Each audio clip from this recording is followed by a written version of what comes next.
Hello, PUBG Esports fans.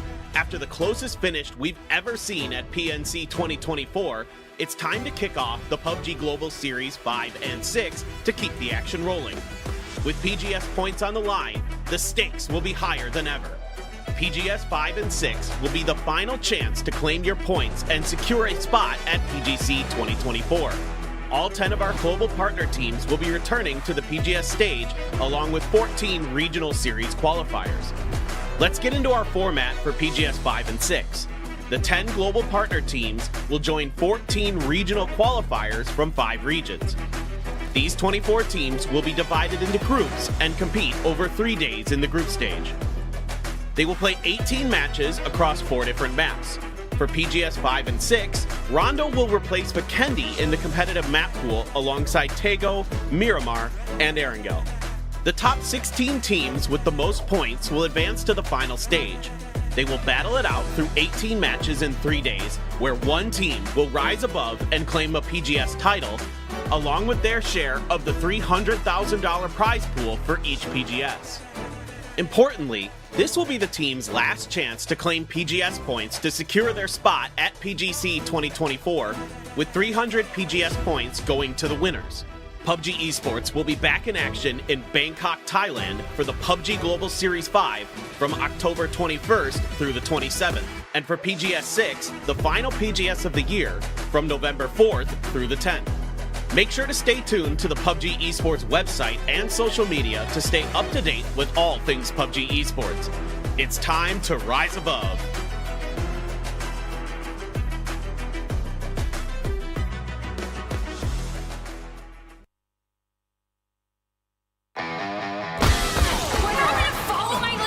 Shut up! You can't even run properly!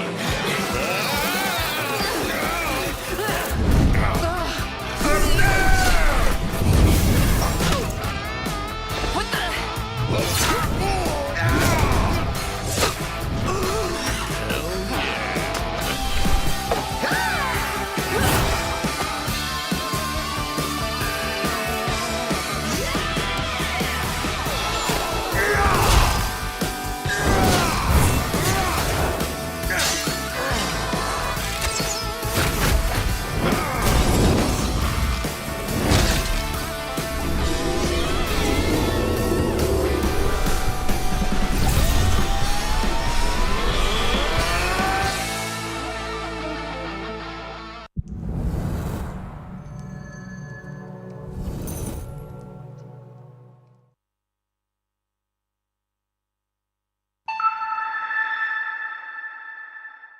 Have you ever imagined your dream life? We all have, but living that desired life in reality is a different story. If you could become a god and do anything you wanted, what choices would you make?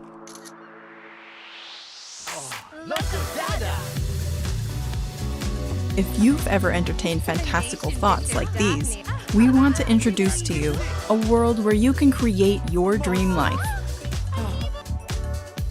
Welcome to Enoy.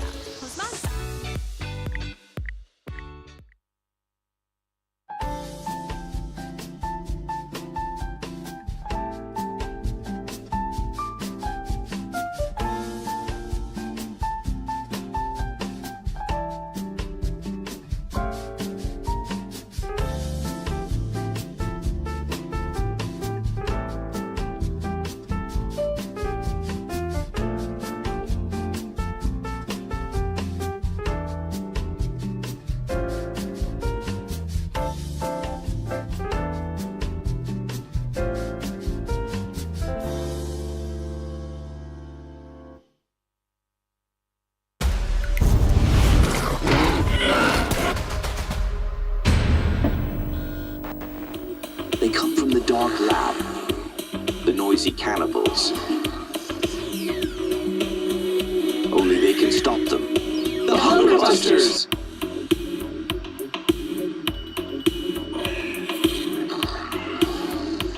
They're back and armed to kill. Why take chances?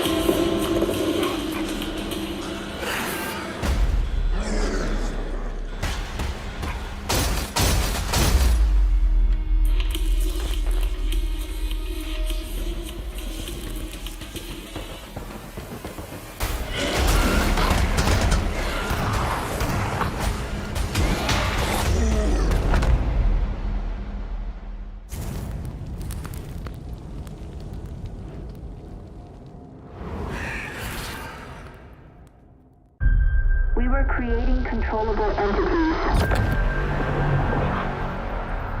for the future of humanity.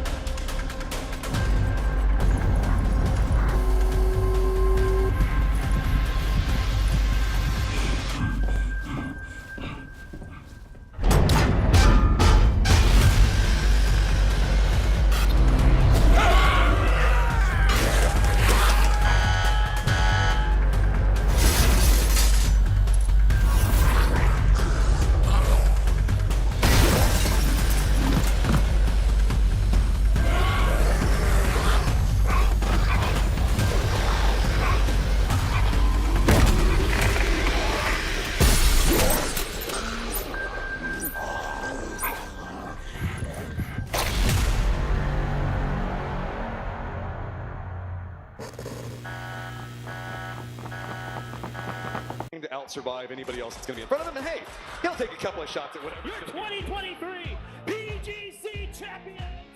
Hey, are you pumped for this year's PGC? Last year was epic. I can't wait to see what they've cooked up for us this time. Totally. PGC 2023 was a blast. Got a Schoolborn was new this year? Oh, buckle up. There's a ton to unpack.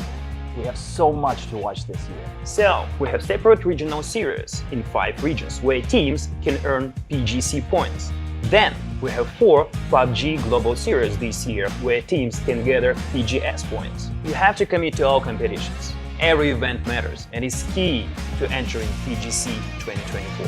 Exactly. We've got 15 regional qualifiers from PGC points, 8 PGS points teams, 1 wild card. So, where's the final battleground? It's all happening in Kuala Lumpur, Malaysia. The stage is set with a whopping $1.5 million prize pool, plus more from crowdfunding. The fans, they're incredible. What do you say? We catch the grand finals live. But how's PGC 2024 going to work out? Let me lay it out. PGC 2024 is slicing things up differently. We're looking at 3 circuits based on point rules, each featuring 6 heart-pounding matches over 3 consecutive days. And here's the kicker. Rack up the most PGS points year-round and get to chill on the first or second day of the first circuit. So, every PGS match is critical. The better you perform there, the bigger your advantage at PGC 2024. Bingo! Each circuit reshuffles based on the last. So if you nail it in the first, you're sitting pretty for the second. After all 3 circuits, the top 16 teams brawl it out in the grand finals. Speaking of the grand finals, they are running as usual, right? Not even close. To grab the trophy, you gotta clinch it with a win. Once a team hits the point threshold, their next chicken dinner could crown them champion. But if they miss that shot, the game rolls on. More teams reach the threshold, and any of them could snatch victory with just 1 win. So every match matters in the grand finals. PGC is taking the Battle Royale esports back to its root to be the last team standing. Welcome to Smash Room. Smash 'em all!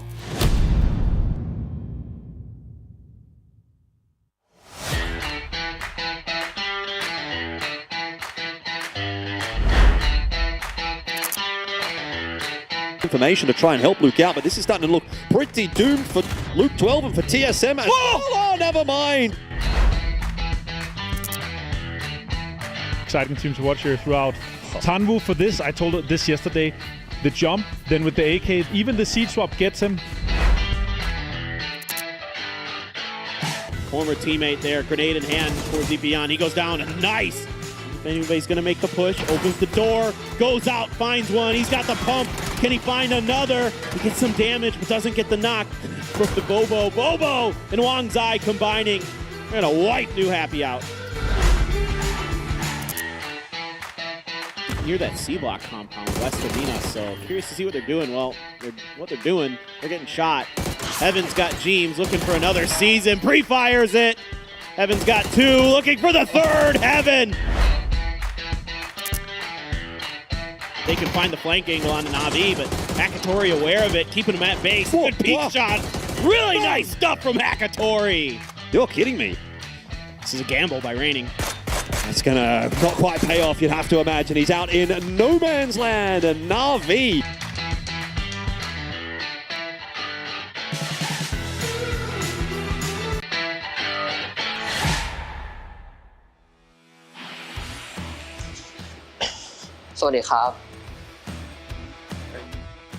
Sawadee. สวัสดีครับ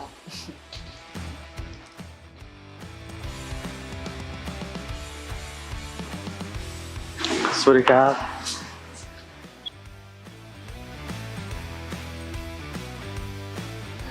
สวัสดีครับ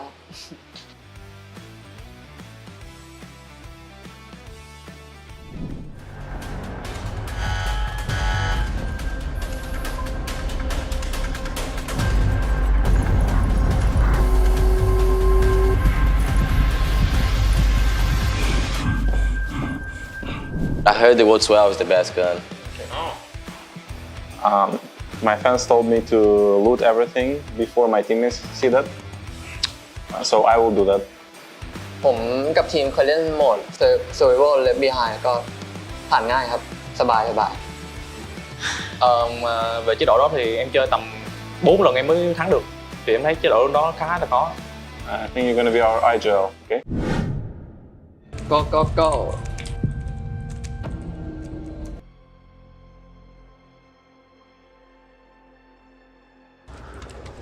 Oh shit! Come. Help me, boys! I'm gonna die here. Me too. He has superpowers or something. Help me, boys! Boys, help me! I'm gonna die! Kill them! Please! He's... No, one more on me! He's punching me to death! Oh my god! I did to you. Oh my god! Come to me! I have heal! I'm dead. See you guys in the other side. Okay. So you feel first generator, yeah? Yep. Be careful. Oh my god. Kill the big one. Oh! We need help. Yep. You're gonna die. Oh, be careful. More zombies coming. Oh my god! Battles! Where you guys are? Come here! We're coming. 1 second, please. Yep. Please, I don't want to Okay, come in. Where? It's over. No, run, Batu. Guys, we're dying, I think. No!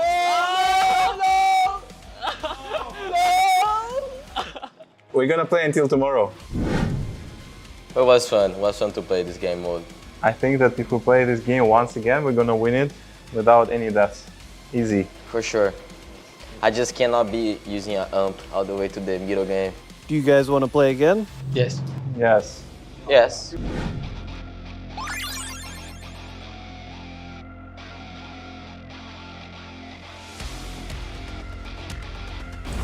Oh, gas can. Okay, behind the box again. Yeah.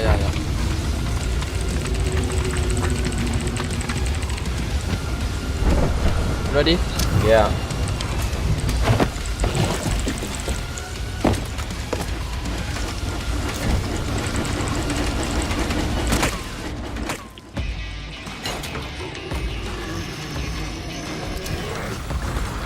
Oh my god.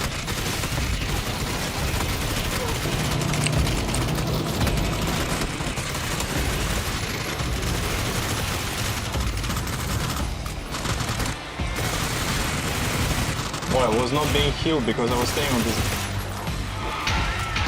box.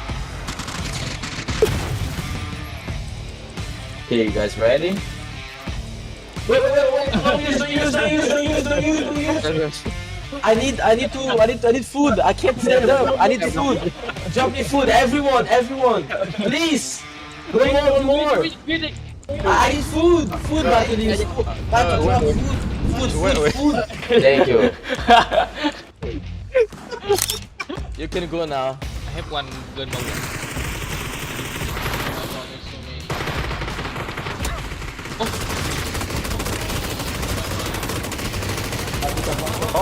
Oh, someone is killing me. Help!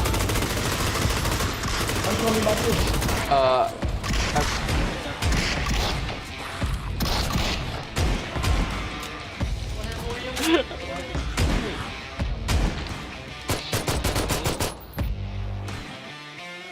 Wait, he's still alive!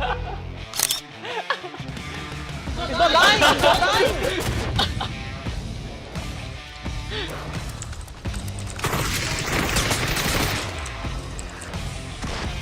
Move. Guys, I'm sorry.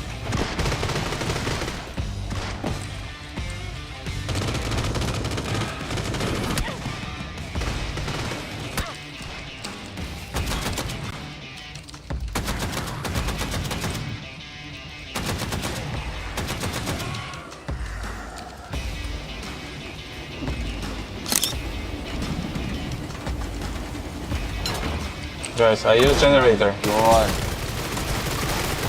I hope you're ready. I was not ready at all.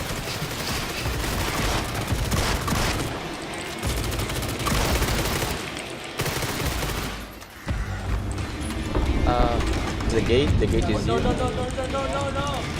Be careful. All that pick. Show.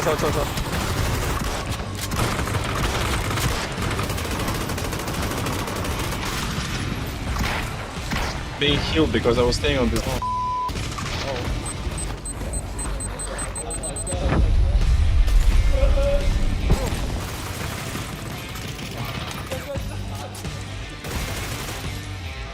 Oh my god. Hamas, wait for me, man. I have heal.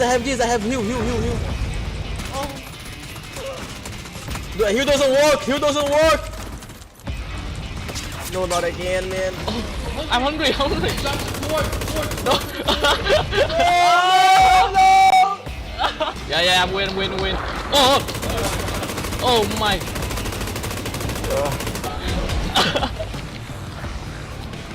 Pretend you are dead.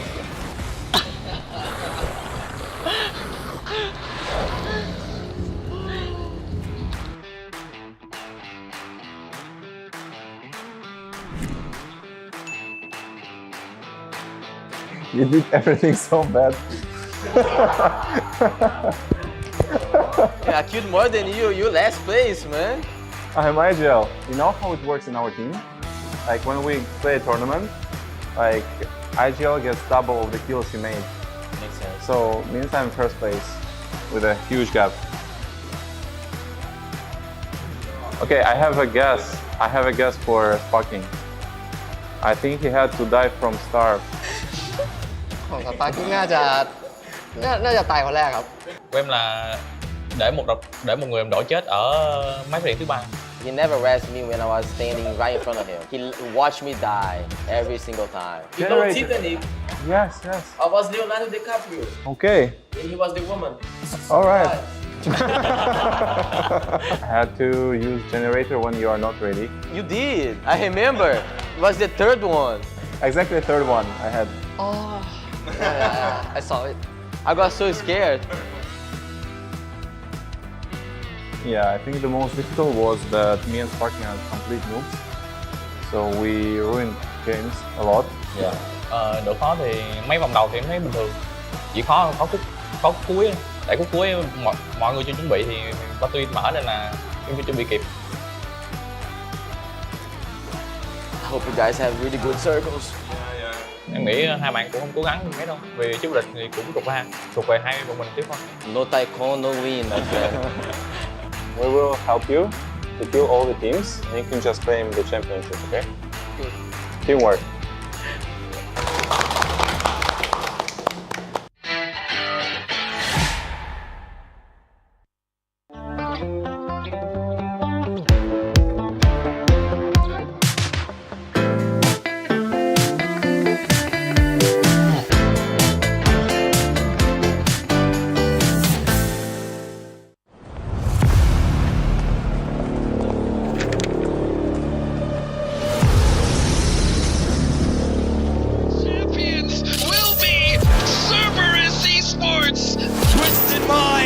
Your champions, PGS4.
Good morning, good evening, good afternoon, wherever you're watching around the world. Welcome back. It is PGS5 from beautiful Bangkok, Thailand, brought to you by VSPO and Crafton. My name's Tavis. I'm joined by Avenger.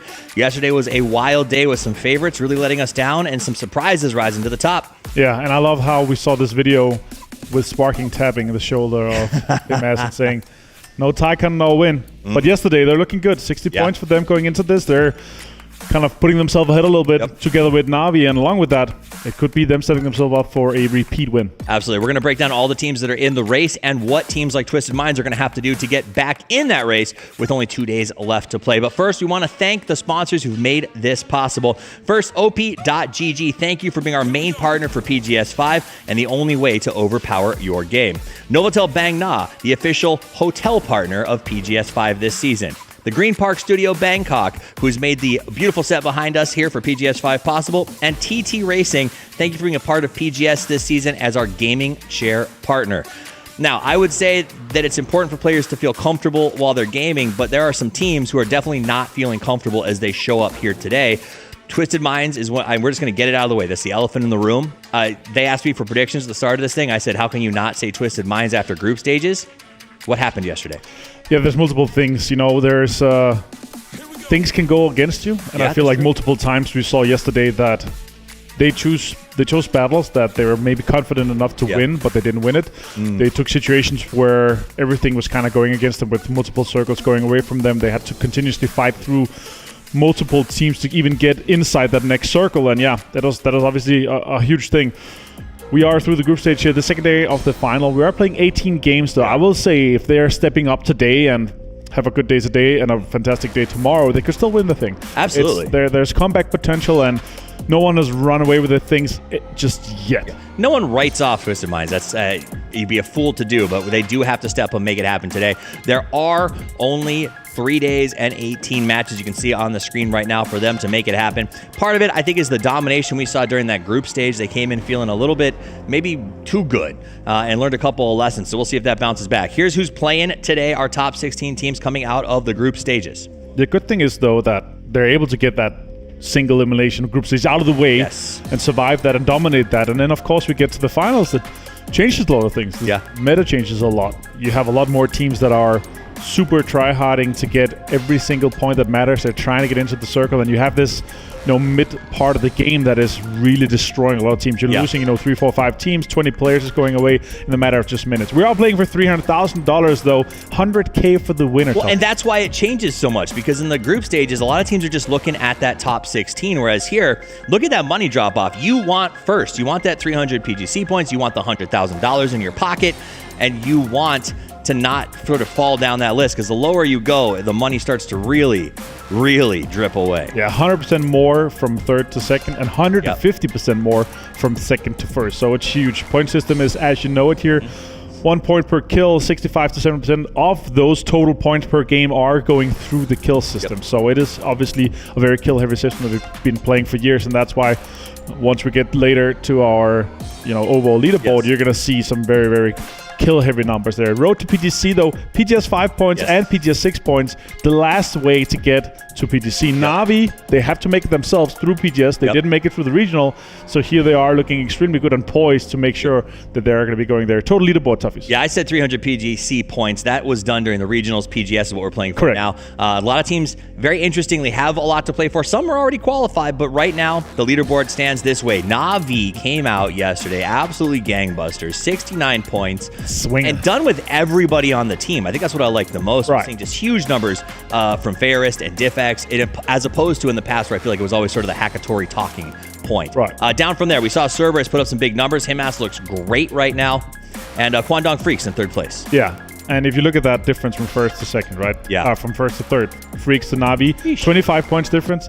More points difference from first to third than Twisted Minds did the entirety of yesterday, right? That's really what's jumping at us right now. 22 points only for them. But then again, one big game with 15 kills and a win is 25 points. And that would put you in there. You need another one to be in contestant for that top Now, who doesn't need points to contest for the top are these two right now. Na'Vi and Cerberus have been absolutely incredibly hard to deal with. Both teams that have really, Cerberus has been around a little longer, but I feel like they're about 2.5 years into their true emergence as a powerhouse globally. Na'Vi is in their first year of global powerhouseism, and both of these teams are looking like the future of PUBG is very strongly moving in their directions, and it's been awesome to watch them play. Let's take a look back at some of their movement and how the games went for those specific teams. Yeah, overall here in Miramar, we have had quite a few hard circles to play here. And you see Na'Vi, that southern rotation, they're getting in super late into the circle, and all of a sudden crashing into the center. Of course, they had to try that, but they still lost players. Ascend defended that combat quite well. Overall, this was a hard game to predict, hard game to play. Cerberus had that western side that they fought with Petrica Road, and then, of course, it's Chris. This was 17's game to win, and that might have been the reason why they only got 6 points in the last 4 games they played after not winning that. Because it was a heartbreaking moment. It is just throwing you off so hard mentally, right? And then with an easy 2 versus 1 for Haisagi and the guys, and Cerberus to take down Shavu. So it also, hard game. I like seeing the comparison to these two because you watch Na'Vi on these rotations, and they are it's kind of like they work this outside, they take the fights when they need to, and then you see this measured sort of push towards middle, and then they lock up their spot. Cerberus, when you watch their little lines on the map, chaos, I think is the best way to describe some of the ways that they fight. They're totally okay with it. This game for Na'Vi, though, they're playing like north of Dallas, controlling that southwestern side. It's just so crucial for them. They took on New Happy, they took this control throughout for this one here, and the way they took angles against both Ascent and Freaks, just multiple times, where Freaks has nothing that they can hide behind except maybe a shield here and there, but also, most importantly, nobody popped the tires on Na'Vi's cars at all times, and they were making sure that they were parking them as safe as possible so they could use those cars to take those angles towards KDF towards the end here. It seems like they're really good at having a kit of options at all times, and that's what I really like. All right, now you have options as well. I expect you, I hope you hang out with us today, but if you've got a second monitor, go ahead and pop up some of our co-streamers. Laura, Corky, Quantronas, Kratzy, and many more will be streaming along with us, so go check out some of our PGS5 partners, and thank you to those co-streamers for joining us in this endeavor. Now, back to this Na'Vi thing. It does feel like in terms of these fights, the circles, whether or not they get them, it seems like they always have at least maybe not a full answer, but a plan for how to deal with it, whereas some of our other teams felt a bit wild. Like Expendables seemed like they had no plan yesterday. Yeah, the plan of just trying to kill as many as possible and then see how far we can get into the circles. No, I mean, you can't rely on your fracking power, but if you have the fracking power and your plan to get into the circle, that you always have that next step, that kind of chess thinking. You have to be 2, 3, 4 steps ahead of, okay, wherever this circle goes, we're going to have a plan for it. We're playing Fantasy League. Help me with chess thinking when it comes to Fantasy League. Yeah, that's your department. Did you have a Na'Vi player yesterday? I did not. I did not either. Do you have a Na'Vi player today? I do. You have to, it feels like, right? Now, if you're playing with us along at home, check it out. You can win some G-Coin or even some sweet chairs. I am sad yesterday my retirement plan was to sell that chair, but I am sad to announce I've fallen into the hundreds because I bet so much on Example yesterday, and it did not pan out. Himaz, however, has been a consistent earner, and Hakatori has been incredible. And this is including group stage and including yesterday, right? We have to remember that Hakatori was the top winner from yesterday. He did extremely well. Himaz, though, has put himself up there, too. He had a great group stage combined with what he was able to do yesterday. So, yeah, having Himaz in there could be a absolute banger. You can also be watching on Twitch. If you do so, you're going to be having some of these drops here, some of the sprays, some of the emblems. So make sure you check that out. And they're in-game codes. Make sure you're watching during 3, 4, 5, and 6 to get those codes and put them into the client for a little bit of fun redemption. Everybody loves freebies. You got a great show and maybe a little spray to go along with it. Now let's talk about the matches today. We are starting in the grassy pastures and wrapping up in the dusty dunes with the Joker maps, as we like to say, in the middle. I think some teams who maybe struggled a little bit yesterday are going to be happy to just sort of start with Erangel and get their feet under them. Yeah, for sure. I think overall here, once we get to the games, once they are kind of applying what they learned yesterday, they're going to be ready to what's happening today for sure. Sounds to me like they're ready for what's happening for sure. I don't know if you can hear it, but the stadium is getting loud as the players get proud, get settled into their seats, and are ready to kick off day 2. There's only 12 games left to play, which means that everything from now on matters. Yesterday, maybe you had a bad time, but you can't anymore. It's time to see if anyone can catch up to Na'Vi or Cerberus, who have looked absolutely unstoppable so far in the grand finals. Do you think anyone catches them? Na'Vi, no. Na'Vi, no. You think Na'Vi, this is their event? All right, well, let's find out. It's time for us to kick off day 2 of PGS 5 in Bangkok, Thailand. Let's do it.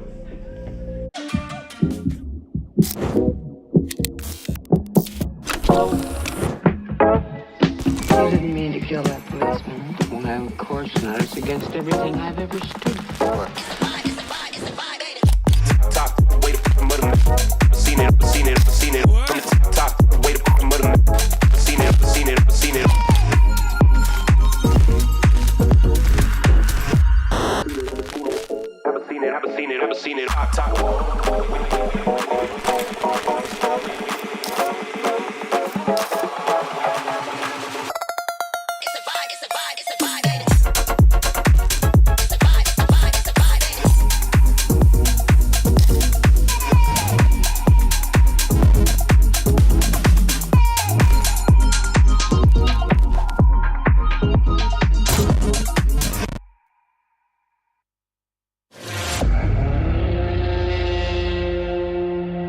Welcome back. It's time for the PGS 5 group stages from beautiful Bangkok.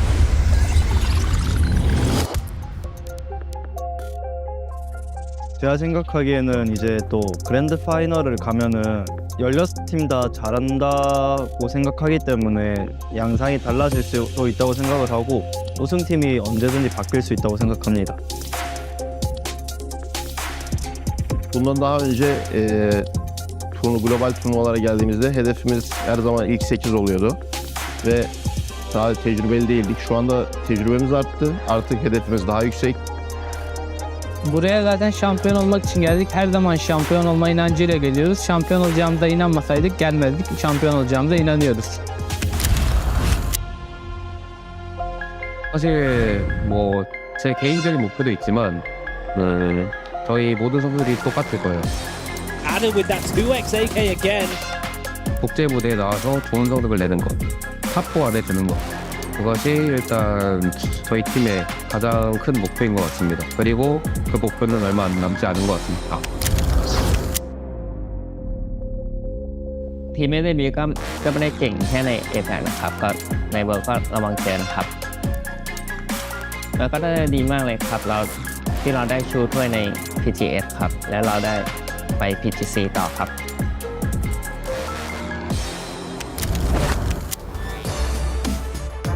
As far as I can see only Sonics play as good as before, and that's all. Effective steals that from under his nose for his 11th of the game. I think the new PGS winner gonna be the same team as before. Should be us.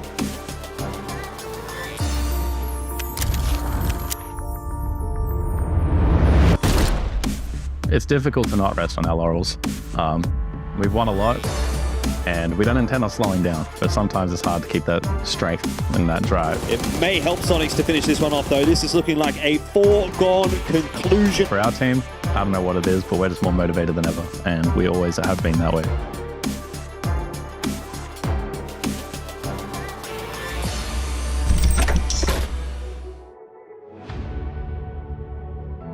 Seeing Sonics lift trophies internationally and regionally, I think makes me believe that me and my team are also capable of. Việc mà xếp vô địch BGS 3 thì em nghĩ là sẽ truyền rất nhiều nhiệt và năng lượng cho tất cả các team đang thi đấu hiện tại ở Việt Nam. Em thì cũng rất được tiếp nhiều năng lượng từ sếp và việc mình nhìn thấy sếp nâng cúp em cũng rất muốn là mình là người tiếp theo. 每次看别人夺冠，心里一直会想，如果那是自己该多好。这次天霸来就是来拿冠军的。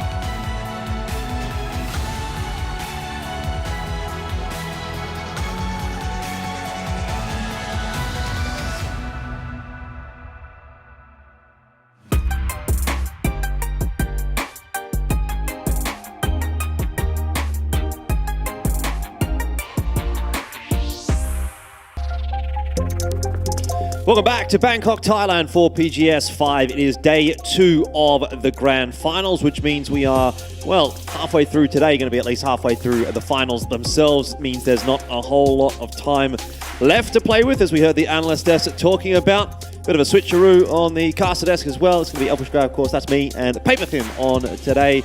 welcome back. You had a little break, couple days off. Feeling got to good. chill and watch some games. It was good. Yeah. What did you think about yesterday? I mean, Na'Vi kind of came out the gates looking pretty hot and really didn't slow down at all. Yeah, it was a really hot day for them. I mean, 69 points in one day is up there amongst the best you're going to see at an international competition.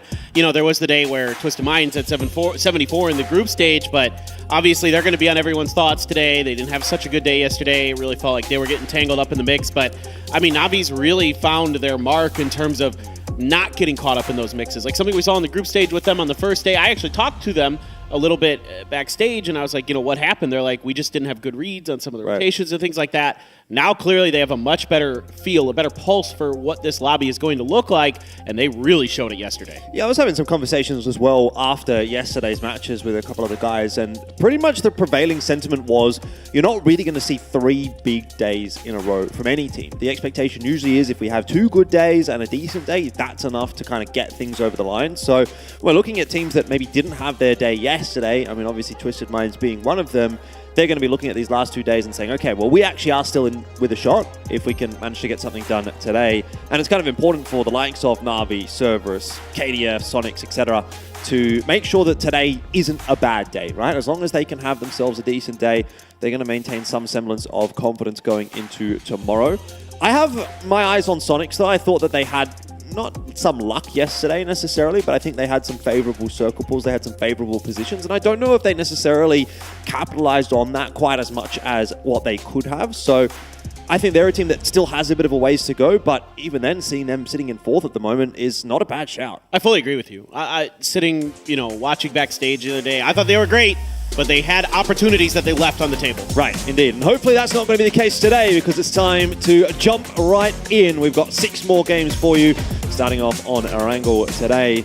And we'll start to kind of count down till the end of PGS 5, right? We're kind of getting towards the pointy end of things. As I said, after we get to the halfway point of today, well, we're pretty much done at that point. So not a whole lot of games left to play. You want to be starting the day well with a win here in game number 1, particularly if you're one of those teams that's sitting down at the bottom of the scoreboard. But for those teams, I mean, it has been pretty grim. It has been pretty tough. I mean, I'm just having a quick sort of look across. The vast majority of them were honestly even kind of at times struggling to get into the placement points. So they are finding it difficult to even get in a position to get points on the board at all. Right, and it's so important that they do that today. This is the moving day. This is the day where you can put yourself in a position that coming into the final day, you have a shot at potentially winning this event. That's why it's so important here on day 2. If you had a bit of a rough start, today has to be a good day. Like you were saying, you need at least 2 good days.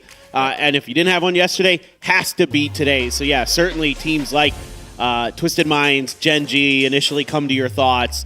Absolutely Gen G, should be, you think doing a little bit better given their history, but this year has been a bit of a down year. Even TSM, I'd say, who's sitting kind of in the middle of the pack. I'd like to see them maybe step it up a bit here today. I felt like they had a few opportunities that they might have left on the table as well, but we'll see exactly what this is going to do. That's a gross first circle right down to the southwest, centered around the quarry, so maybe a bit of a cheeky quarry finish for our first game. We'll have to wait and see. You never know. Yeah. I mean, again, that conversation point around Sonics, who got themselves in some pretty good early positions yesterday. There's an opportunity for them to do that today. I mean, it's really going to be a race between maybe Sonics and New Happy as to who wants to get to their position first, right? If you have any choice of wherever you want to go, it'll be one of those 2 teams that kind of gets there. Another team that I kind of wanted to talk about here as well was Eternal Fire.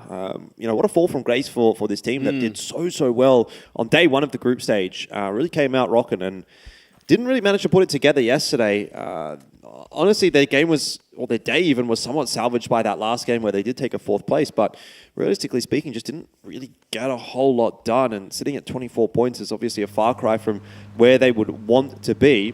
Here's a pertinent point again that we were talking about, right? Sonics already going to be on the move. They have really not spent a whole lot of time looting at all. They're already going to send a couple of players forward to start to lock down some positions. Yeah, so there's a couple compounds you could prio here as the Sonics, depending on a bunch of different factors. But, the Shark Fin compound, the one that's kind of on that road where it dips a bit down to the south and then loops back, that one's not too bad if circles end around there. There's a couple of those compounds that are to the east of the quarry that are really, really powerful if circles end near there. It just depends on what's your read on this circle, what's your read on the other team's rotations, and I can already see Sonics, fanning out, trying to claim as much real estate early as they can, knowing that they are the team that has full prio on the circle, other than New Happy, the one you mentioned, they really have so much access to the center of the circle where it's very likely to start drifting towards. Well, Ascend, they had a bit of an interesting day yesterday, didn't they? It was quite up and down. Felt like in a lot of cases it was carried by individuals in whichever game you're interested in speaking about, but they managed to sort of hang around in a lot of those games for some extra placement points and an extra kill point here or there. So they're very much in the conversation, sitting in 6th overall at the moment. I think we want to see a little bit more from Ascend in terms of being able to get into those end games as 4 and kind of closing out games, but their tenacity was definitely something to be appreciated. That's something that I've always respected the heck out of this team for, is just their unbelievable ability to come up with unique and creative plays on the fly. Like, you know, back in the day, it was definitely a little less structured of a team in some ways compared to other teams. I'm not saying there isn't structure to their team, but when you look at it, when you see the way that they fan out and kind of allow for these individual plays at times, even when they are still 4 up, things like that. But these days, yeah, it seems like they're kind of scrapping at the beginning of games and then kind of having to come up with some creative plays on the fly to get deeper into games, and they did that a couple different times, right? With It's Chris and Kilyakai having some really important moves. It's Chris's in particular, just another classic, quintessential It's Chris play. He's just like good for one of these just incredible individual moments every event he's at, it feels like. Yeah, hopefully that's not all that we're going to see from Ascend, though. We'll see if they can put together a little bit more for themselves today and really start to push the issue towards the top of that scoreboard, but definitely not complaining about what we got yesterday. Now, a couple more teams starting to make their way in. Also looking towards a couple of emergency parachutes. One out from Severny for FW Esports is going to probably be the big one to keep an eye on. They will be coming in still quite late. It's a long way to travel. And Gen G's already in one, drifting towards the center of the circle. Pretty curious to see exactly where Gen G's going to end up in theirs as well. But just getting picked up right now, FW, like you were mentioning. See, you know, there's still some quarry spots available. There's still a lot of compounds on the western side of the circle that are still in play. Not necessarily ideal. You'd rather be more central circle. That's just kind of playing probability, playing odds, but that doesn't mean playing on the outside looking in, especially on a quarry circle. Can be pretty decent. You have quite a bit of cover over there to work with, coming through some forests and some hills and stuff, and there's quite a bit of compound, so there is opportunity for you to make moves from that angle. The real concern becomes if it ends up going towards the field. That's where you're either in one of those compounds already or you're fighting out on the edges in the skinny trees or something like that. Yeah, I'm really hoping for the best at that point. Yep. Which might be where Cerberus is at the moment. They're kind of just floating around looking for a position to hole up in. A couple of shots in their direction from Tiamba, but no harm, no foul. Gen G definitely a team that has been highlighted in the past, maybe not quite so much at the moment. Only the 21 points for them yesterday. You would want to say it was a bit of an up and down day yesterday for Gen G, but I think the real majority of it was more of a down day than anything else. I don't think we really saw anything that got us too excited about this squad, which is unfortunate. But like we said, 2 more good days. They could still be in the running, and they've made a bit of an earlier rotate this game. So set up early ahead of KDF. Salute is doing some scouting. Rex with those shots should just be pushing him away. Yeah, and Rex is a solo there. So the real question is, you know, KDF starting to get some info. Only one gun really rang out from that compound towards that forward vehicle for the Freaks. So how do you want to try to approach that? Are you going to try to punish that? You know, with Gen G being a little bit split early, I don't expect the Freaks to necessarily, I mean, even though everybody saw it during the group stage, they wanted to fight, but this is a different scenario that they find themselves in the finals. I think they're taking it a little bit more seriously. You know, they're not contesting for drop spots as much, those kind of things. I think you're going to see a little bit more of a disciplined narrative for the Freaks, as we saw yesterday. Yeah, FW Esports and Pero coming into pretty close proximity out on the eastern edge of the zone right now. Have to keep an eye on that. Duck Juice is pretty close by as well. He's doing a bit of scouting, looking out. There's a nice knock from Tanvu. It's the Expendables, actually, not FW Esports, I should say. Oh, yeah. I drop him from my fantasy team, and he hits a cracked shot. Oh, well, Hakatori's been cracked in the entire event. He's going to find Chewy. Chewy's going to get Delwyn. Kill confirmed for Hakatori in the background. Clory's with the drive-by. And this is starting to look pretty good for TE and very bad for Pero. Delwyn on the floor, but looks to be in a pretty safe position here. Smoke's going to go across. Mill trying to push his way up over the hill, but cross shots coming through. RV obviously kind of keeping an eye on this fight. Now Twisted Minds actually having a bit of a look over as well. It's a bad place to be for Pero, certainly, as they're the one that's kind of the meat in the sandwich between multiple teams. But the Expendables at least have this defilade, and they don't really have anyone out to their east to worry about at the moment. Though Eternal Fire are still starting to make their way across. So if this fight takes a little too long, the Expendables may run into some trouble there. Looks like for now the Expendables are content to just take what they got and move on with life. I mean, they're a team that usually will kind of bite down and not let go until the fight's over. Mill just barely able to get back behind the safety of that car. Smoke there as well to help. Diffix can see if he can get a little bit lucky, but from what we can see, should be safe. But Summer out in the open. Lou's got a decent angle and finally finds the final shot.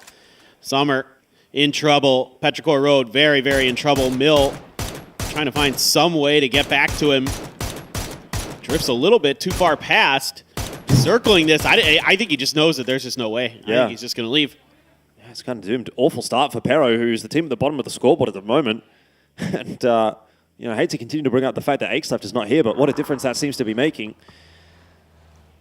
So, awkward for Pero. I mean, a bit interesting to see both the Expendables and Pero getting into the first fight of day 2, and they are the two teams that are undisputably, undoubtedly at the bottom of the scoreboard. I mean, they're kind of on their own as the Wooden Spoon prize right now. Well, I think you're absolutely right, though. I mean, Akesleft is a player who's so talented that he's going to average you like 2 points, 3 points a game just by being in the lobby, just because he's so cracked. Oh, my God. That is brutal. Absolutely brutal. So maybe near the bridge here. That's a finish. Yeah, there's the zone that I was kind of worried about, that field. And I think the observers, who we know, who are drawing some of these lines and other things today, it's Flood and Nomi from Falcons. So they're giving you yellow lines are going to be rotation pass. That red line is like a point of interest or like, you know, a priority area. So that's that field. Yep. And that's absolutely, you know, one of those places where you want to get in there early if you've got compounds. Otherwise, you're basically forced to play edge, try to find fights and make your way through. Yeah, this kind of a zone is going to be a real curveball. I mean, take your eyes and have a look at where Sonics and New Happy were, because those, again, like we said, were the two teams that kind of got the initial rotate. They got the first rotate. Those would be the teams you'd think that, based on phase 1, should be copying a bit more of a favorable pool. But things have gone in a different direction this time around. So while both those two teams are not in the worst of positions, they do have some thinking to do going forward. There's quite a few teams that were sort of set up around the quarry that are now having to make their way into this next phase 2 circle. Twisted Minds more than happy to receive some of the rotations on the northern side of the map, and they're starting to put their day together early on in the piece. They've been popping up in that kill feed for all the right reasons a couple of times now. Yeah, absolutely. They seem like more of that Twisted Minds that we saw during the group stage, where they're able to take these positions, you know, really rain down that DMR fire on their opponents, make their lives really, really difficult, grab a few points along the way, and get into that late game and try to take those good fights that the desk was talking about, that, you know, when they can find those fights and they can win them, that's what propels them deep into those late games and really find some big points, big success like we're used to seeing from them. But yesterday, some of those fights early on didn't swing their way, and that really cost them dearly as the day rolled on. Southern Pachinki is out of this next circle here for TSM, but they've got an emergency parachute. Aha! So I've been wondering what's been going on here for TSM, because they've been like very much taking their time, right, on that northern side. We've been watching them on the mini-map here, like rotating slowly, but not really getting involved in anything too much. And in the end, they're going to decide to take that emergency parachute instead, come in late from the heavens, I guess. It's a bold play here for TSM. Obviously, the zone is getting pretty congested at this point, and honestly, 50% of it is kind of unplayable with the water involved and the rest of the military island, which we know it's going to shift off of at some point, so you don't really want to be landing there. So I do wonder where TSM's going to end up here, if they're going to find themselves a pocket of safety somewhere, or if they're going to come in a little bit too late with this emergency parachute. Yeah, and there isn't much you can see from that Pachinki spot either that's in this circle. Like, the mountains are going to cut off basically all of your sight lines, so you're going into this blind. It's a Hail Mary. Yeah, it is absolutely a Hail Mary. I mean, we can see no, it's not. It's just a scouting mission. It's a scouting mission for Purdy. Okay, that makes a lot of sense. So the rest of the lads are going to be driving here, as you can see on your screen now. Purdy up in the air. Has actually not decided to drop out of the heli just yet, but he'll be doing some scouting. He'll be trying to figure out what's going to be clean. I mean, maybe... The 6-packs, I think. Yeah, that's what I was thinking. I mean, looking at that, I'm almost surprised that that hasn't been taken at this point. Well, it looks like Skinny Tree Forest. So you can play this hillside potentially as well, or the shack. There are a few shacks here and there in the middle of this field that are absolutely viable. Oh, boy. And that's going way over to the east. There's still a lot of water in there, too. I mean, again, honestly, this might not be a bad rotate at all by TSM. Like, if you can lock down these couple of shacks that are inside that field, that is kind of the only hard cover that's inside of the next zone. Because, like, it's going to be moving off the water next zone. So, kind of ends up looking a little big brain here for TSM. The observers may be agreeing with us that they've taken a point of priority, at least. It's a great spot, yeah. It feels illegal that they are able to get in there that late and do it without losing any players, but fair enough.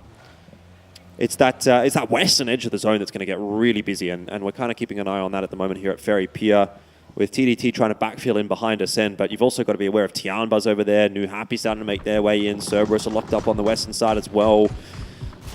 It's going to be a real mess this next rotate. Yeah, no doubt about it. And for TDT, I'm curious how much info they were able to gather off of Huang F's rotations there. Sosid takes down Ming Ming. Oh, Nan as well. Quick to follow. It's just a farm for the side of Na'Vi, but a swing from Zhao Zi. He's going to get 2 points potentially here, but he's taking a bunch of damage from Na'Vi. He wants to confirm these points. He's got him right before he goes down. Genji gets caught up trying to third-party a fight with a late lurk from a New Happy player. Well, here comes Sonics, one of those teams that has had to move a couple of times, and they're going to have a little bit of a look into Cerberus's compound. I mean, this is actually a compound where you can oftentimes see a couple of teams hold up. One team in that warehouse and one team in the rest of the buildings.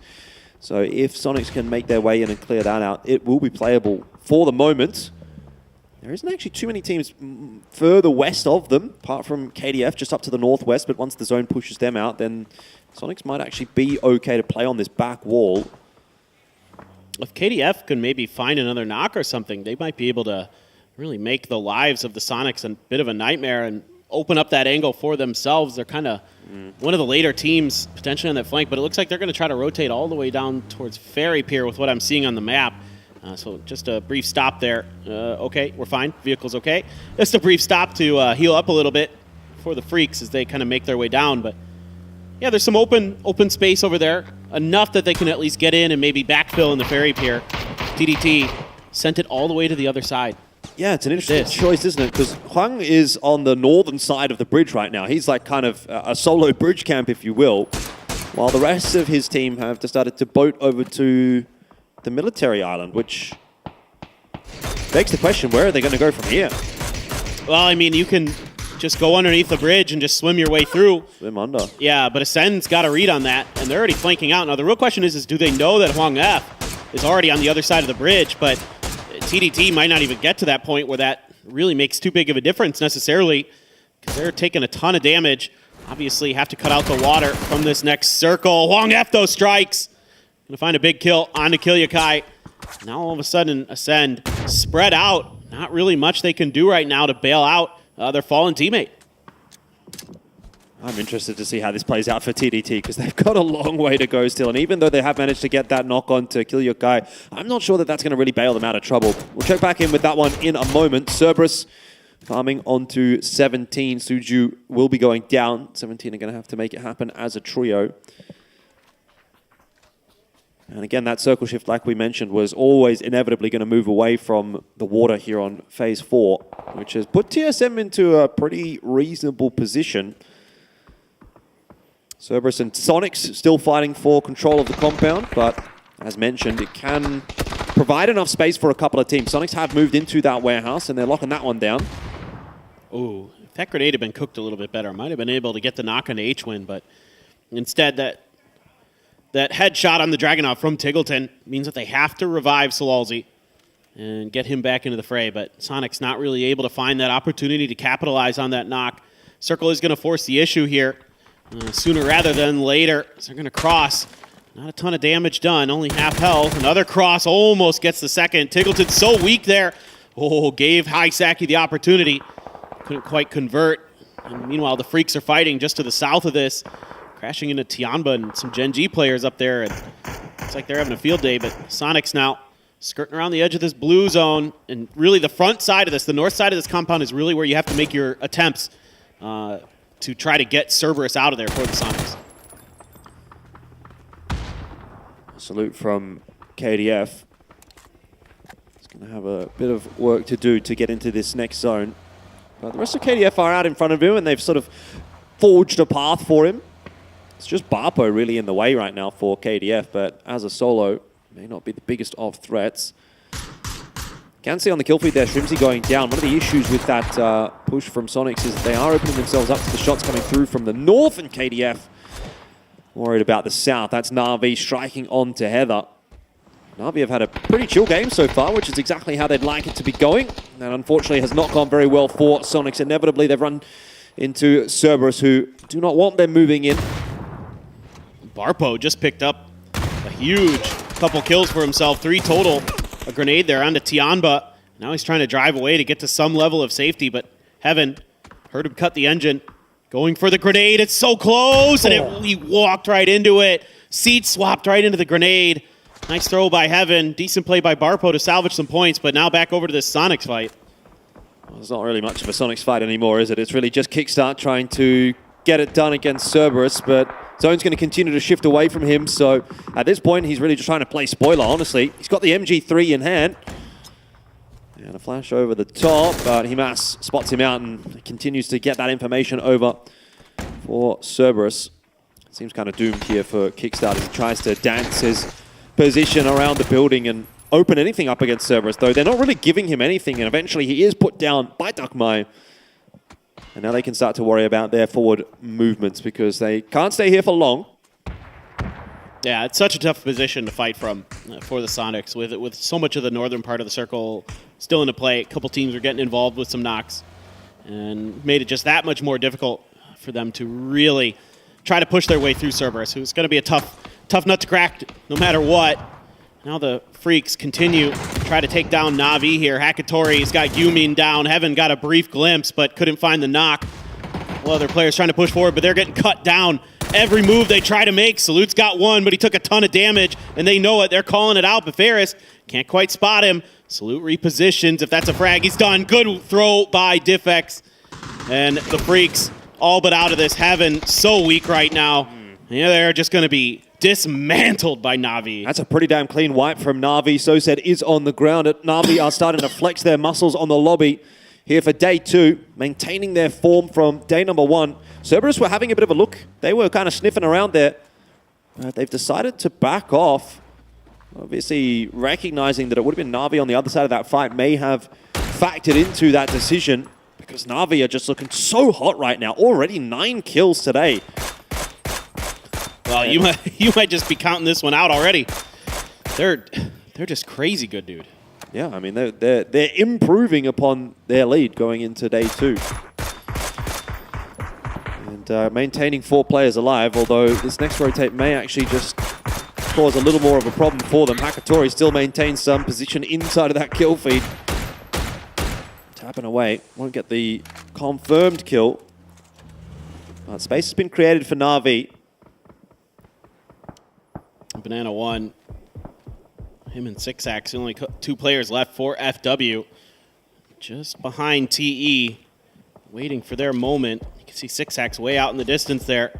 Banana 1's gonna chew through a little bit of his blue zone bag, get his boost popped. Sixax trying to distract a little bit. It's gonna be TSM. Actually, it's the kill stolen by Hakatori from Na'Vi. The rich just get richer. 10 kills now already in this first game of the day for them. They are just absolutely on fire. The real question is can Banana 1 do anything out of his position? The replay of the nade from Barpo, and Tianba were not happy about that. They're already looking pretty tilted to start off day number 2, which is not a good sign. Zone shift is going to go a little further north, which will favor Twisted Minds. Down south is where things are going to get pretty interesting. TSM now going to have to figure out what they're going to do with this 2-2 split, where Luke 12 and Alo are inevitably going to go, and getting this from Na'Vi's POV is also quite interesting because, I mean, this is a bit of a death sentence for Na'Vi. It really has to be said. Yeah, it really comes down to kind of what TSM is able to do in this defense. Some mortars even being flung out, trying to see if they can catch them before they're able to make the rotation even. They're just coming up short. So now the gunfire has to come through. Na'Vi already very weak. Grenades out here for TSM. We'll look to see if they can catch them on arrival, and it's a good one. It's Chris sparking, everybody getting involved. And there you go, Na'Vi tries to make the run. And it's going to be combined effort for TSM and Ascend that knocks him down. Yeah, Chris, in the meanwhile, doing what he can for Ascend as a solo, and it does just assist TSM a little bit. Either way, the end of Na'Vi, which will be a sigh of relief for everybody else in the lobby, because this really could have been a massive game for Na'Vi if they would have gotten that shift. Instead, TSM now starting to get involved, starting to farm up a little bit. Purdy gets knocked by Himas, but he will be safe inside of his shack, sparking there for the res. And nade, not a bad one at all, and Keppa will finish up onto Sololzi. Eternal Fire, we mentioned, have been a little bit slow throughout the finals so far. But a good start to day 2 would be nice to get things rolling. This would be such a good opportunity for them. And they're really hurting Cerberus. Twisted Minds, by the way. Yeah, they got sandwiched. They got eliminated up there on the northern part of the circle. That's, there's kind of like a ridge that runs through the middle of this, sort of divides north to south in this field.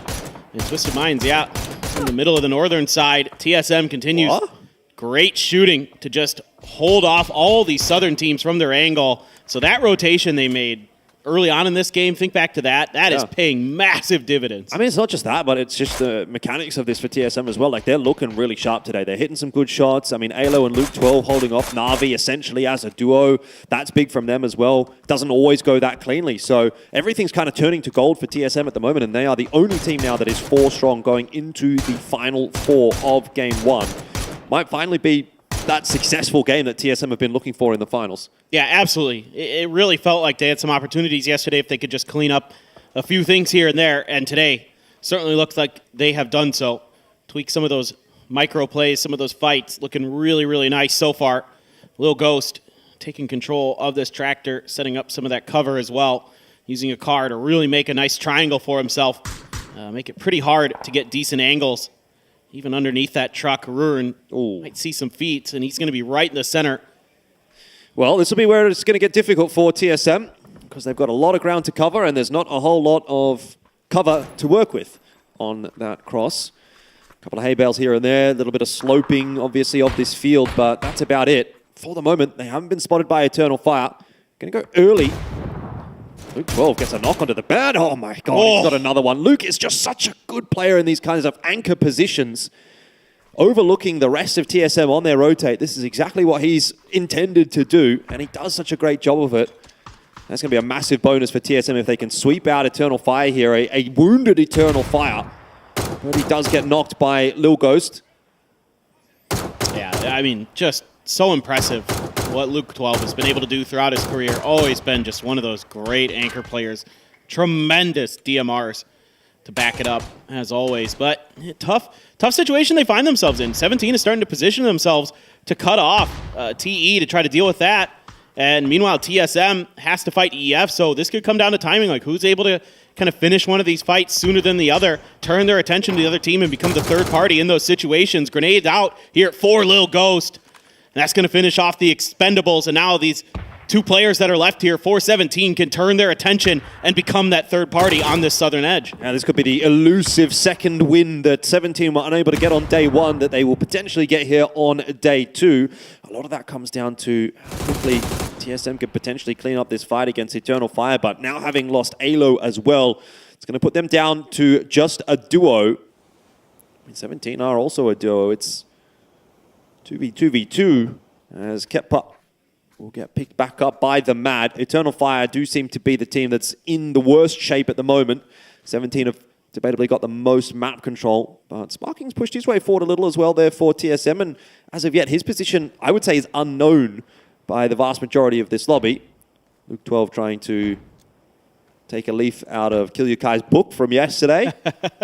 Prone across the road, works every time. Absolutely. This is such a tough angle for EF because it slopes downhill and there's, like you said, not a lot of cover. So You've got a couple players who have angles onto it. Xiaowu. Oh, but the Mad just hits a great spray. What in the world is that? Xiaowu puts Ketpa down. EF out. Luke 12 with the Groza doing something, but it's a 1v2. He's got to get to sparking pretty quickly if he wants to try and find the res, but I'm not sure it's about that at this point. I think maybe Luke's going to have to get this one done solo. Nade bounces right off the head of Sparking and finishes him off. So, down to the 1v2 for real. Luke 12 will be seen from the side by Lil Ghost. The spray is looking pretty good. The damage is done. Luke 12 down to a sliver of HP, and 17 will find that second win. It was stolen away from them yesterday, but not this time. Yeah, just picking things up right where they left off yesterday, winning the first game of the day, and we'll see if they can maybe make it a little bit stronger as we move on.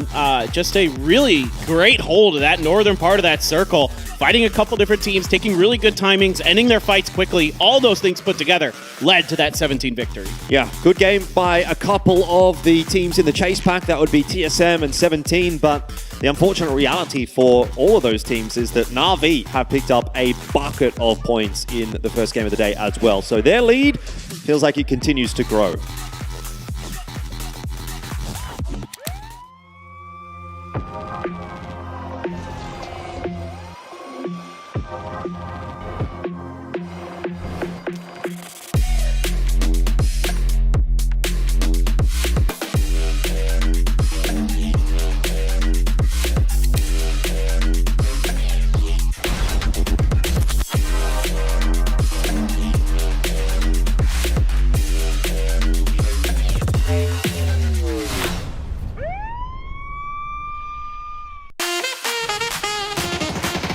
Seventeen Gaming. If there is a team that has started their day strong at this event, it is them, as they get a chicken dinner for the second time in a row on game number 1. Yeah, I love what I'm seeing from 17. Another potential repeat winner here. Yeah. This was the game they were not supposed to win compared to the game yesterday they were supposed to. Okay. Lil Ghost, center circle, no helmet. No helmet. Broken 3 Broken 3 vest. No bullets for the MK12. Not even in one? Xiaowu pops off, and then he's able to go back, loot, get a helmet, get some utility, and then they're able to push out TSM. This case, though, for TSM, that was their game. Yeah. They went in 4 guys strong. They had 15 nades going into the mid game. They got 2 knocks on Eternal Fire and couldn't close out the deal because they didn't have enough smokes. I didn't want to commit enough smokes. But TSM, fantastic game for them overall. But that was that tasted like their game to win there. Yeah. With how they were going into the late game, only 3 guys on Eternal Fire, a few guys on the northern side with 17 Gaming and Expendables. That should have been their game. A little bit more smoke, a little bit more commitment on the Eternal Fire game. I feel like they could have won that. I think it was surviving those crashes, the lack of smokes, and then even to a certain extent, I mean, you saw Lil Ghost gets this knocks on Purdy Curdy here as they try to close in, and it's almost like he waited for a minute before he flushed because the smokes came out to try to save Purdy, and then he flushed him. It's almost like he knew the more that I can take out of your utility belt, the better it's going to be for us in the end. 17 comes out with the win. Now, the question I have for them, you said that, they could be our first repeat. So far in this event, when you go even back to the group stages, they have started very, very strong in the first and second game, and then are sort of just cliff diving after that. So can they keep this momentum? Because they keep getting shaken up when it gets to the end of the as we talked about, the last 4 games yesterday, I think it was something like 6 points they had total, right? They had the 2 first games super strong here. That was a Miramar. Now they're doing it at Erangel, so we know their consistency is possible here. They did this with 2 guys down. Xiaowu, he absolutely popped up for this game here. Huge performance for him. Also, Lil Ghost having that center control, being able to kind of direct some of the shots and put pressure on the other teams, making sure they were fighting each other rather than fighting 17. So I really like what I'm seeing, but still a little bit bad for TSM. Well, it's also become clear that, the map doesn't matter. When you talk about the last day of group stages, they absolutely dominated in Erangel, and then they fell off in Miramar. Then you come to the first day yesterday, it's the opposite around. And so it doesn't matter what map it is. It seems to be more about how they're feeling and sort of coming in early and being fresh with those early starts. So they managed to get it. They do great. TSM, I get what you're saying. I feel bad for them, but the problem with that circle is at the end of the day, there's just nothing. Some advances, it's possible. And it's like, is someone looking in your direction when you make that cross, right? It's just a matter of minutes, seconds even. And I think Purdy getting caught going between hay bale to bush just sort of put the wheels off because TSM had to slow their cross, they had to try to save him, and from there it was just not up. Yeah, overall, they're like, when they get the 2 knocks, Eternal Fire, they're like, okay, someone else is going to try and go and clean that up. You know, they're thinking already, okay, there's maximum one guy left if they have the kill feed tracking on track, right? So I'm just thinking, okay, do they go and confirm? That's 3 points as well, right? There's 2 knocks and a potential 1 more kill. 3 points for kills, 1 point for placement. That's 4 points potentially going their way if they close that out, right? That's 3 more kills compared to what they would have gotten potentially. Maybe they actually got one of them. I think they did. But still, that could have been a win. That could have been that, 5, 6, 7, 8 more points potentially for them. But yeah, still great game for them. 17 is able to close it out with the win and 9 kills. Xiaowu really carried that game overall for how well they were able to do. 13 nades being thrown. And then Na'Vi gets 10 kills. We were talking about this yesterday. We were saying, what is the highest point total a PGS champion has ever had? And it was 177. It was 177, I think. Yeah. They are on track. Elf pointed out to go well over it, to blow 200 out of the water if they keep. But yesterday we pretended. I'm like, there's no way. There's no way they come in and do the exact same thing every single day. And they open up with 10 kills in third place. They're already north of 80, and we're only 7 games into this thing. That's bananas. Yeah, and if you think of it, right, if TSM's nades were like out of the shack, if they didn't defend that shack that well, that would have been Navi's potential, 5, 6, 7 more points. That could have been a 20-point game for them. But it is going to be 17 game here. And look at that. Xiaowu with 7 kills, 800 damage. Look at 700 damage, 2 kills. I would say, but Lil Ghost had hustle. Lil Ghost had hustle. No helmet. No helmet. Broken 3 vest. Busted. Still blasting out bullets. And no shame either. He was jump peeking. He was like, you know what? If you kill me, you kill me. That's my job out here, is just to cause trouble. And that's what it was. Literally playing there, turning around to Eternal Fighter, throwing the grenades, turning back to TSM and locking him out. But the man of the match will go to Xiaowu as he walks away with 7 kills, 800 damage. He played a little farther back, and he was just there cleaning up everything. Just putting so much pressure onto the expendables, making sure they're going out there. And then, being able to, as a 2-man, control and poke 3 other teams away from your position is just such a strong feat. That is absolutely bristling at its finest. Look at the overall match leaderboard. We already covered the top 4 teams. It's good to see the Expendables back up there for the record. Yesterday was rough. Eternal Fire does pull in 8, FW Esports at 6, and it slides on down from there. Twisted Minds, only 4 points. They need more than this. They're going to get back into the hunt, so we'll keep an eye on that. And then Sonics, another team, they're in 4th coming into this, but this morning I asked, what do you guys think happened yesterday? Gunnar said we stunk and we're going to do better today. That was not the better that we talked about, so let's see if they can pick it back up. 41 points for them, but 80 points for Na'Vi sets them 3 games ahead of their nearest competitor, it feels like. And also 5 teams from 4th to 8th place, just 10 points difference, right? Wild. We're talking huge difference in prize pool, huge difference in PGS points that you're able to garner. We're talking about Ascent, they need the 2nd place and the 6th or so to make sure to go to PGC-ish, as we're talking right now. They need to get in there, and one big game for them, they could put themselves into 4th place. I mean, the upside of Na'Vi doing this is that for everybody else who's like, I need a top 5 to stay in the hunt, they're making it a little bit more compressed to play catch-up right now because of those points that they're pulling in. And honestly, in this case here, for Na'Vi, with this lead that they have right now, that could just boost them so much mentally, so much confidence. I asked them in the elevator this morning, like, are you guys ready to play? I'm like, no, need more sleep. Need more sleep. But they have nothing to lose. It's like me being as far ahead of you in fantasy. I can pick anything I want, and even if I do bad, I stay ahead. Let's see if Na'Vi stays ahead as we go to our 2nd match of the day in the grassy pastures. Let's head over to your casters. My guess is they might. I think they might do it. Na'Vi are looking pretty hot to trot at the moment. Easily the most consistent team here in the grand finals of PGS 5. Question is, are there any sharks circling in the water? I mean, there are a couple of teams kind of floating around, but Cerberus may be dropping off a little bit there for game 1 of day 2. They felt like they were kind of the leaders of the chase, but Na'Vi certainly not slowing down. So that does have me worried a little bit. No, I agree. And I think it's pretty impressive the way that they're doing it, because it's not just wins. They have a ton of kills. They have almost 20 more kills than Cerberus does right now. That's crazy good. And especially going up against one of the best fragging teams we have in all of PUBG Esports in Cerberus. Like they talked about in the post-match interview yesterday that Himas is almost at 300 kills for all of PGS. And he'll be the first player to get there most likely. To be able to kind of out-frag like the way that they are and just take on teams in a straight-up fight, again, like they did against the Freaks, and just beat them, make it look easy. I mean, they're really feeling it right now. Himas, still our top damage dealer on this map, but Hakatori's right behind him.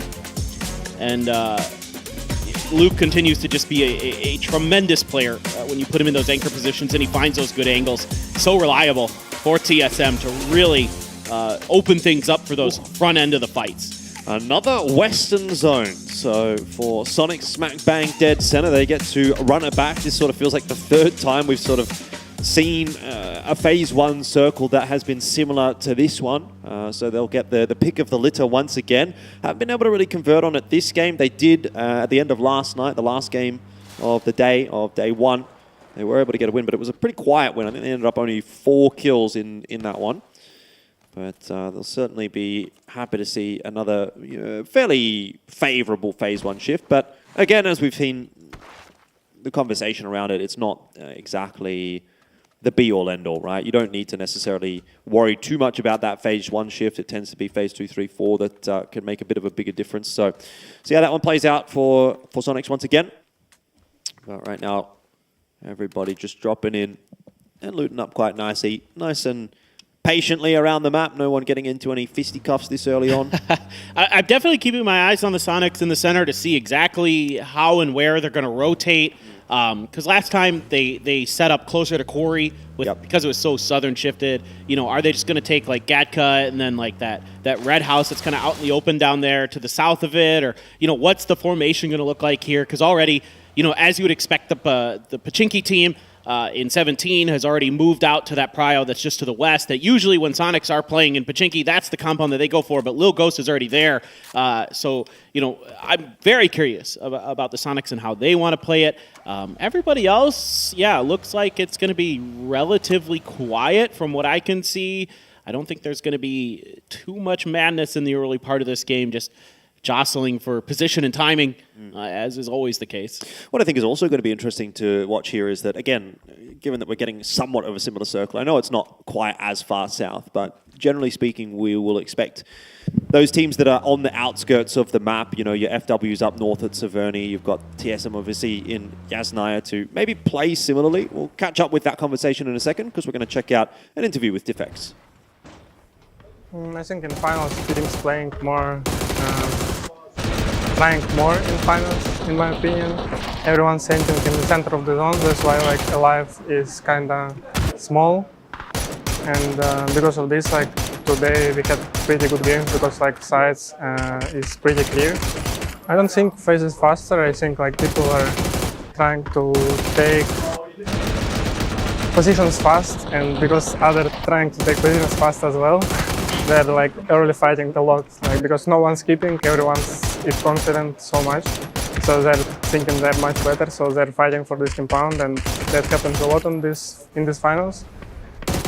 Good interview. Gets us into the mindset of Na'Vi a little bit. What he's saying there is that teams are sort of rotating center a little bit more aggressively in this final stage. And maybe that is playing into the hands of Na'Vi, who tend to be a little bit more of an edge-based team, right? There's maybe a little bit more space for them to play on the outskirts. That's exactly what I was just thinking. I mean, I think, them, even Ascend to a lesser degree, a team that likes to play on the edge, might find themselves with a little bit more room to maneuver, a little bit more room to catch some edges of circles as they shift away because you're able to take a little bit of extra space more freely. But part of it is also like a lot of these teams, why they're so center heavy or something like that. Well, the teams have done such a good job of, researching the circles, researching not only the circles themselves, how they shift, but also what positions can be good to pivot out of and things like that. So there's so much that goes into it. So that's why there's so much contention over some of those what we call prio positions early on in the game, because they're really powerful if a circle goes a certain way, or even if it leaves you in some cases, you have a good opportunity to take some good fights and harass some teams on the edges. So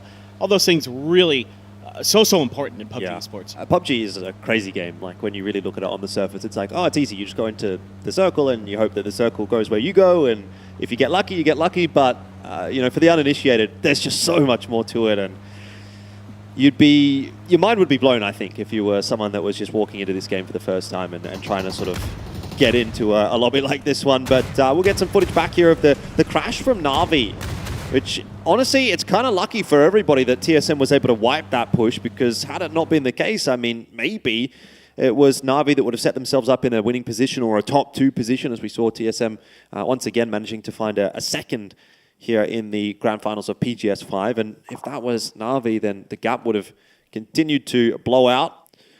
which it kind of did anyway, but could have gone even worse. Yeah, no, I mean, at least, the bleeding stopped there. And there just wasn't a runaway with that game. Yeah. For the other teams in the lobby, I mean. This is the biggest thing about Na'Vi so far in the grand finals, is that they haven't really had a awful game. Their worst game has been Game 6 of last night, which was 12th place, 4 kills. So they get 4 points out of that game. 4 points is their worst game so far. That's crazy. And as far as your worst game is concerned, that's actually still pretty good. Yeah. That's like, you walk out of a 4-point game and you go, okay, well. We got something. Yeah. You'll never feel bad, that bad about it. I mean, every team wants to be putting up, 10-point, 11-point games. But that's, even the best of the best can't do that consistently. Now, problem here for KDF is they've been chilling up on this mountain, leaving Salute as an anchor quite far away with this TDT situation.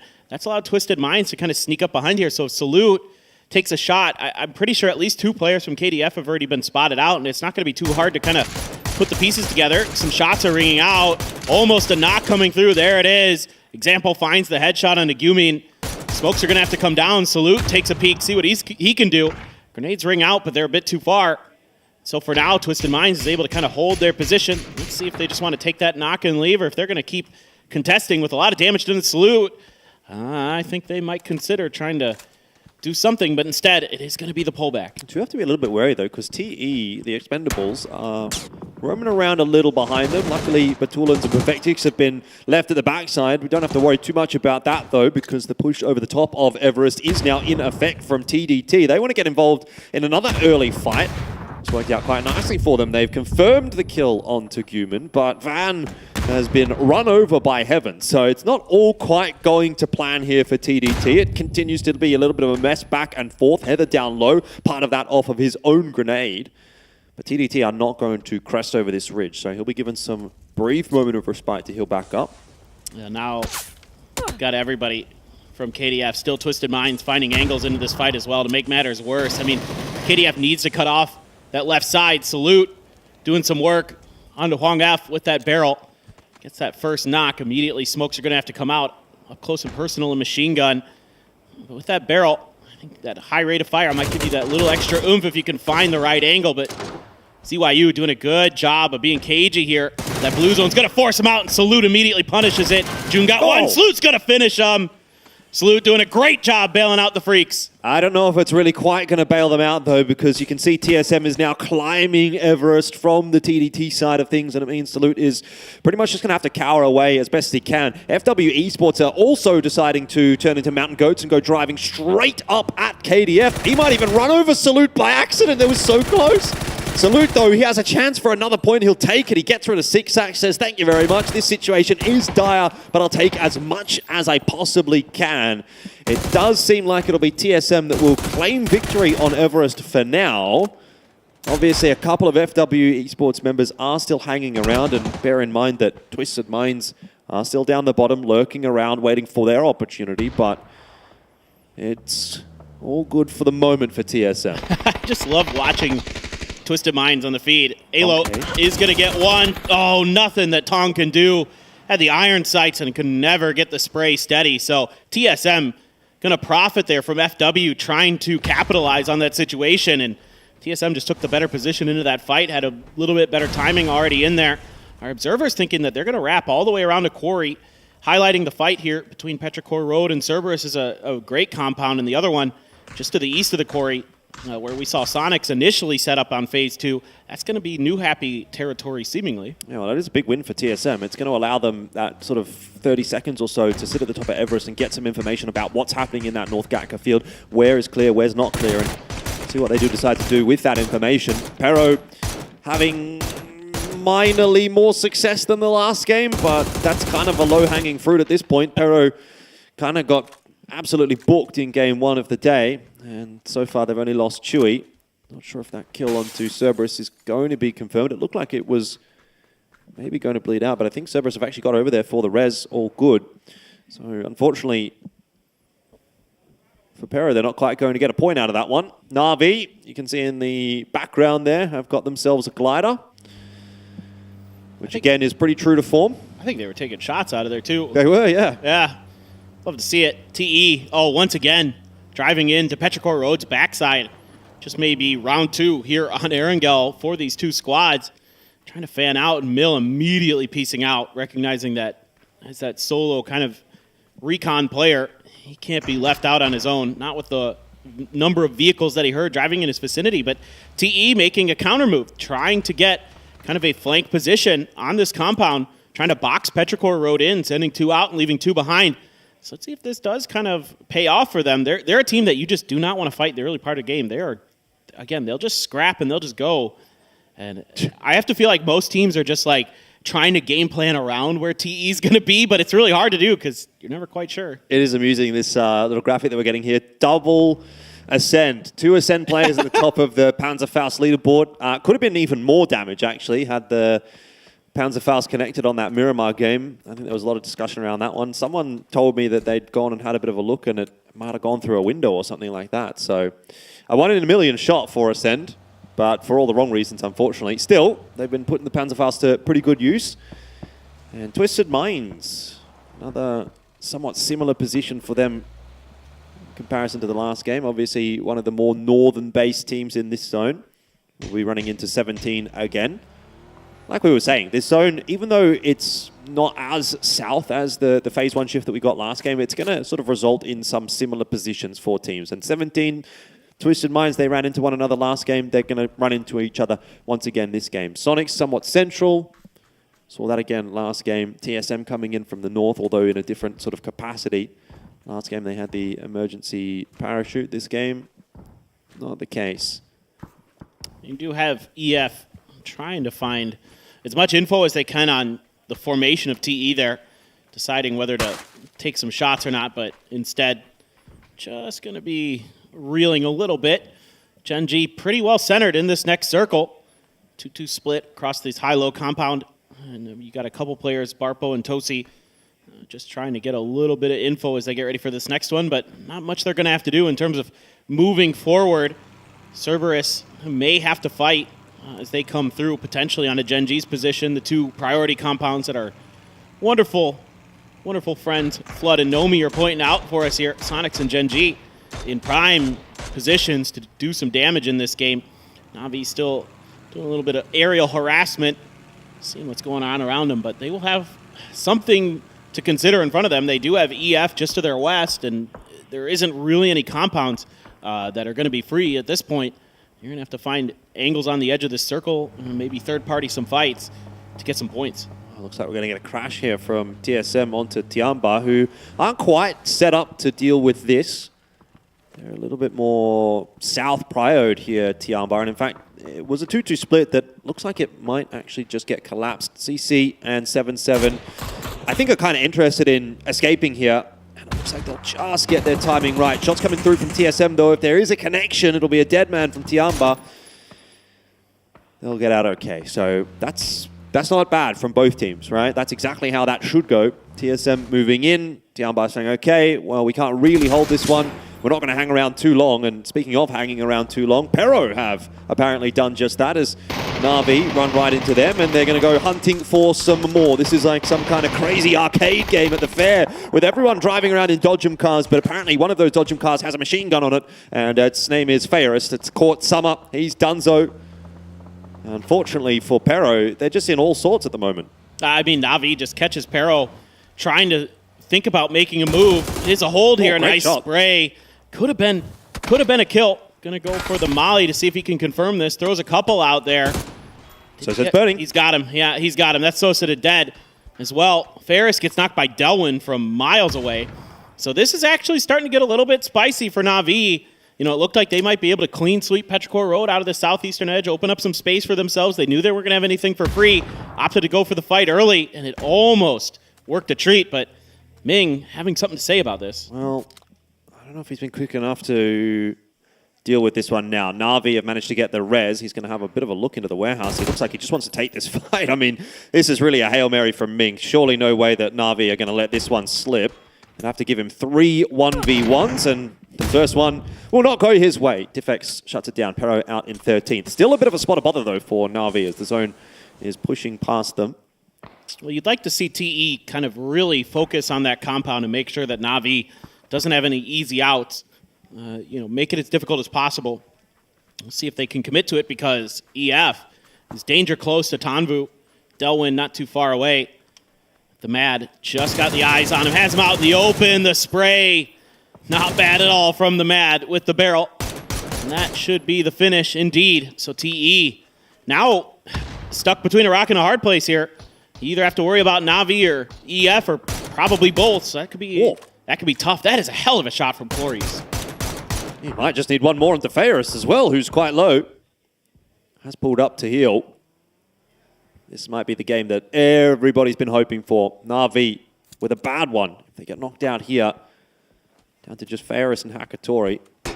Hakatori is still back in the compound.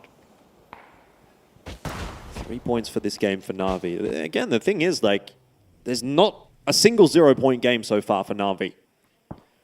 And that's a big difference maker when you look at someone like Sonics, for example, had 2 0-point games yesterday, still ended up in 4th. What if they were 5-point games or 4-point games? It would have been a very different story. Would have probably been up in 3rd.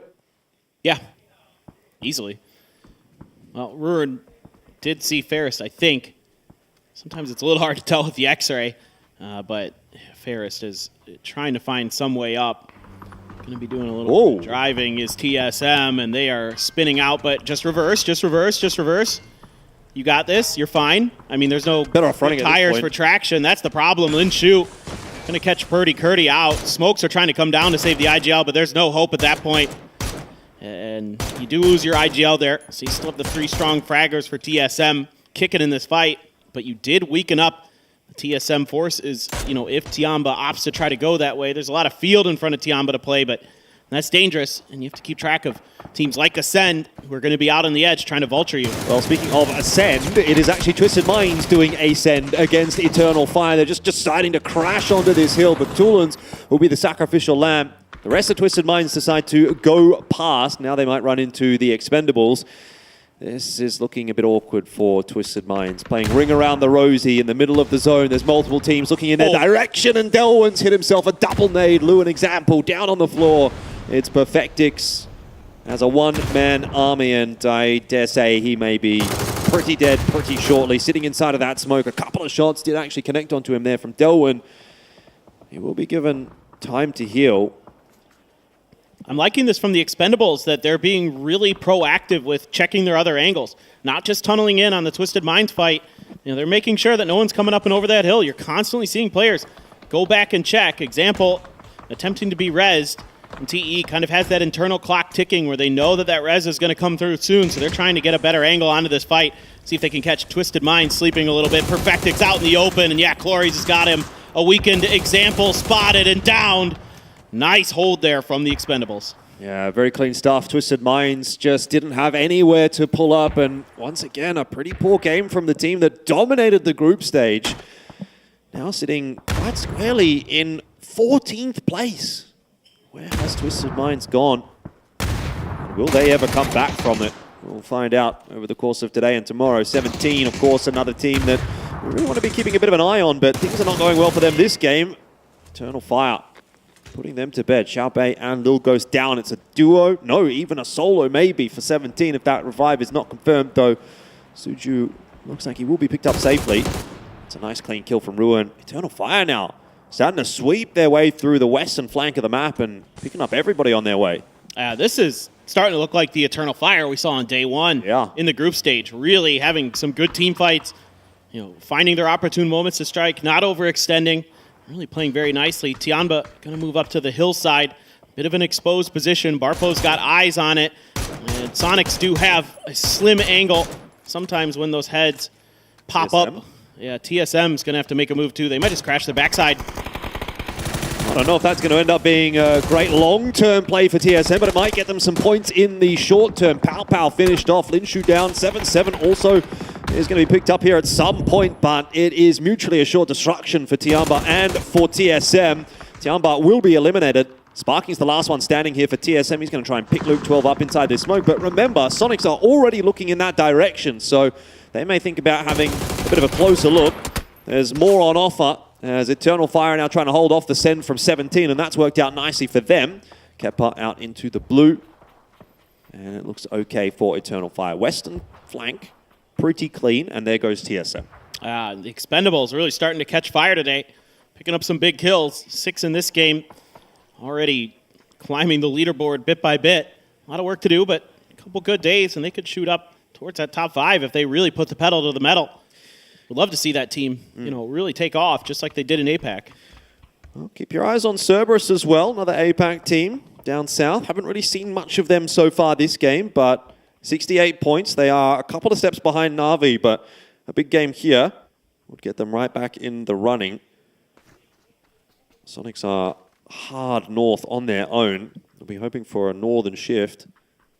Everybody else is a little bit more central or southern. This is the cleanest area of the map, actually, that position that the Sonics is holding. Yeah, Sonics are going to have a tough move if it does shift south. They've got a couple teams that are pretty dialed in and have high ground advantage over them to really sort of blockade them from getting into that next circle. You've got the Expendables, you've got EF. That can make their lives very difficult. For Gen G, really the name of the game right now is defense. Just play for this really high priority position. Yeah, the circle's going to leave you, and Sonics have to figure out what they're going to do. Are they going to try to take a fight? It looks like our observers consider that might be the thing to do. Ascend and Gen G seemingly potentially fated to duel. Yeah, almost no chance that they don't, right? Like where else can Ascend really go? They could maybe try and wrap south, but in that case, they'd be fighting into Cerberus and putting themselves on a low ground. So it might just be better off fighting their way forward. Yeah, and the angles that Cerberus would have as they tried to get into that next circle would just be unplayable, seemingly. Look at the replay. Twisted Minds trying to find some level of safety. They're usually pretty good about finding some landing spots towards these, phase 3, phase 4 circle rotations, but Batu put the head in the hands. And meanwhile, EF is just destroying New Happy. Goodbye. What? They're destroying everyone, bro. What? It's not just New Happy that's going down to EF right now. Like, they are getting everything done. So Lolzy has managed to catch a clip onto Ruin, but again, Eternal Fire doing it so cleanly that they're not really under any pressure of someone else crashing into their position. We'll hold that thought for the moment, though, because Sonic's going to push their way forward. Double nade up over the top. Duck Juice on the receiving end of that one, but they didn't quite go deep enough. Shrimzy and Kickstart going to have to take a knee and heal up if they can. H-Win under pressure, but surviving by the skin of his teeth. And here comes Tiggleton. Shots in from Clories. Oh, it would have almost been a notorious seat swap from Tiggleton, but he can't land the shots this time. We'll go down to Clories, and the Expendables hold the line for now. Oh, if Tig could have gotten that kill, that would have broke open some extra space for the Sonics, made their flanks a little bit more comfortable, but still an opportunity here as Eternal Fire has gotten involved. Shrimzy all of a sudden gets a couple big kills. Clory's going to get a knock onto Kickstart as well. You can see Shrimzy trying to turn his attention around, get the flush, see if they can protect Kickstart for this res. Maybe allow EF to do a little bit of the heavy lifting here on the backside, but it's only Clory's left for the Expendables. Already has 6 kills in this game. Gets that reload on the AUG, looking to find the angle. Kick trying to get behind the tree for some safety. But it's really tough right now for the Sonics because EF has wiped out New Happy so fast. They're able to commit some resources to this fight. Yeah, definitely, and that's why Shrimzy's going to have to make this move. He's got to be worried about what's happening to the north. That has actually opened up the angle for Clories to grab another one, and it is going from bad to worse for Sonics. Kickstart dies. Shrimzy falls as well, which leaves just H1 and ill-fated rotate in the end for Sonics. And the Expendables may come off with the last laugh, but ultimately both these teams look like they're pretty donezo at this point. Eternal Fire really only have to have a little bit of a look over that hill, and they're both pretty much done. This is a crazy good game from Clories. 700 damage, 8 kills already. And look at Eternal Fire. Everyone who gets even remotely close to them just dies. It's Chris gone. Now Ascend players are starting to crumble. Cerberus getting involved. Rune's going to steal one of those kills as well. Clories trying to take a fair fight against H-Win, but Rune's fighting on a couple different fronts, just turreting from the top of that hill, making everyone's lives a living nightmare. Once again, we have a sneaky snake in the Ascend club. Seems to be what they do best. This time it'll be Pains to have a crack as a solo, and he could really play spoiler to Cerberus if they bypass him and get in front of him. Looks like H-Win is going to go down just a little before Clories, so the Expendables getting the last laugh there. Though I'm not sure that Clories has much of a way forward here. He can at least maybe hold on to the northern side on his own and try and eke out another placement point or two. I think the biggest change-up is going to be what happens here with Cerberus, when they have to move, when they have to leave their cover, because there's not a whole lot in front of them here. They're very spread on the southern side of the map. Gen G have a fairly straightforward push in from the west, but Cerberus is the other kind of superpower in this game, in that they've got 4 players alive, though I'm not sure that that's going to really last too much longer. As soon as that blue is pushing at their back, they are going to be forced into an awkward spot. Yeah, Cerberus is going to need some smokes to cover that hill line as they try to make that push towards that compound, or just some way to make a wide wrap. Maybe they've got some vehicles. Yeah, I see Hisaki in one that they can use to try to swing towards Kalori's side of the circle or something like that. I really want to give EF a ton of credit right now with the way that they're managing this game. The comms in this game are really good. You know, they're able to reach out, third party a couple of these fights, and as soon as there's pressure from a couple different angles, they immediately collapse back into formation, group back up, and reset, and get another knock. Ruin again. Absolutely destructive right now. EF is just in full control of this game. Yep, they're hitting everything. I feel like a bit of an auto turret. It doesn't matter where you are. That gun barrel is going to swivel around and knock your block off. In the case of Himas, that is exactly what happened. His head suffering some war wounds, but he's getting revived. It's a risky play from Cerberus because the blue is definitely pushing at their back, and that's exactly it. Dakmai and Hisaki have gone down to the zone. It's just that one knock. That's all it took. You know, they were setting up for this push. You could see the smokes were coming out to try to make their way forward, but that one knock kind of sent them reeling where they wanted to try to get their 4th player back up, and they paid a hefty price for it here, Elfish. That was unfortunate, but it do be like that sometimes. You got to give credit. Well, Kalori's still doing damage already as a knock onto Barpo. Hold the phone. There's no way this guy can go any further forward, but Gen G's fighting on a couple different fronts. Finally, Kalori's taken out of this lobby, but not before he has done a tremendous amount of damage. Well, speaking of solos, Ascend still have one alive. I am quite intrigued to see whether or not we're going to get another big solo Ascend play. We'll hold that thought for the moment, though, because Eternal Fire are starting to push their way out. They're starting to dictate the zone as if they haven't been already.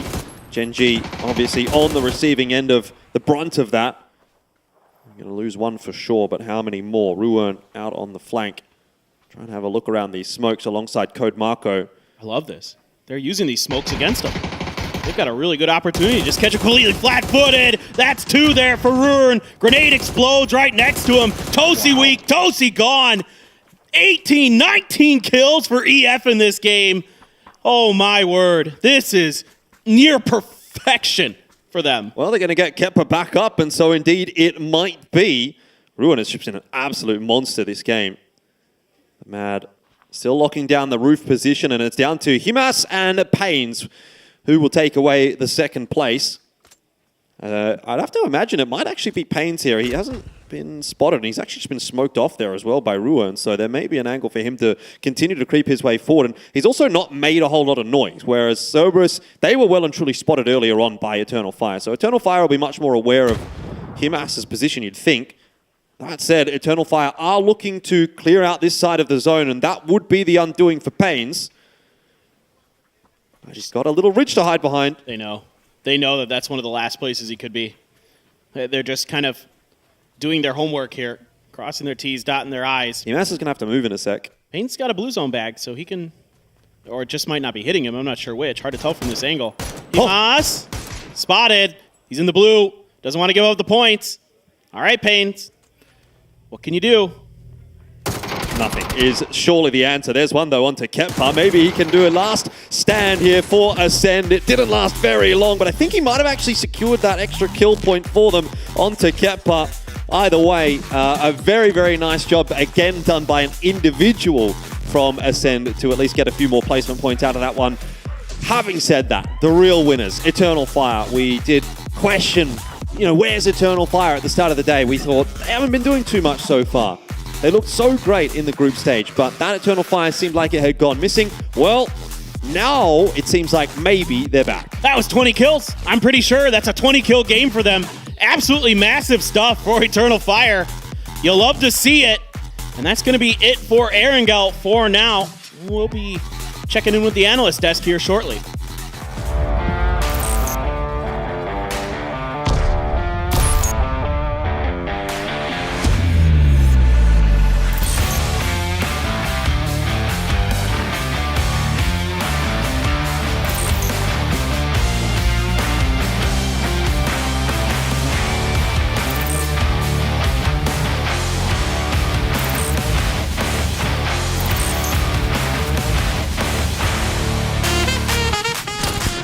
9, 12, 12, 16. That's how Eternal Fire started the grand finals. But none of that matters anymore, because when you finish a match with a chicken dinner and 20 kills to go along with it, you've made up every point that you lost. And you know what 10 plus 20 is? 30. Yeah. I did it! That's great. Great Proud of match. But you also know what that is in terms of how many points it is. It is 66% of the points that came from wild. kills. Yep. In a win. That is usually not what we see. That's huge for them. Huge clutch for Eternal Fire. And they control that central, that little mound that they had. That was such a good play from them. And to close that one out, to coming in from that eastern side, and then push everything and just take control. That was such a hard game to play. But yeah, they wrecked everything and everyone.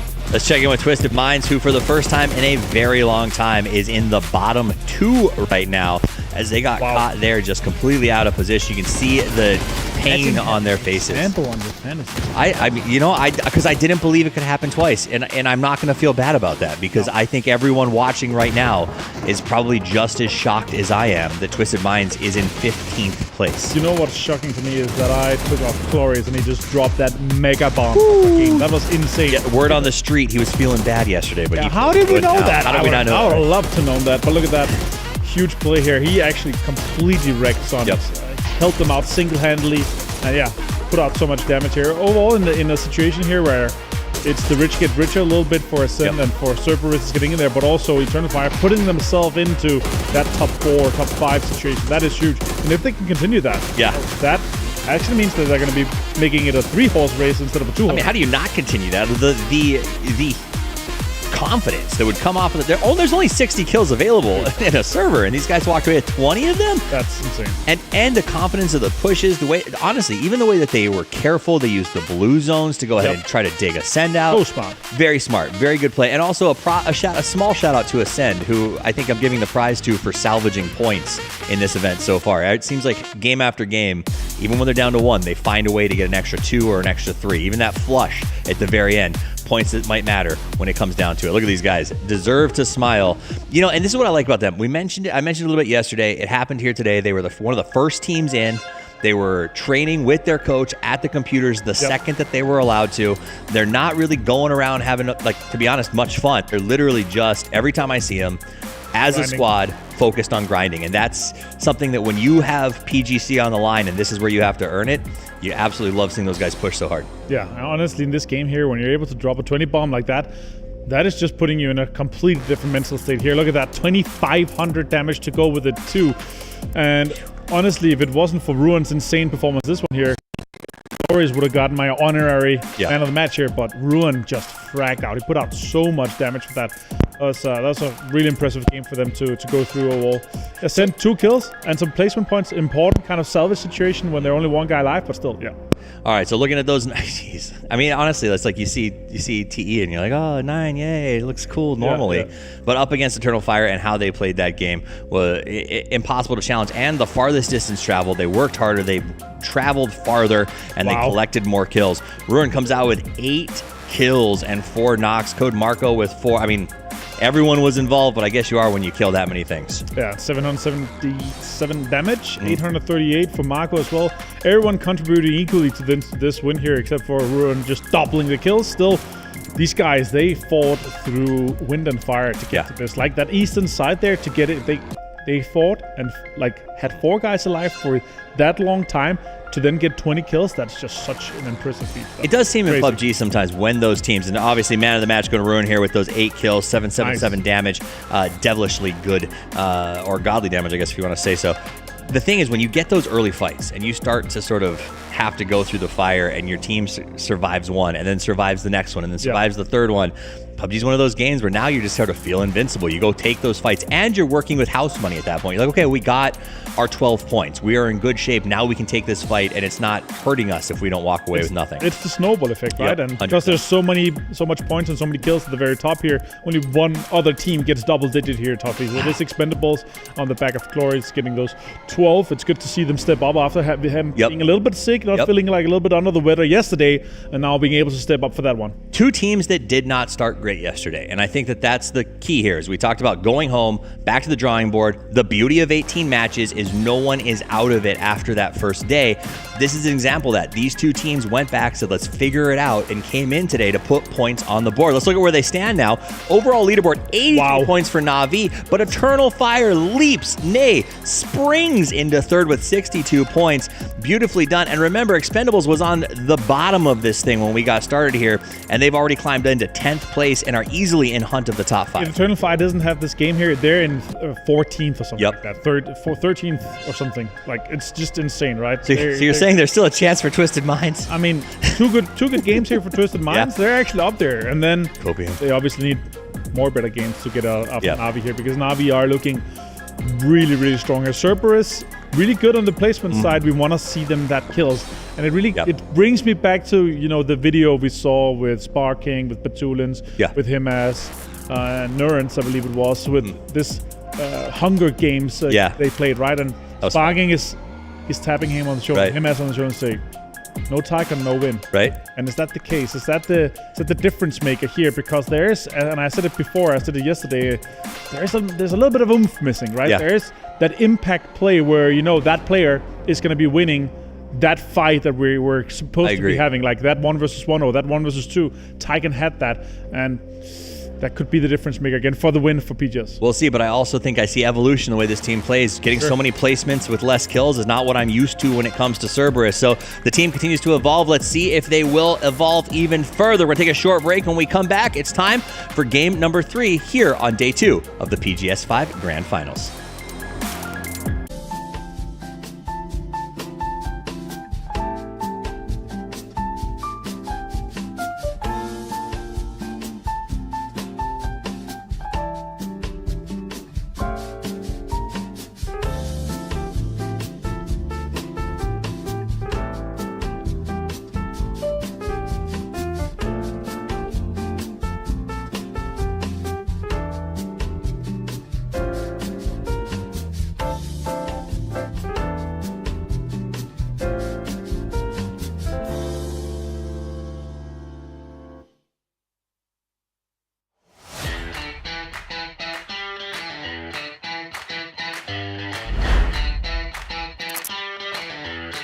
Information to try and help Luke out, but this is starting to look pretty doomed for Luke 12 and for TSM. Oh, never mind. Exciting team to watch here throughout. Tanwu for this, I told this yesterday, the jump, then with the AK, even the seed swap gets him. Former teammate there, grenade in hand towards Epion. He goes down, nice. If anybody's gonna make the push, opens the door, goes out, finds one. He's got the pump. Can he find another? He gets some damage, but doesn't get the knock from the Bobo. Bobo and Wang Zai combining. They're gonna wipe New Happy out. Near that C-block compound west of Venus, so curious to see what they're doing. Well, what they're doing, they're getting shot. Heaven's got Jeems looking for another season, pre-fires it. Heaven's got 2, looking for the 3rd, Heaven! They can find the flank angle on the Na'Vi, but Hakatori aware of it, keeping him at base. Good peek shot. Really nice stuff from Hakatori. You're kidding me. This is a gamble by Raining. That's gonna not quite pay off, you'd have to imagine. He's out in no man's land, and Na'Vi.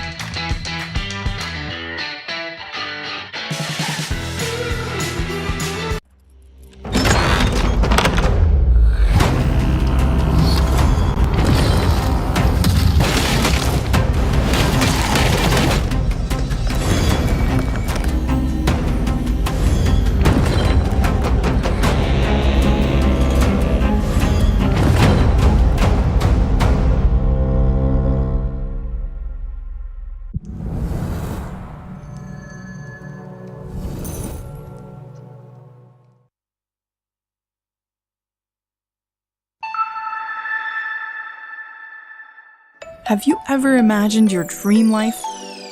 We all have, but living that desired life in reality is a different story. If you could become a god and do anything you wanted, what choices would you make?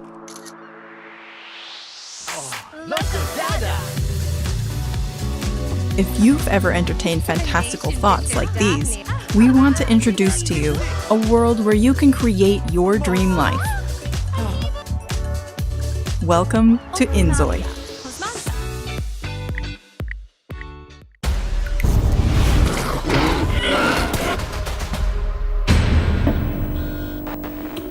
They come from the dark lab, the noisy cannibals.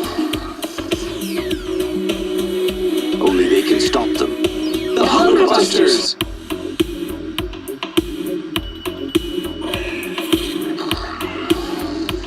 They're back and armed to kill. Why take chances?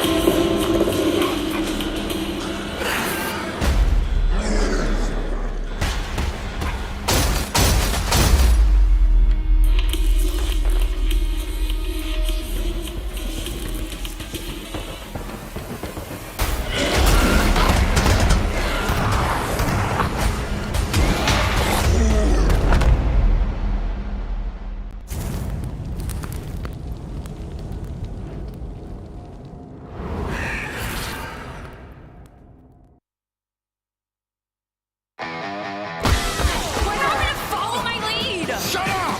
You can't even run properly!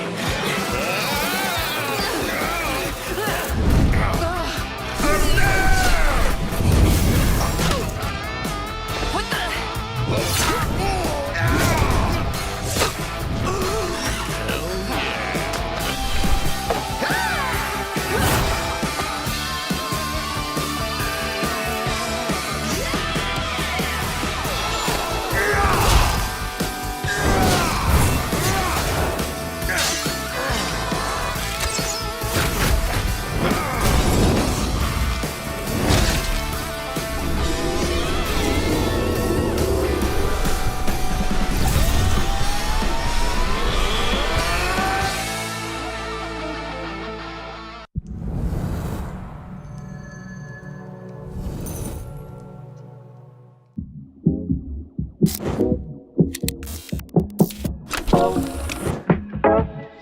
You didn't mean to kill that policeman. Well, of course not. It's against everything I've ever stood for.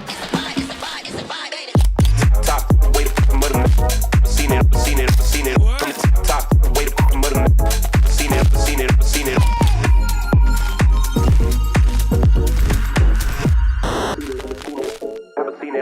Ever seen it. Top.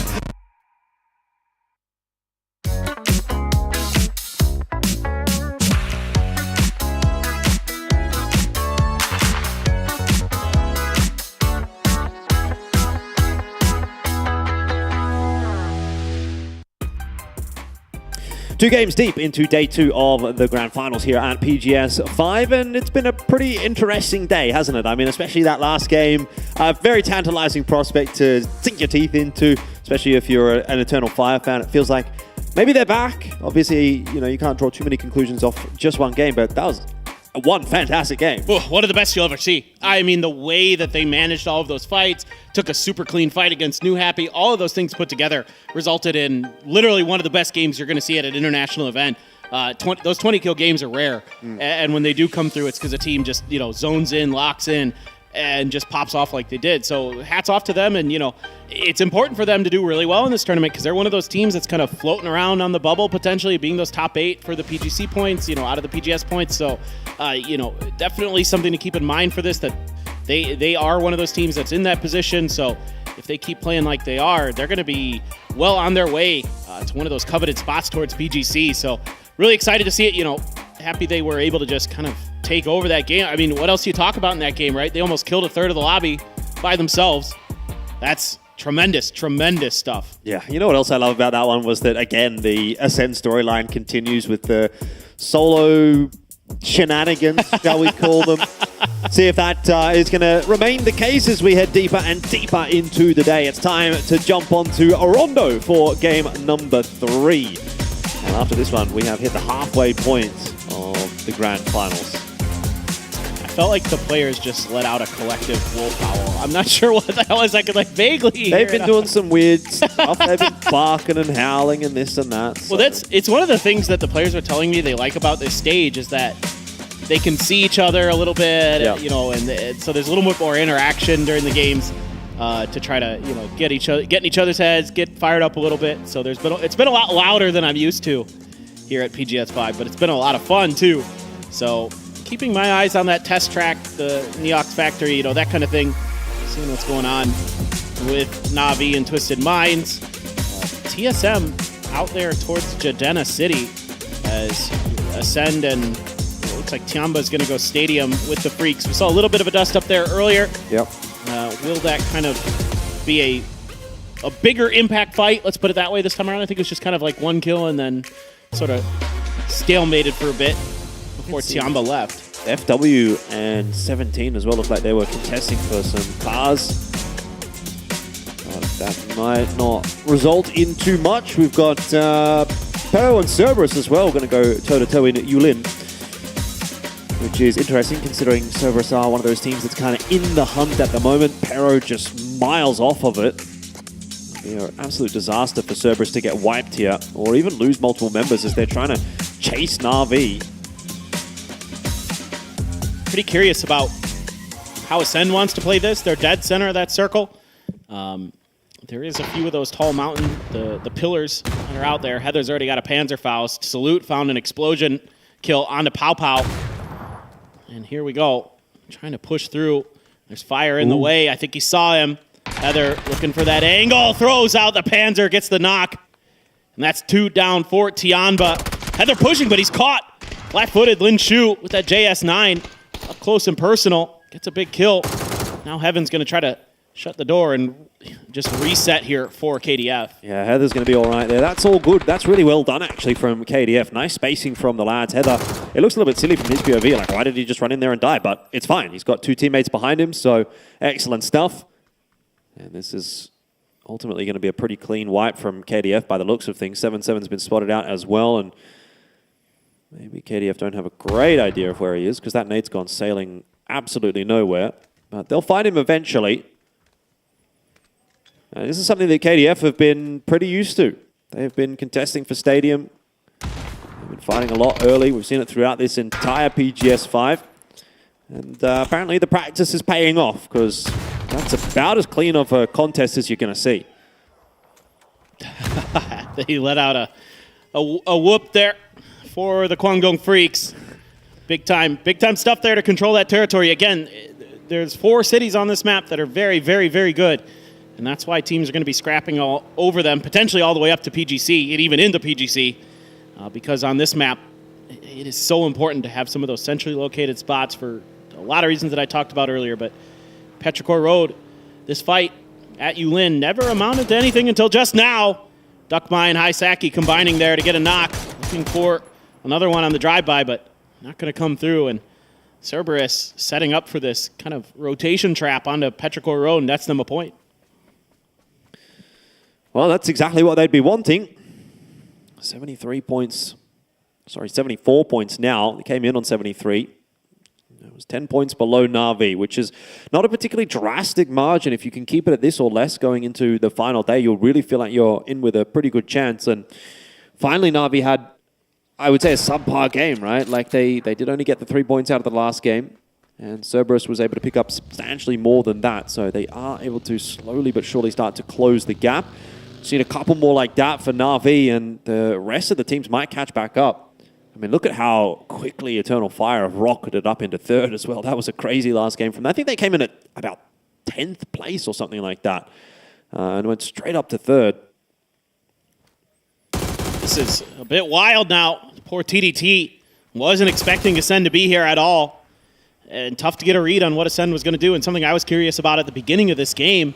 In fact, they've split 2-2 out. This is Feng Tun, and this is now a little bit dicey for TDT. They're going to see one Ascend player leaving, but that might just be bait to set up Kilyakai for another solo kill, trying to keep his position obscured as best as he can, not give away any opportunities here for himself to be spotted and just fake that they left when they really have not. This is just so interesting the way that Ascend approaches this game. Well, there should be no illusions as far as CDT are concerned that at least someone has left. Man, spotting it all the way out there. Does beg the question though, what's Kilyukai going to get up to? Because even if he does get a kill, is he going to get out of there alive? Brex and Chris going to be locking down the rest of the 2-2 split. Kilyukai, here we go. This will be your chance. Just didn't quite land that initial shot. And Zayu will get out okay. Got to get on your bike now though, if he has a bike or a car. I'm not entirely sure. See some gliders flying around. There's an emergency pickup being pulled by TSM. And the extremely good anchor player, Luke 12, got an interview with him. Hi guys, I'm joined by TSM's Luke 12, wearing the fancy pants. All right, great start to day 2. How's the team feeling, Luke? We're feeling pretty good. Pretty hot start to Erangel, and it's a bit better than yesterday. We've probably almost doubled our points now. So we're feeling pretty confident for this game. The energy is on for TSM, but during the first Erangel, you guys were dealt like a very hard zone shift. So what was the decision making like back then? Well, we pre-planned the Sen with Purdy on the EP up, so he was scouting for us, and we were playing for the Sharks, and we got the Shark shift, so pretty lucky and felt pretty good for that. So I would say luck is a skill as well. Yep. All right, now that was Luke 12, and back to Rondo. Yeah, I love the fancy pants. I think they actually work really well with the TSM color scheme. They actually do. It's a good looking setup. You know, maybe a couple of other esports teams can take a leaf out of TSM's book there. I'm pretty much just wearing those fancy pants like most of the time when you are wearing pants. Yeah, when I am wearing pants. That's a big, that's not often. Every now and then. Every now and then. A little bit of a look back at what happened to Twisted Mind. You know, just looking at this fight here that happened with New Happy and just kind of cutting a couple players down outside, getting a good angle there for the Mad on the drive-through, and then a player trying to escape disaster, but no escaping this team in that previous match. They were just doing such a good job. I love the way they were using those smokes against Gen G to cover their flank angle, to sweep out and finish them off, and really eliminate the biggest threat in that game, and got to be feeling good after that one. Code Marco, a bit of aim prac there onto the vehicle. He's going to keep going. Might as well. You just want to make that vehicle unusable for anybody who might happen across it. And that's, plus, you don't really necessarily typically need 224 sevens back. So might as well burn through a few of those anyway. Yeah, fair enough. Eternal Fire, reasonably well set up inside of this zone. So we'll see if they can manage to put two really good games together. Get right back in that chase with Na'Vi. Still kind of sitting at I would say the top of the middle of the pack, if that makes sense. Cerberus is the chase, Na'Vi the leaders, and then there's the middle of the pack below them. Eternal Fire maybe all the way down to, say, Sonics. Yeah. I think anything where you're within about 20 points is kind of reasonable, because that's just a 10-kill chicken dinner. So that's generally where I kind of think about a reasonable range to catch up. Cerberus, though, just vibing eastern-ish side of the circle. Have a nice little compound gas station set up for themselves. And weapon kill rankings. 2 Cerberus players are in there with the AUG. I mean, they love to scrap. Not too surprising to see Clories after what he did in that previous game up in that hunt as well. So the 5.5 guns working a treat for some of these players. Most players are running 5.5. There is a little bit of, there's a Dragunov here like for Hemas, and you do see some 7 players, but 5.5 still pretty much reigns supreme. But that being said, that Dragunov, we've seen it with players like Alo that can just change the destiny of a fight in a heartbeat.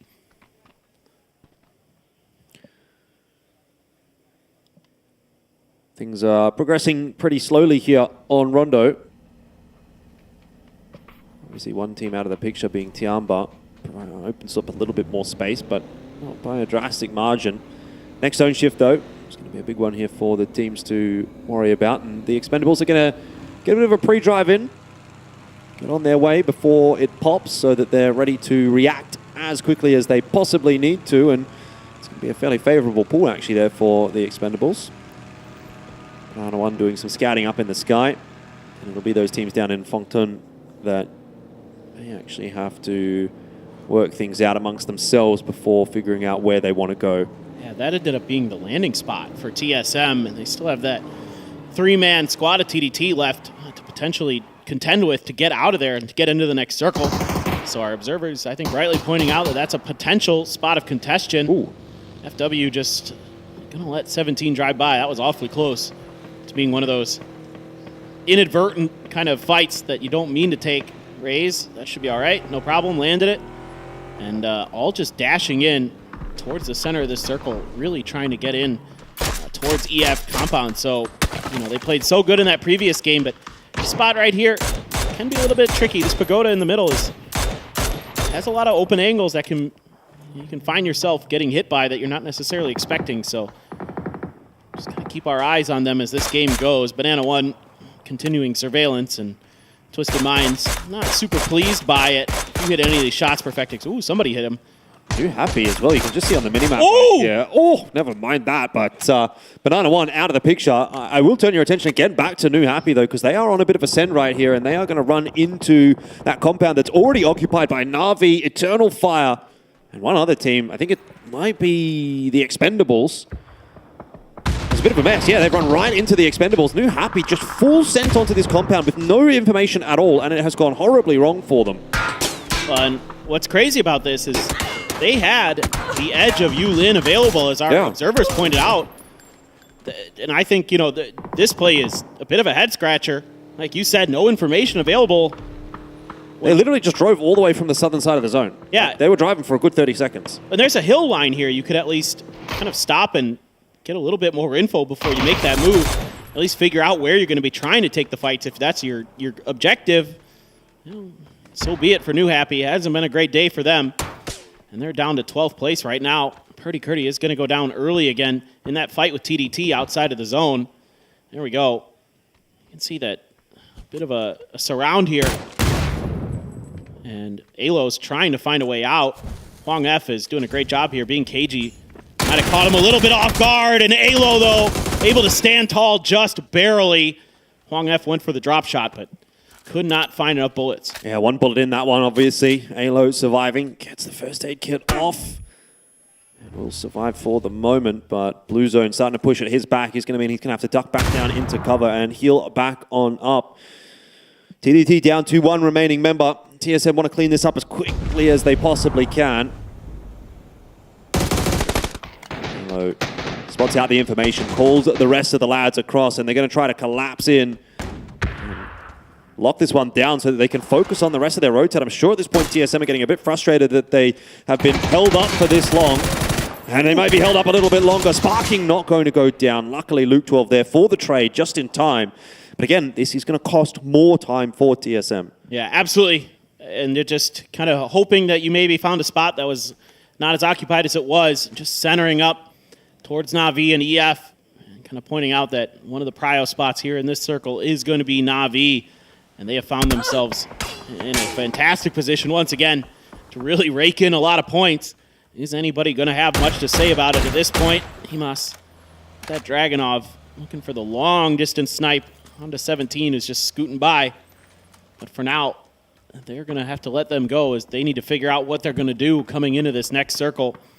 Some tricky rotations ahead. I mean, there are those hills just to the southeast of the circle outside of Yulin. That we saw a little bit earlier that maybe you could wrap up into for them. We'll see. Ascend also cutting in. They're going pretty deep here. And they're already losing a player. Sonics have great sightlines down into this driving path. Yeah, nice shots from H-Win. Could be another point on the board for Sonics. Everyone wants to move in. I don't know if Ascend are going to suffer the same fate as what New Happy did. Locked up on the southern side of the wall.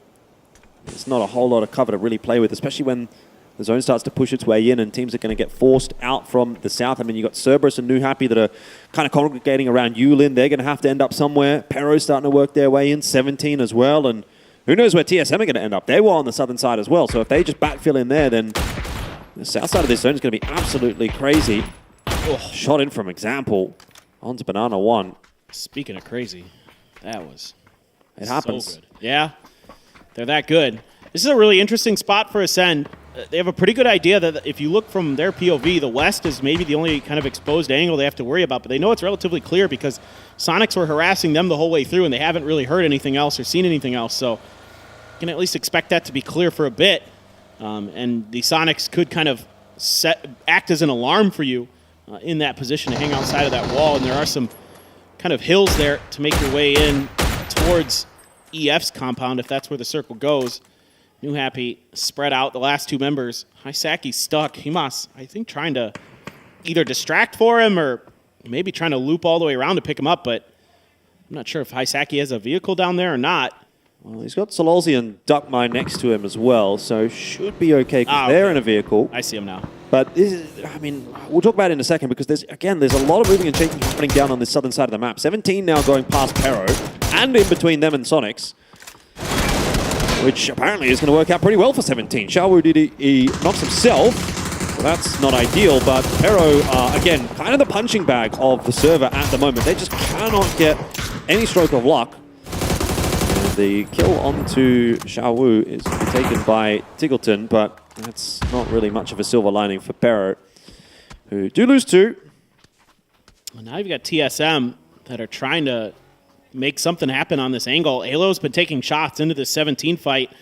Circle is going to be still pretty favorable for EF and Na'Vi, but somehow, some way, Cerberus gets out of any danger there with New Happy, able to regroup and kind of set up. Ming, nowhere to go. Just gets cut down by the Expendables. I think it's a 1 point day so far for Pero, if I'm not wrong. Yeah, they got one kill last game, and apart from that, it's just been nothing. So, disaster of a day. But it is what it is. And TSM still hanging on. Starting to make their way in. Sparking and Luke 12 both out in the blue for the moment. Alo is somewhat of a forward scout or a point man, I guess is probably a better word here. Has to be worried about example from Twisted Minds. So TSM kind of stuck between 17 and Twisted Minds for the moment. Hey, watching that mortar come in, just trying to track its angle. The real question was it meant, oh, it hit Ascend in the center. Oh my.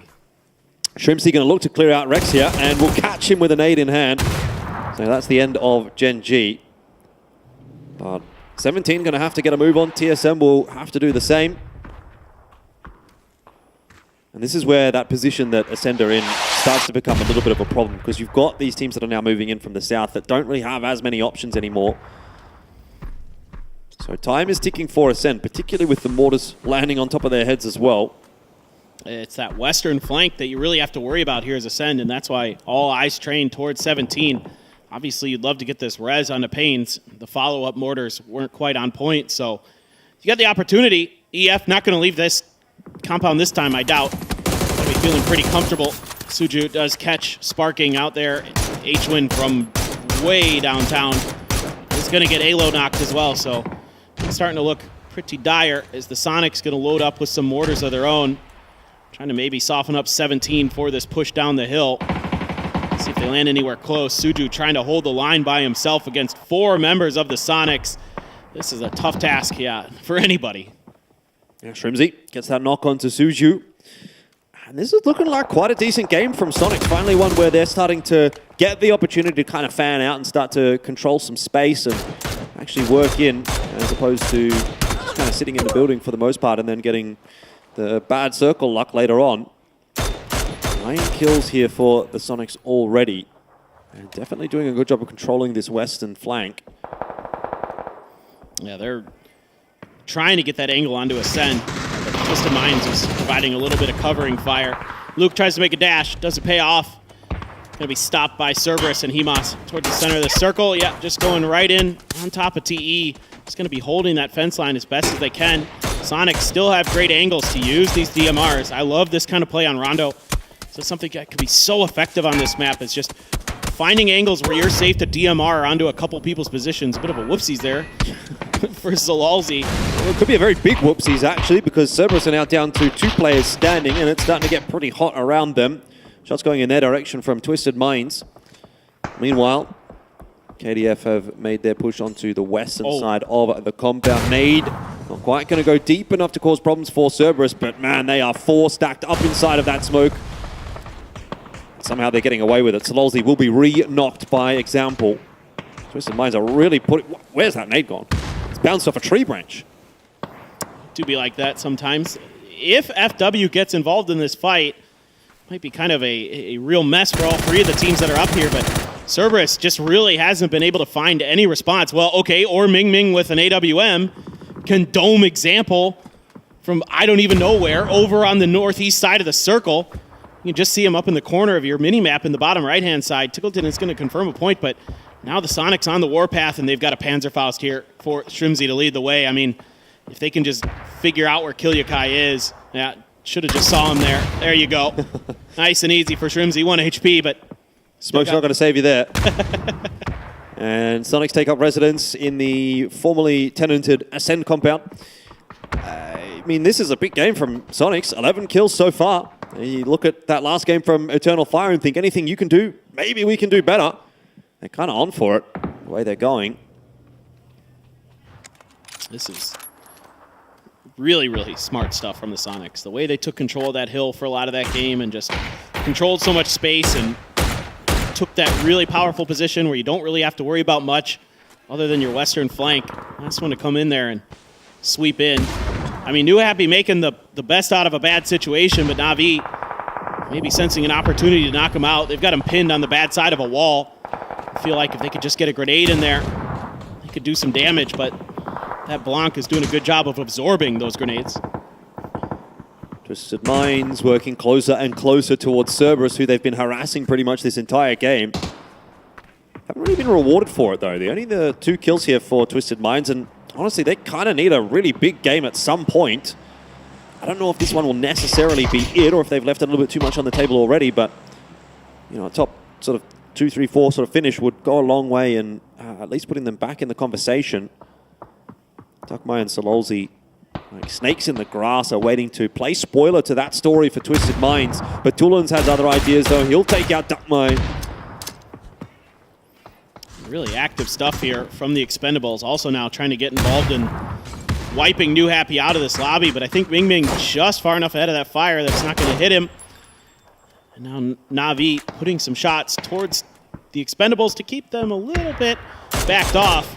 But a little bit of work to do for Na'Vi. They're going to have to try to get into this next circle, and now Twisted Minds is taking a couple different battles. FW now encroaching on their western flank. Perfectix under a bit of pressure. Needs some help from Lou. If any of these grenades are good, that knock could be devastating for Twisted Minds. Perfectix, though, not knocked from that. Came close. FW can't find that opening they're looking for just yet. Twisted Minds have got other issues as well, but Tulan's dealing with some of those. Ming Ming will be taken out. Na'Vi's spotted on the other side of the zone.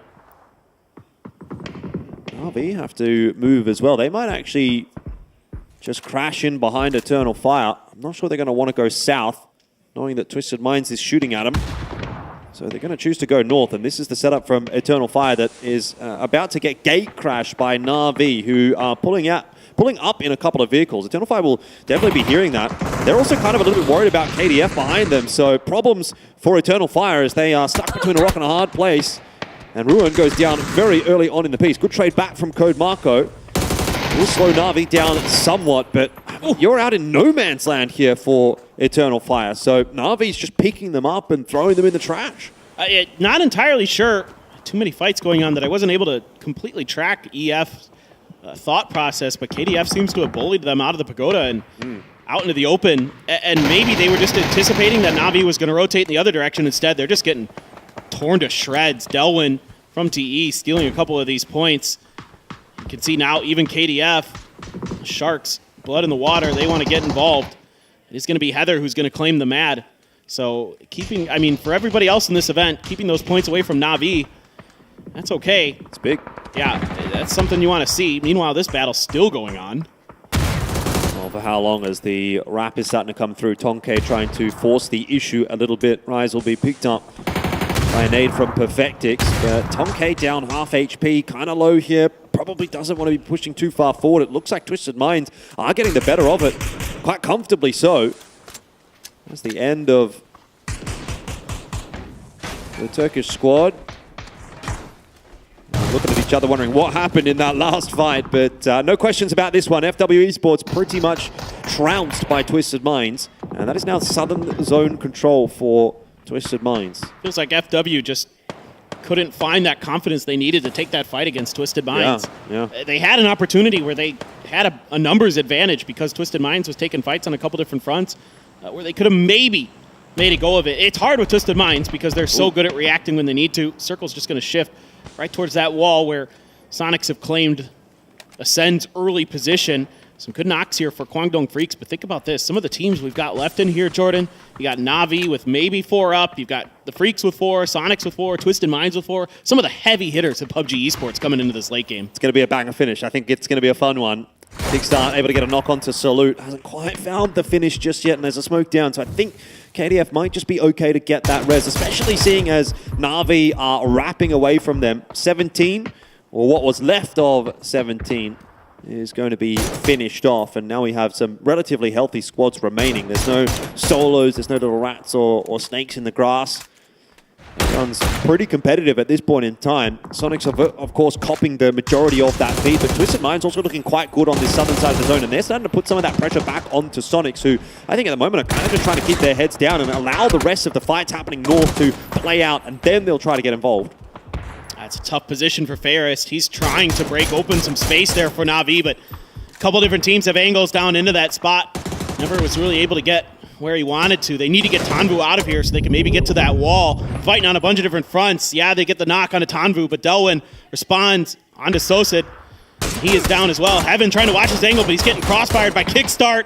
Just able to prone in time before Kick's able to find that knock. Barely, the Freaks are hanging on, but they don't have much time to sit below this bridge. Taps out from Example. Not too many connections actually onto KDF right there. But Tulin's able to clean up some of the last remaining members of Na'Vi. We've got Diffex surviving as a solo, but for how long? He might have just gotten to the rock for some relative safety. Ooh. And he's actually getting some shots in onto KDF as well. He's playing spoiler for the Korean squad, who were trying to deal with Sonics as well. KDF really under the pump. There's a shot in from Example. They don't seem to have any little spot of safety here, KDF, apart from maybe the left side of the bridge right there. How long that's going to last, though, the answer's probably not very, because Zone is going to push that out. I think that might just be the end of KDF, although not a bad game from them. 8 kills. They managed to make it into the top 3. Whoa! Oh, Salute was trying. But yeah, absolutely, KDF, it was a ticking clock. But that knock onto Tiggleton, very dire now for the Sonics, because you know that Twisted Minds is going to try to capitalize on, Trimsy. Gone here as well. So now you've only got a couple players left. Kickstart and H-Win trying to do what they can. But this is a very tough spot they found themselves in. And there's even that flank angle with Perfectix being able to hold the point, keep the Sonics really pinned in this spot. It's going to take a tremendous outplay here from Kickstart and H-Win to get this done. It's a little bit more like it from Twisted Minds. This is the team we remember from the group stages. It's going to potentially end up being a 17-kill win for them. Sonics still trying their best to carve out some kind of safety, but there's no way that they're going to be able to get Tiggleton back up. H-Win's been spotted out now as well by Example. So it really comes down to maybe what Kickstart can do from the back lines there. If he could get himself a knock somewhere, maybe open it up, but too much to ask, and a 1v4 feels like it's impossible, so he'll go down to his own molly, deny the points. It ends up being a 16-kill win, but finally we have Twisted Minds coming back alive now as well. They are inevitable. It is just a matter of time before they will put together a great game. Sonics as well having a tremendous game. They should be very happy about the way they played that. Double-digit kills, second place. That's a huge performance for them. KDF playing a solid game. Probably not as good as they would like, but still a really strong performance from some of our best.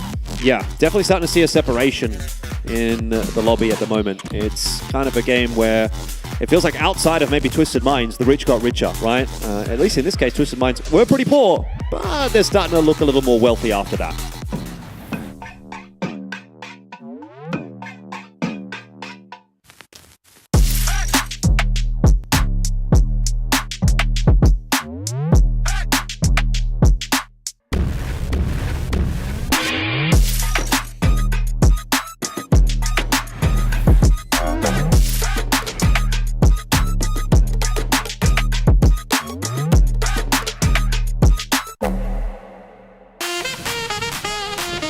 Down but never out. Twisted Minds was as low as second to last, and then they come out and leave it with a blast. What a game on Rondo, what an ending, and Twisted Minds walks away with the chicken dinner. It's always the wildcard maps, right? It's always that's gonna get that mental reset, put yourself into a situation where you can actually step up and take those points home. But yeah, Example got knocked in a rough situation there, and two guys just rushed to take him, put him in the car, drive him to safety, rest him, and they stayed 4 guys alive all the way to the end game there. Huge game for Twisted Minds.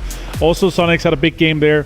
A lot of our kind of mid-pack teams that are trying to fight to get into that top 3 is getting a lot of points now, and that's really good to see here. Navi's still strong, getting a good amount of points, putting themselves into the late game, but our hard game, they got gate kept from multiple angles. It was practically impossible to get out of there with that shrink going away from them a few times. Yeah, and they're salvaging when they need to. The problem that they're running into is that the teams that are chasing them are actually just finding some really good spots. They're putting themselves in good positions to win. Here we take a look at Cerberus. Himas has been incredible today, and they put up another boom fight. Oh my god. Right? There we go. Perfectix getting some shots here. It was Cerberus versus Twisted Minds at that point in the game, and Twisted Minds showed up. They came to play. They were rescuing each other. I did love that thing you pointed out when Example got knocked. I think it was Lou and Perfectix on totally different parts of the map, jumped in their cars and shot over as fast as they could. Yeah, that's Southern control there for Twisted Minds, and they're kind of slowly working them, clinically working in towards the circle, making sure that they're that last team on that Southern side, and then just putting pressure on everyone else. Super well executed here for them to take this one home here. And yeah, that needed, as we talked about here, second to last, and now they're going to be shooting themselves into that mid-pack of the top 8-ish. And that's the key, though. What they needed to do here in the first 4 games is get themselves back into the hunt, sort of get their headspace. Watching them walk off after the last game, not this one they just won, the one before that was completely gutted.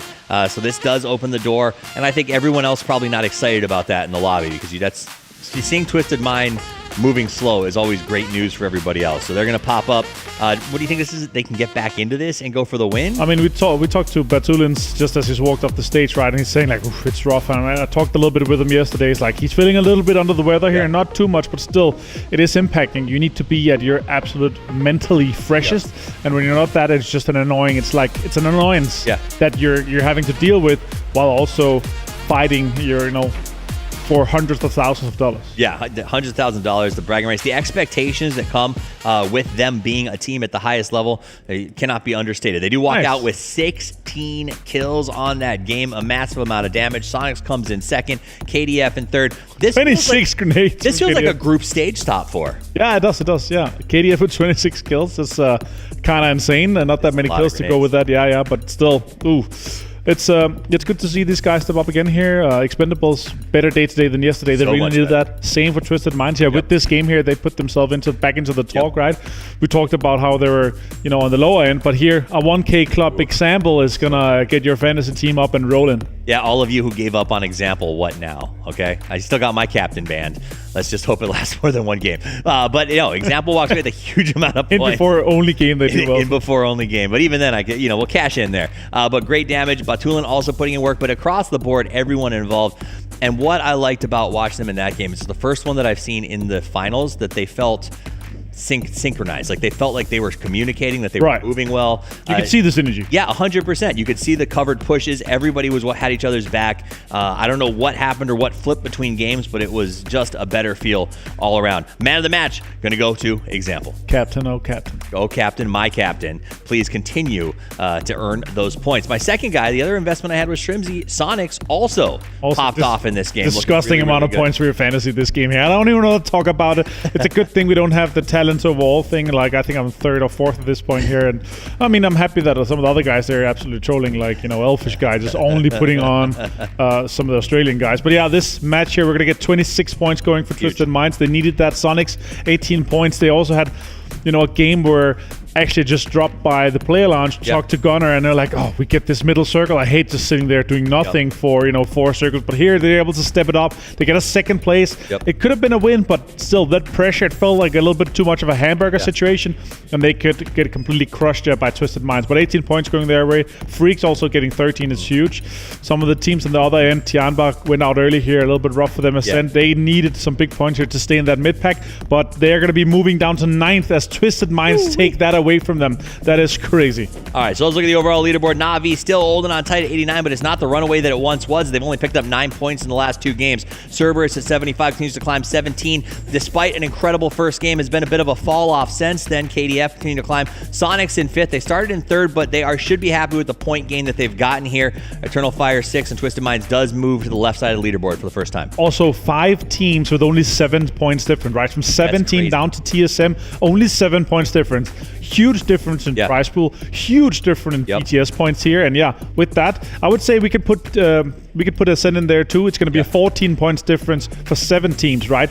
That is just one big game. You're jumping 4 or 5 placement, or you're going to be closing the gap potentially to Cerberus or to Na'Vi. Na'Vi a little bit slower day to day so far, but still. Decent amount of points here. If they get some more once we get later towards the day here, that's going to be triple digits for them on the second day. That would be huge. I mean, at the end of the day, looking at Twisted Minds is the best example of this. They were in 15th place when we showed up here. 1 game moves them to 8th, 1 more, and they're actually in 3rd because of how close this is. So because of Na'Vi's insane first day and the amount of points that they put together, they have opened the door for a lot of teams in the mid-pack to always be in the chase. That is not to say that Na'Vi has let off the gas, because they are still leading and getting the points in every single game. Now it's time for us to get ready for the 4th match of PGS 5 here. So without further ado, it's time to go to match number 4 of the day. That's sparking. I feel like Luke has been so incredible. I can't wait to see what they got. There it is. Now it's time. Let's go to our casters. I was so excited to start this match. I started it early. Let's do it. I'm excited too. Paper Thin, how you feeling? I'm ready to go. To this map. Where? I don't know. Anywhere. Take me anywhere. Take me. I'd go anywhere with you, Elfish. Oh, okay. I reckon I could cook up something pretty nice. You know what? I've been thinking about a nice trip to the Maldives. Maybe you could come with. I'll join you. Yeah, I've never been. I'd love to go. Yeah, like I said, I feel like we need PGS Maldives, but I don't know. Wishful thinking, maybe. Here we are, though, on to Tego, and that's a pretty western-heavy plane path, so that'll give us something to sink our teeth into. I like the comments from the analyst desk as well around Na'Vi. They haven't had one of those big games so far today, but the important thing is that they're kind of keeping the scoreboard ticking over, and actually they improved upon their lead from that last game. So it's not quite being able to hang in there to catch up anymore. In fact, they fell a little further behind. So it becomes more and more relevant as we get deeper and deeper into the day, and of course going into tomorrow, with fewer and fewer opportunities to catch up, as long as Na'Vi can hang on. I mean, I think it is really interesting when you start really kind of focusing in on some of our top teams, and oh boy, that'll be a fun one. But when you really focus in on Cerberus in particular, and the analyst desk was talking about this on air, off air, something that I think is really interesting to kind of dissect is that Cerberus is playing a very balanced, very safe style of play. We're not seeing them kind of just wild out, take fights all over the place, They're not, honestly, in some ways, teams like EF and Na'Vi are playing a little more aggressive than they are. So that's why the placement points are pretty stacked in Cerberus' side right now. And you're kind of seeing that, in the game where EF got 20 kills. Cerberus is stuck on the bottom of a hill. They get one knock, and instead of just maybe leaving that guy to die and just trying to play for it, they say, well, we can, try to go for the res. If we lose people to the blue, that's fine, because that's just denying. It doesn't matter. We don't feel like we have a good chance in this game anyway, potentially, is their mindset. And then to go forward from there, just to play it safe. Whereas I think old Cerberus, I think last year's Cerberus, W key. They W key that fight. Yeah, no, you're probably pretty on the money with that one. But they've got to get in there as well at this point, points are not going to come for free in a lobby like this one. You're going to be made to work for it. And with, the resurgence of maybe the teams like Sonics, Eternal Fire, Twisted Minds, who were missing maybe a little bit more yesterday, it starts to add to the threat, right? When we're looking at a lot of consistency coming through from a few teams. Ascend have been slipping a little bit down the leaderboard. I was pretty confident with my tier 3 gear, with my level 3 helmet and level 3 vest. And at some point I had to push KDF, so I knew, okay, I have to do it. So I smoked the corners, so I only have to peek the window in the church. And then luckily one got knocked from CS, and then it was my time to go. I knocked the guy close and finished KDF. And after that I knew, okay, I have to delay as much as possible, so the other two, 17 and CS, will fight against each other. So I delayed, and then luckily I got MG3 and killed both of 17. I think we did pretty good today because we had really rough zones. And I'm really confident. The team is playing good, the team mood is good, and I'm really happy, yeah. We'll see whether or not that's going to be the case here after day 2, as you know, it feels like more of the same, I want to say, from Ascend, where a lot of their points are kind of coming from individuals making late game plays on their own and not necessarily coming from the team as a whole going the distance. And they've slowly but surely started to slide. And I don't think it's necessarily because Ascend have come off more poorly today than they did yesterday. I think it's just that a couple of the teams below them have sort of stepped up. Well, this is not so good for Cerberus, potentially. Solalzi very, very weak, and Tiamba knows it. They're trying to run him down.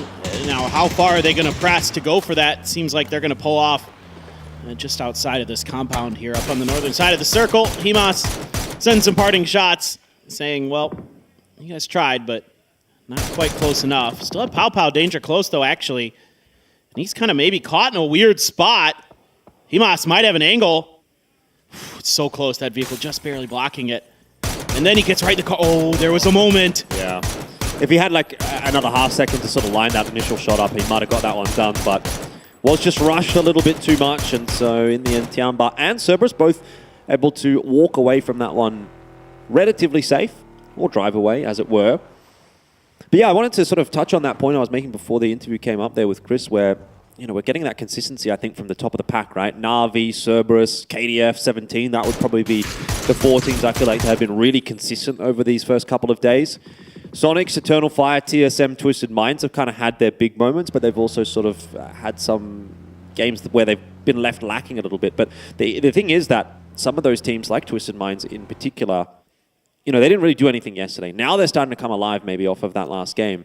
We're actually really seeing a top of the pack start to develop. And eye test wise, yes, Ascend are kind of in there in terms of the points, but eye test wise, it doesn't feel like they're maybe quite there yet with some of the other teams in that conversation. I agree with you. I mean, I think Ascend, like, for example, is they're really crafty, but they don't always have that good macro game compared to some of the other teams, like Twisted Minds, like Sonics, TSM, KDF, to really necessarily always get them some of those bigger point games. Like, they're always consistently getting points, but some of those big point games seem to elude them. I do really enjoy the way that Twisted Minds is playing today, going back to them just a little bit, because it's looking like group stage Twisted Minds, right? Like, it's like they're taking angles and fights where they can just DMR, just turret around, make everybody's life a living nightmare around them, steal kills. Like, they find these positions in circles, and they just don't seem to get contested because they're so good at controlling that space with their shooting initially and their decision making and understanding of where all the other teams are and who can come where when. All that stuff together makes them just such a formidable opponent. And Happy have been a bit of a conundrum of a team as well. I think there's been a few questionable moments from these guys. And, well, there's a reason that they're on 34 points at the moment. Just hasn't really come together. Another team that I've been a little bit disappointed by here in the finals is Tiamba. I thought they had a pretty stellar group stage, and I was expecting a lot. And 40 points, kind of leaving a little bit to be desired, so a bit of moving and shaking to be done for a couple of these Chinese teams. 17 really feels like the only bright spot for that region at the moment. But it's a pretty bright spot, actually. 17 doing quite well for themselves. When they've hit big. Yeah. You know what I mean? They're gambling a little bit, but it's paying off for sure. Good grenade there. Got a knock on a Ferris, and Hakatori very weak as well. Car's going to flip, and Ferris just trying to keep himself as safe as he can, and TDT. Oh, man, ZYU. Ridiculous spray there. Just anticipating that Hakatori was going to try to go for a peek out that window and shut it right down, and there's no one else here, so this is a disastrous start to this game for Na'Vi. Yeah, rest of the lobby licking their lips, seeing a couple of Na'Vi players going down early on in the piece. It was a 2-2 split here for Na'Vi that unfortunately is just going to be 2 rather than a 2-2. So TDT doing a community service. making it more possible for Cerberus, 17, KDF, Sonics, etc.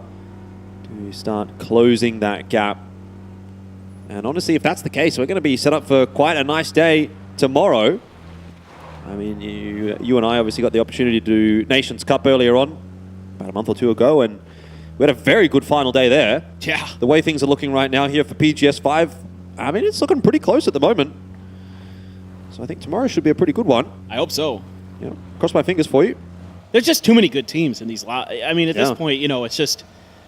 I look at these events and I think, well, there's like 4 or 5 teams that I think are really good favorites to win the event, and then there's another 4 or 5 teams that I'm like, they could definitely win if they have the right weekend. You know, so there's so many good teams in these lobbies. Anything is possible. And with teams like Ascend who are playing well, you know, maybe punching a little bit above their normal weight, that kind of in the mix to keep things, you know, kind of contested with the points, kind of sponge up some of those points towards the middle, keep everything nice and close, and no one's running away with it. Yeah, I think tomorrow is going to be very, very good. This team right here, though, New Happy, I know you were talking about them a little bit earlier, and I don't want to dog on them or anything, but it just feels weird, the decision-making they're having. Yeah. Where they just send stuff. Like that they feel like it, don't they? It's unusual to me because I think that New Happy is a team that can take fights really, really well. Like when you watch them in the PCL and you think about having a player like Ming Ming on your team, like that rifling on that team in particular has to be really, really strong, you would think. But they just seem to get caught flat-footed, caught off guard. These sends that just don't quite work. It's the sends for me. Like, it's the sends. They look kind of shambolic from New Happy. And you say they're getting caught off guard, but like, are they getting caught off guard or are they kind of catching themselves off guard? That's fair. You know what I mean? Like, it feels like they're putting themselves into a lot of those situations. But I digress. Oh, kickstart. Got another zone shift with Sonics right in the center of it. Highlighting kickstart there for a moment, but he's going to be okay. TSM allowing their North American counterparts the relative safety of that rotate, and they'll look up toward the school as their ending location. Well, I mean, you got to give the Sonics credit in terms of positioning themselves. Like they're always seemingly involved in the, you know, especially in the early part of the game to the mid game. You know, they're in good positions. They're taking priority compounds well. It's just been, you know, yesterday. You know, like somebody was saying, Gunnar wasn't super happy with the way they played yesterday, and I think they know it too. And much better so far today. They are really starting to rack in those kills at the very least, taking good fights. 17 has the southern edge of this circle, just south of the school, to themselves. KDF is going to have to play some more edge, but we've seen they've been pretty disciplined with their edge play. You know, like you were saying, one of the more consistent teams. They haven't had one of those games that's really just blown the doors off of things. They're just constantly getting kills, constantly getting points, getting a few placements, you know, doing all the right things. If they can keep that up, it's just almost a matter of time before a team like that just comes through with one of those, you know, 10, 12 kill chicken dinner that really kind of leapfrogs them towards the top of the leaderboard. Yeah, I'm picking up what you're putting down, right? Like KDF have put themselves in good positions. It just feels like they haven't necessarily quite been rewarded for that. And I think you could make that same argument in a lot of cases for Sonics, though they have actually been able to at least win themselves a game. They had a second place. KDF, so far, 4 top 4s from them, but their best placing a couple of second places on day number 1. So if they can keep putting themselves in those kinds of positions, inevitably something is going to work out. Going to go for a wrap around the northern side. Might come in past Hosan here for KDF. It's a pretty busy area, though, with New Happy, Ascend, Cerberus that they would have to punch through. We know the KDF are not too shy from a fight. The Expendables right now, dropping in with an emergency parachute, will land over the road from a couple of the Sonics members. In fact, all of the Sonics members. It's a 2-2 split here of sorts from the Sonics. And the Expendables have ended up in pretty much the only building that they could have. It's a fantastic angle they took into that. It was about the only angle that Sonics really couldn't do much about. So that was really smart for what it's worth from the Expendables. Sonics can't be super happy to be having to share that space, but it is what it is at this point. Now you just got to be careful about those knocks, because especially with a team like the Expendables there, if they get a knock on you, all of a sudden what should have been a prime position, dead center of the circle, priority compound, all the things you could want might turn into a early exit from a game. So now it's going to be discipline, kind of part of the key here for the Sonics. Yeah, just waiting for this next zone shift to come in about 10 seconds or so. Eternal Fire have called an emergency pickup. See if they're going to maybe do some scouting with that one. I can't imagine that's going to be a full rotate.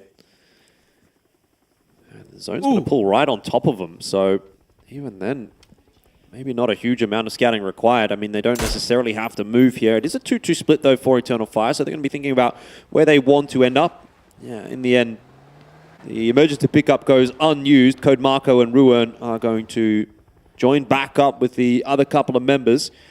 And KDF, on their way in, we'll be happy to see that zone shift go out toward the west. It does mean they can wrap around Hosan, which is what we were thinking might be the case.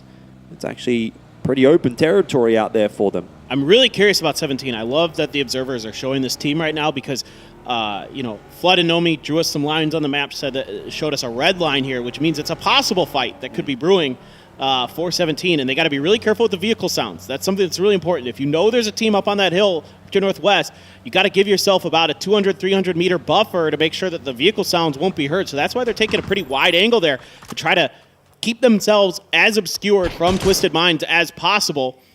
And the Freaks as well have had a hill they could have taken, but they're going to wrap all the way behind Petrichor Road here. And they're a team that loves to scrap. We know it. And you know, they've probably identified at least a few of these players on Petrichor Road are pretty spread out, so they feel like they might have an opportune moment to take an offensive fight, catch them a little bit disorganized. Don't hate it from KDF. If I had to put money on it, I'd be backing them in this one. Pero have not looked like a threatening team at all in this Grand Finals lobby. Still sitting on the 14 points. Their 1 point day persists now into the 4th game of the day. And if they were to get wiped here by KDF, that would be again, continuing the problems. But KDF look like they're going to go in a different direction. More happy to start to move their way southward. Saw a flare gun there for Heather as well. But that's smart there by Petrichor Road as well. You know, you're not entirely in that compound. You're caught a little bit off guard. Just regroup, reset. Don't give that other team an opportunity to get a free kill. And maybe that'll open up the space KDF needs to call in that emergency delivery. With the flare gun, we'll see. As FW, TDT on the outside of the circle. Huang F driving way outside of the zone there to try to create a flank angle here, looks like. But it's noted the whole way, and he's already hitting some great shots. I've already said it a couple times, but I'm so impressed with Huang F. Such a good player. Really great understanding there of the situation that he's in and how he can create that extra angle. Nice to see the new blood coming through and having some success on the international stage. Cerberus pulling up in no man's land, really, and Salolzi's just going to be sat back down by 7-7 off Tianba. It's a very long-range shot with the Mini 14. I'm trying to figure out where the heck that came from even. Oh, you're going to find another one. Pow Pow this time. What an angle there for Tianba from the low ground. Oh, dear. And they're just cleaning Cerberus up. Cerberus just not really quite understanding. Yeah, I mean, that's really good news for Na'Vi, right? Like, it seems to be one of those situations that's popping up a little bit now. Na'Vi have a bad game, but then so does Cerberus. And so the equilibrium kind of stays exactly where it sat coming into it. TDT going into Stausch with FW Esports, Rise and Zigzags down on the floor. And well, the spray from Jun not there to confirm things, but FW Esports looking a little worse for wear. Got to be aware of those rotations starting to come through. Ooh, that car's on fire. That is not looking very good at all. Tonke is going to say thank you very much. Van just went down to himself, basically. It's a real mess here from TDT and FW Esports. They have not made this one look clean for themselves. And Gen.G have come sniffing. They've heard those shots, and they're looking to clear out the western flank, and they'll take some points on their way. Yeah, now they've got some reinforcements. Barpo here knows he has them weak, and he's going to find that last member of FW. TDT getting shot in the back, I think by TSM, and they are in a tricky spot. I like the way TDT was taking that fight, like creating these concave angles on top of FW. It's overall pretty good, but a good grenade. It's going to finish the job. Sparking getting involved as well. Barpo finds the last one, but that fight just took too long, and you know, a couple different teams were able to find angles into it and kind of chew them up.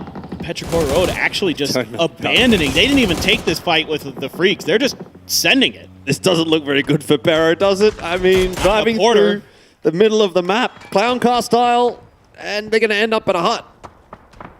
A shack. Well, They managed to get there with 3, and if they can all get inside, they are going to be able to hold up there for the next 5 minutes or so. I guess it could be worse. Could be.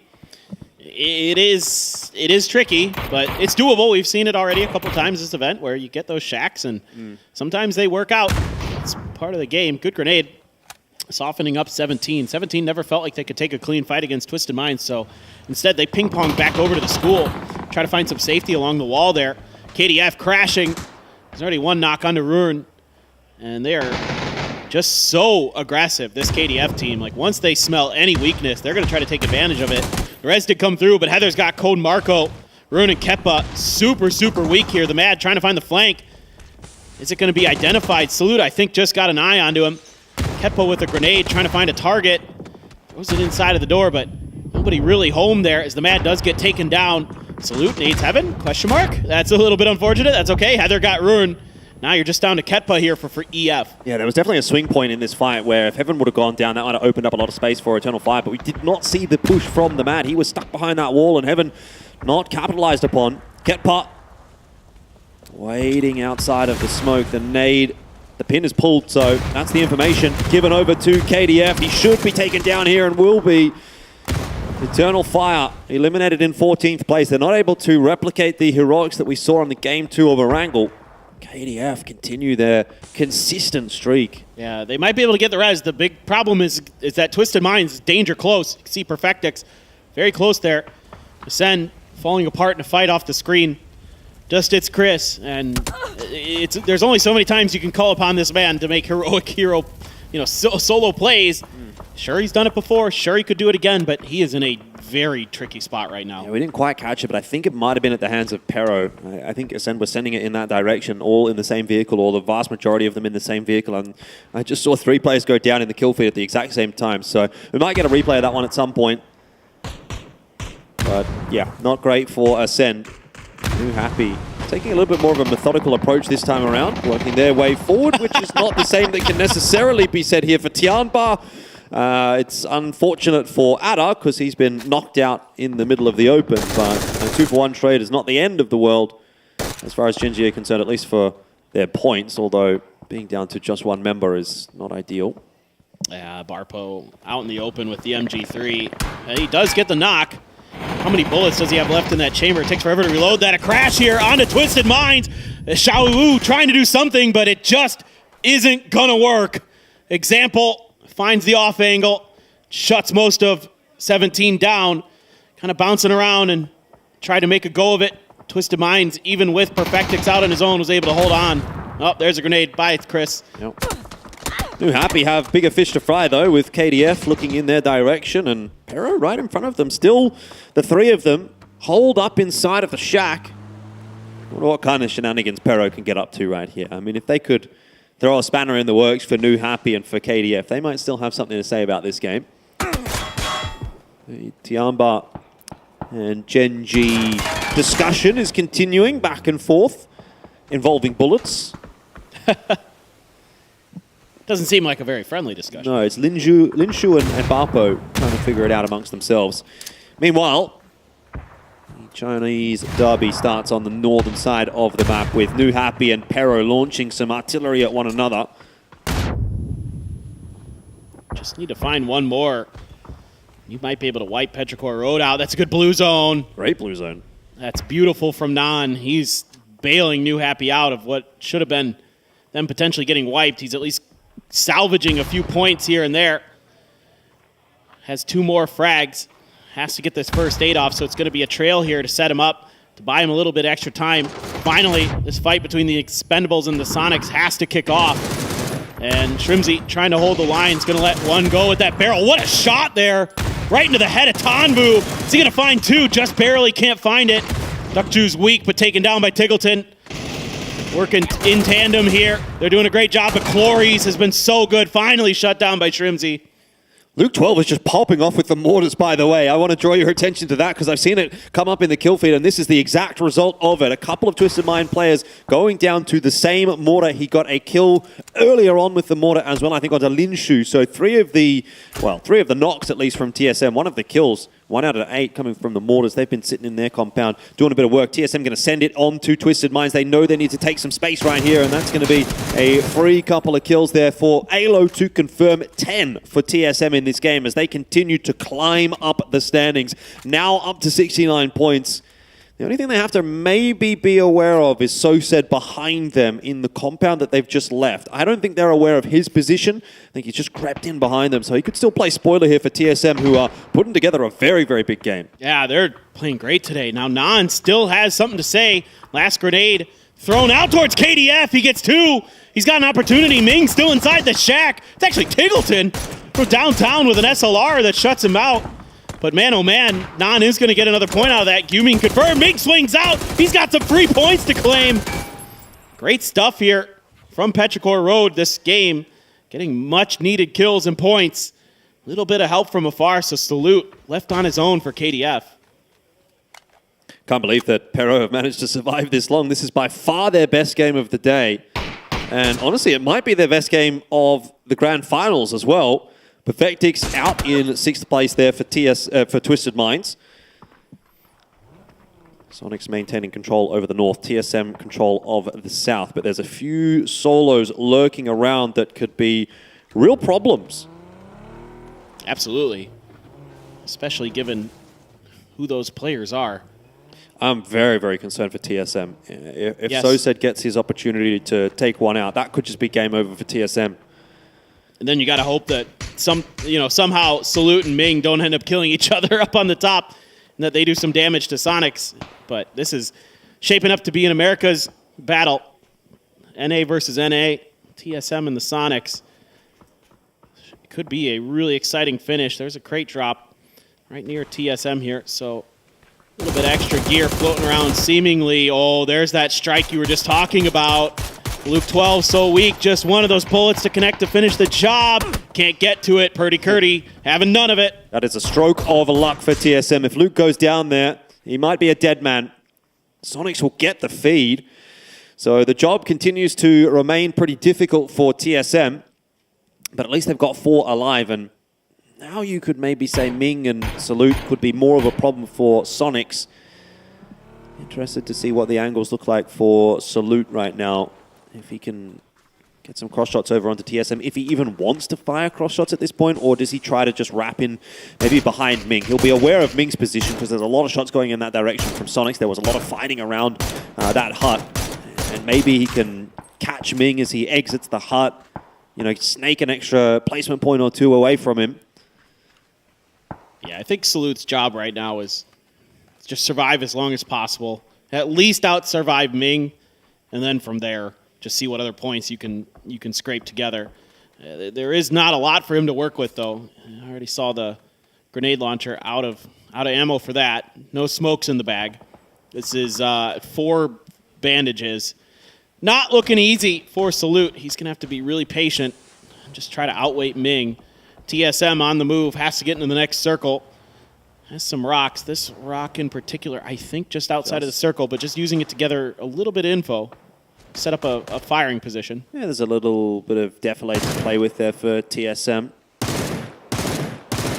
Shots in from Tiggleton towards Purdy, letting him know that he's been spotted out. Now Salute's been seen as well. And H1 hunting for the angle. It's a bit of a sliver, but it's only going to require 1 bullet, and in the end it'll be Purdy Curdy to steal that one away from Sonics. Well done from Ming. Has managed to grab himself a top 3 here for Pero. I'd imagine that's about as good as it's going to get at this point. He'll only be able to survive out there for so long. And he had the benefit of a lot of dead bodies outside of that shack to go and steal some first aid kits to keep himself alive, see if maybe he gets lucky. But at this point, it is, for all intents and purposes, 4v4 right now. Shrimzy trying to open up with the Dragunov. Can't really connect the way he wants. A lot of damage being done both ways with these DMRs, and here comes the grenade assault, but it's a quick kill for Kickstart. Another one for Kick, that's 2. Grenade does find the mark for Alo. Yeah, pretty rough for TSM having to make that cross, and Pero coming into play once again. Sonics Are going to be given a helping hand, maybe. It's sparking to get a knock on a Shrimsy. It won't matter. It was always going to be Sonics, and they'll find their first win of the day. A much-deserved one, as they've been working hard today. Alongside TSM, both the North American squads, again, going to have to be happy with how the day is progressing at this point in time, because they are continuing to thrive as we go deeper and deeper in the grand finals here for PGS 5. Yeah, the team fighting and the decision making in particular, really good for the Sonics today. Thought their macro was good yesterday. Macro is still good today. Now it's the micro and those other things that are really starting to shine for this Sonic squad. Yeah, most definitely. Twisted Minds as well, an ever-present threat. But things are getting interesting. 2 games to go. Miramar coming up after the analyst desk.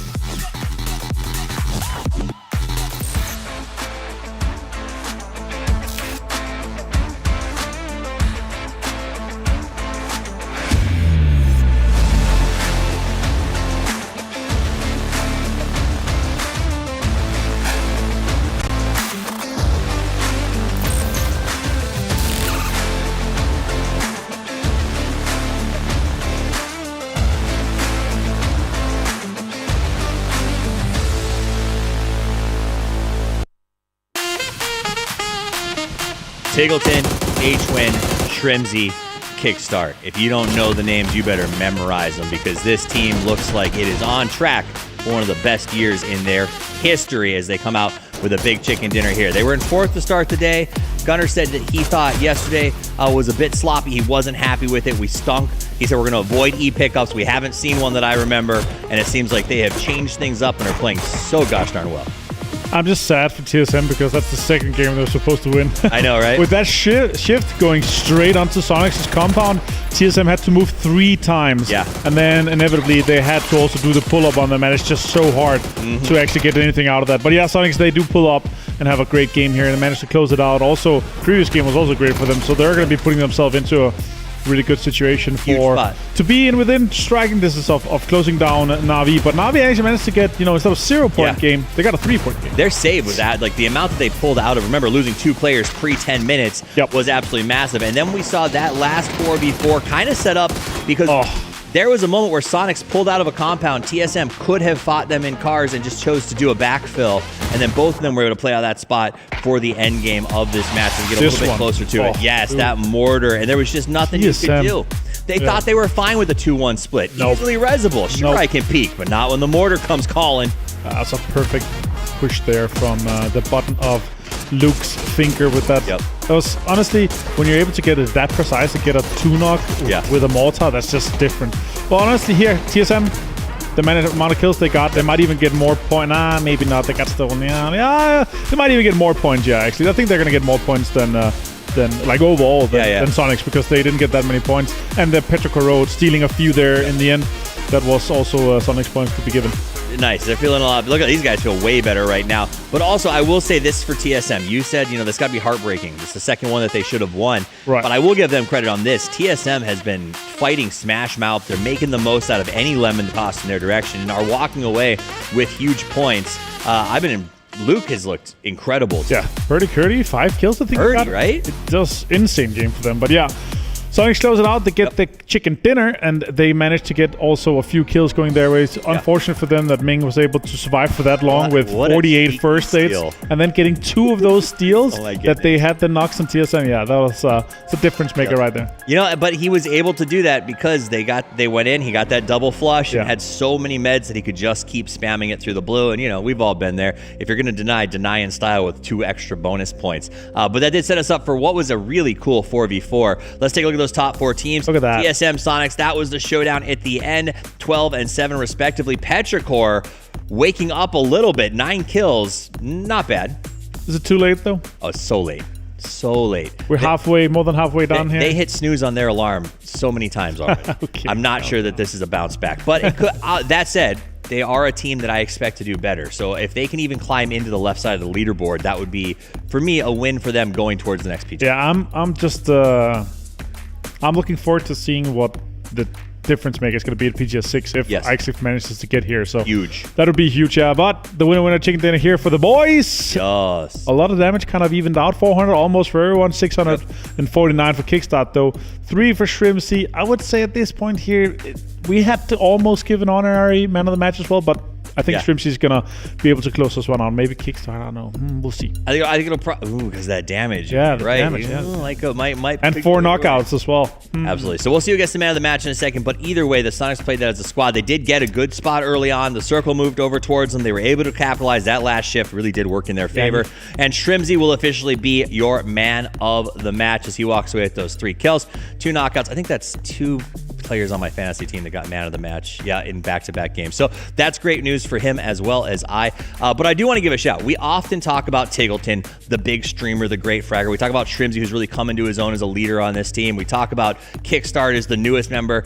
H-Win doesn't always get the most kills, but it feels like he is so strong in that position. He's always willing to sort of do what needs to be done. One of the best IGLs in the world. That's really what I like from H-Win, right? He always just does what the team needs at the time that they need it, right? So the other guys can succeed and just, sprout he's like a good more. parent. He makes everyone successful. He's also old now. Yeah, well, but he's still winning. It's in the name. I think we talked about it in the group stages. They had them fill out forms when they came to this event that said, "What are you allergic to, food-wise?" And H-Win wrote on his losing. I think that's hilarious. That's the confidence I love to see. Match leaderboard: TSM walks away with 18, Sonics with 17, Petrichor Road, 14. Good for you guys. KDF continues to move up that board, and Twisted Minds has woken up. Wish they would have done it on day 1. We're going to see where they stand when we get to this overall leaderboard. Let's see it. It should be, I think Twisted Minds is going to be moving up to 7. Oh. They're still at that 8, but they are much closer to the cutoff. Na'Vi, because Cerberus dropped the ball, is now at 92, and Sonics has taken over to 2nd place. And it's making it a 5-horse race with a 20 points difference from 1st down to 5th there. But it's extremely close between 2nd and 5th still, right? It's a little bit of a gap, 8 points difference here for those 4 teams. Again, huge difference in prize pool, huge difference in PGS points here, so important for them. Sonics, I would say they are already guaranteed no matter what to get a spot to that. So they have already kind of given an extra spot to the home region for PGC. It does feel so this is just a prize pool hunt, and also to put themselves into this position that we can do some tactical, strategic moves maybe for PGS6 in terms of PGC loot spots. Absolutely. Now, that's a little ways off, but it's so far. Even then, they're going to be happy with the cash that they got out of this one, the training that they get. But I want to give some love to TSM and KDF. When I look at the leaderboard, I expect Na'Vi this year to sort of be there. Sonic, Cerberus, always dominant teams. Even to the point of 17, Twisted Minds, these are teams that we're always seeing on the top. TSM and KDF this year, and KDF in particular in this event, have been incredible as they grow. Yeah, TSM have been fragging out 56 kills, just 2 after Na'Vi. If they're able to just, get one of those wins, 1 or 2 wins, a few more placements here and there, that would be the difference maker for them to be at the very top here. But still, I would say if you go at this and they're like, okay, these few circles that would have been a win for us, that could potentially have been it, but we're still getting out the points and the wins are going to be coming. Absolutely. Well, I'll tell you what's going to be coming right now is a quick break, and when we come back from that, it's time for our penultimate match of day 2 from PGS 5 in Bangkok.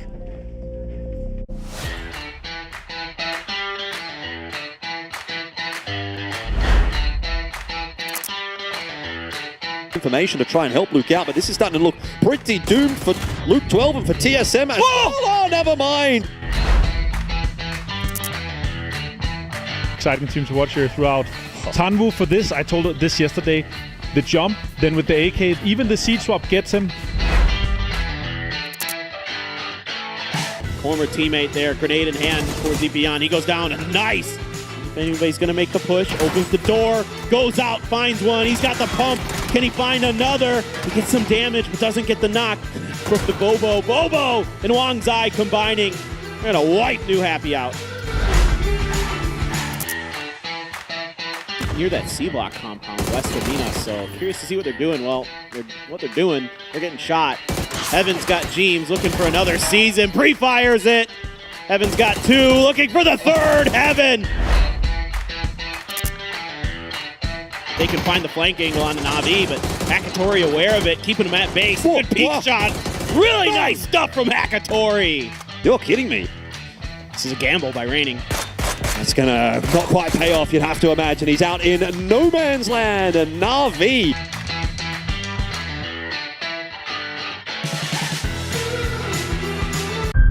We were creating controllable entities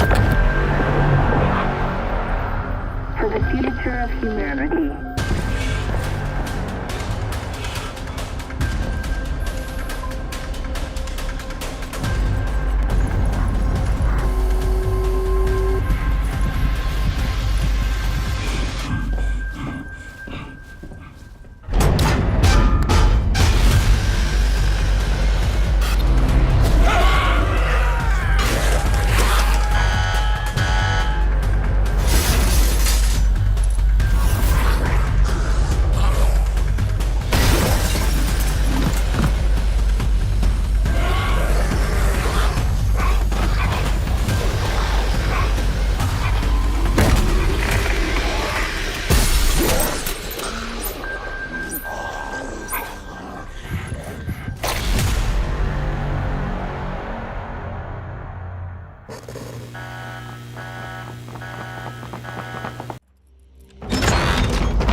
They come from the dark lab, the noisy cannibals.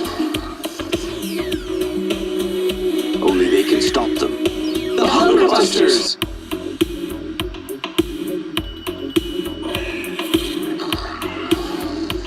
They're back and armed to kill. Why take chances?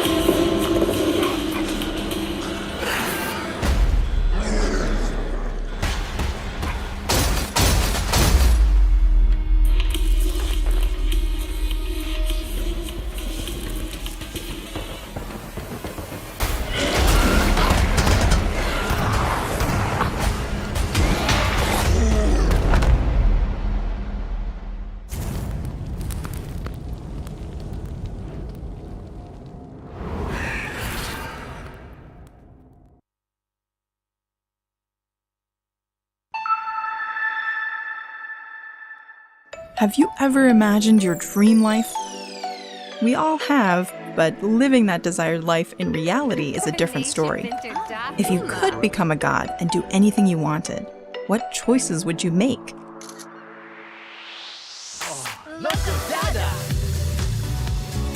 If you've ever entertained fantastical thoughts like these, we want to introduce to you a world where you can create your dream life.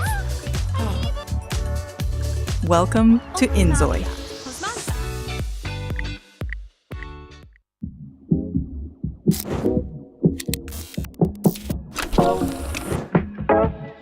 You didn't mean to kill that policeman. Well, of course not. It's against everything I've ever stood for. Top, way to mother. Seen it. From the top, way to mother. Seen it.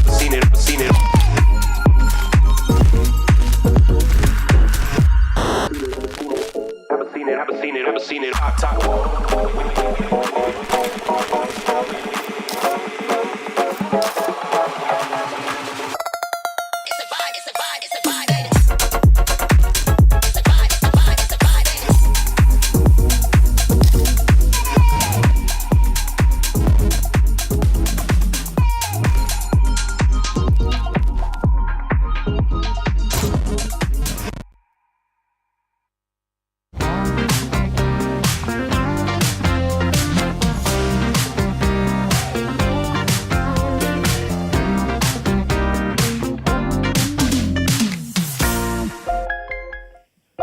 Two games to go, and the gap is still just over 10 points. Na'Vi continue to hold on to the top spot, but it does feel like, we've talked about the sharks circling in the water a couple of times. Well, I think there's more and more sharks being added to the water at the moment for Na'Vi. And that may be to their benefit because there isn't just one team soaking up a bunch of points. But there's now quite a few that are getting within a stone's throw of Na'Vi, most notably now Sonics having jumped back up into second, and they're looking to have a pretty good day today.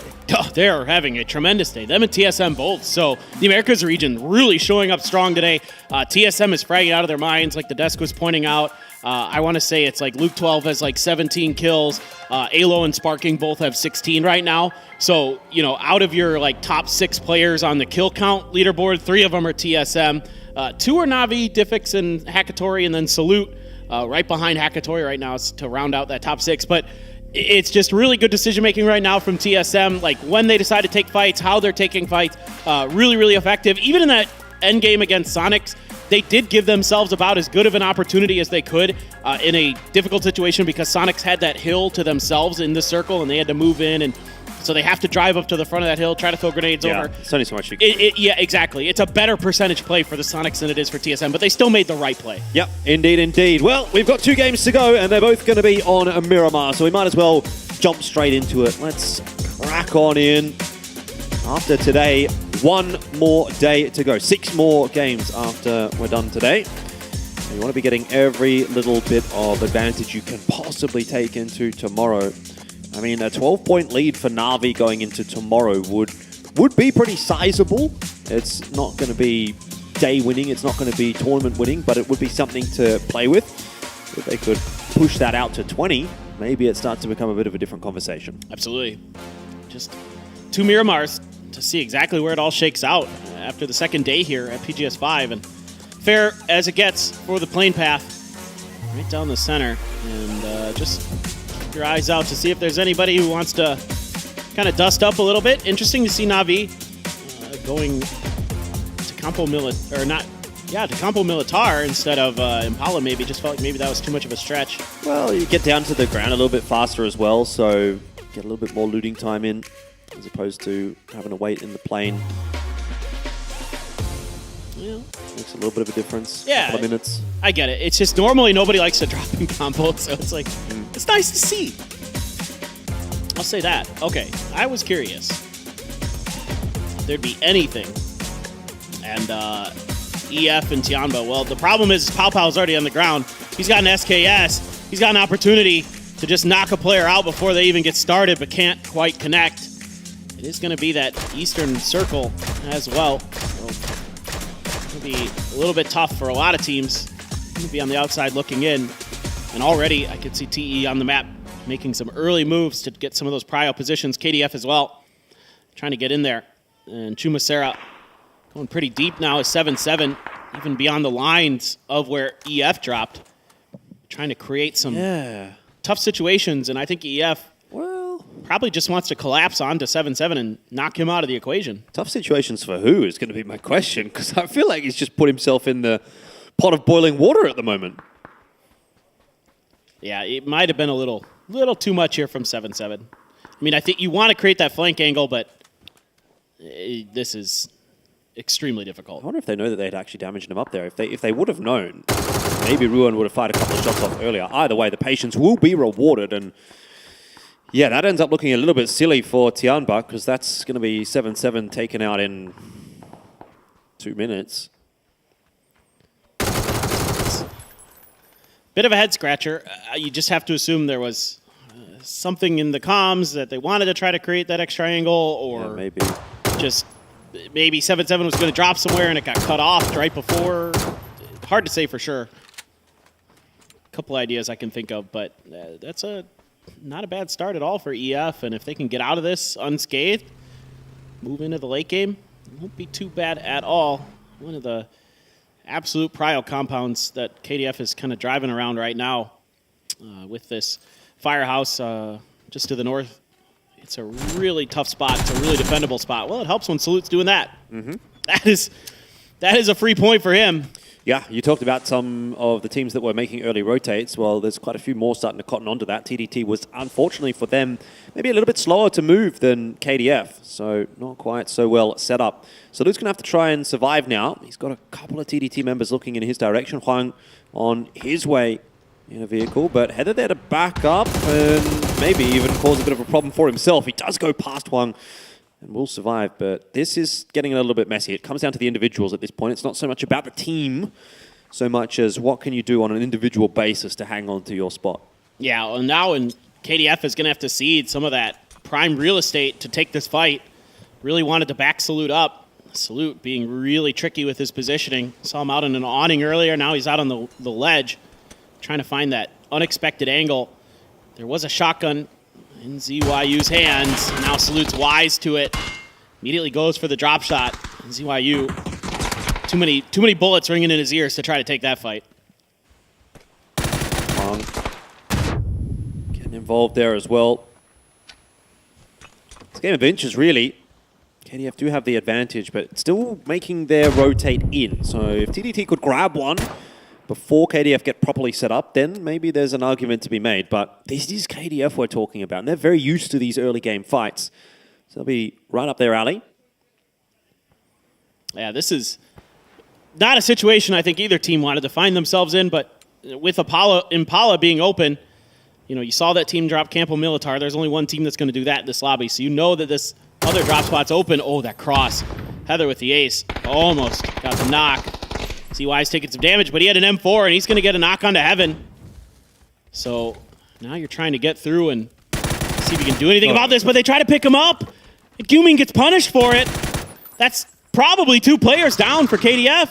ZYU might even decide to do something rash with that shotty in hand. I thought he was going to jump off the balcony for a second. Huang's been knocked out, and there we go. He does have to try to make a move here for TDT. Oh, he was not spotted. Door was open. That should be a sound cue. It doesn't seem like Salute has heard it either way. Turns around, Mac 10 in hand, and gets rid of ZYU. It's a back and forth. Now down to a 1v1. There was a noggin popping up over the wall. It wasn't landed, though. The shots by Heather. The 1v1 persists. Gumin will bleed out. Nade in there from TDT. Mac 10 out now as well. And a third party in here as well from Clories. This is just getting out of hand. Oh, this is so brutal for both of these teams. Taking a fight like this, and they both just hard committed to it.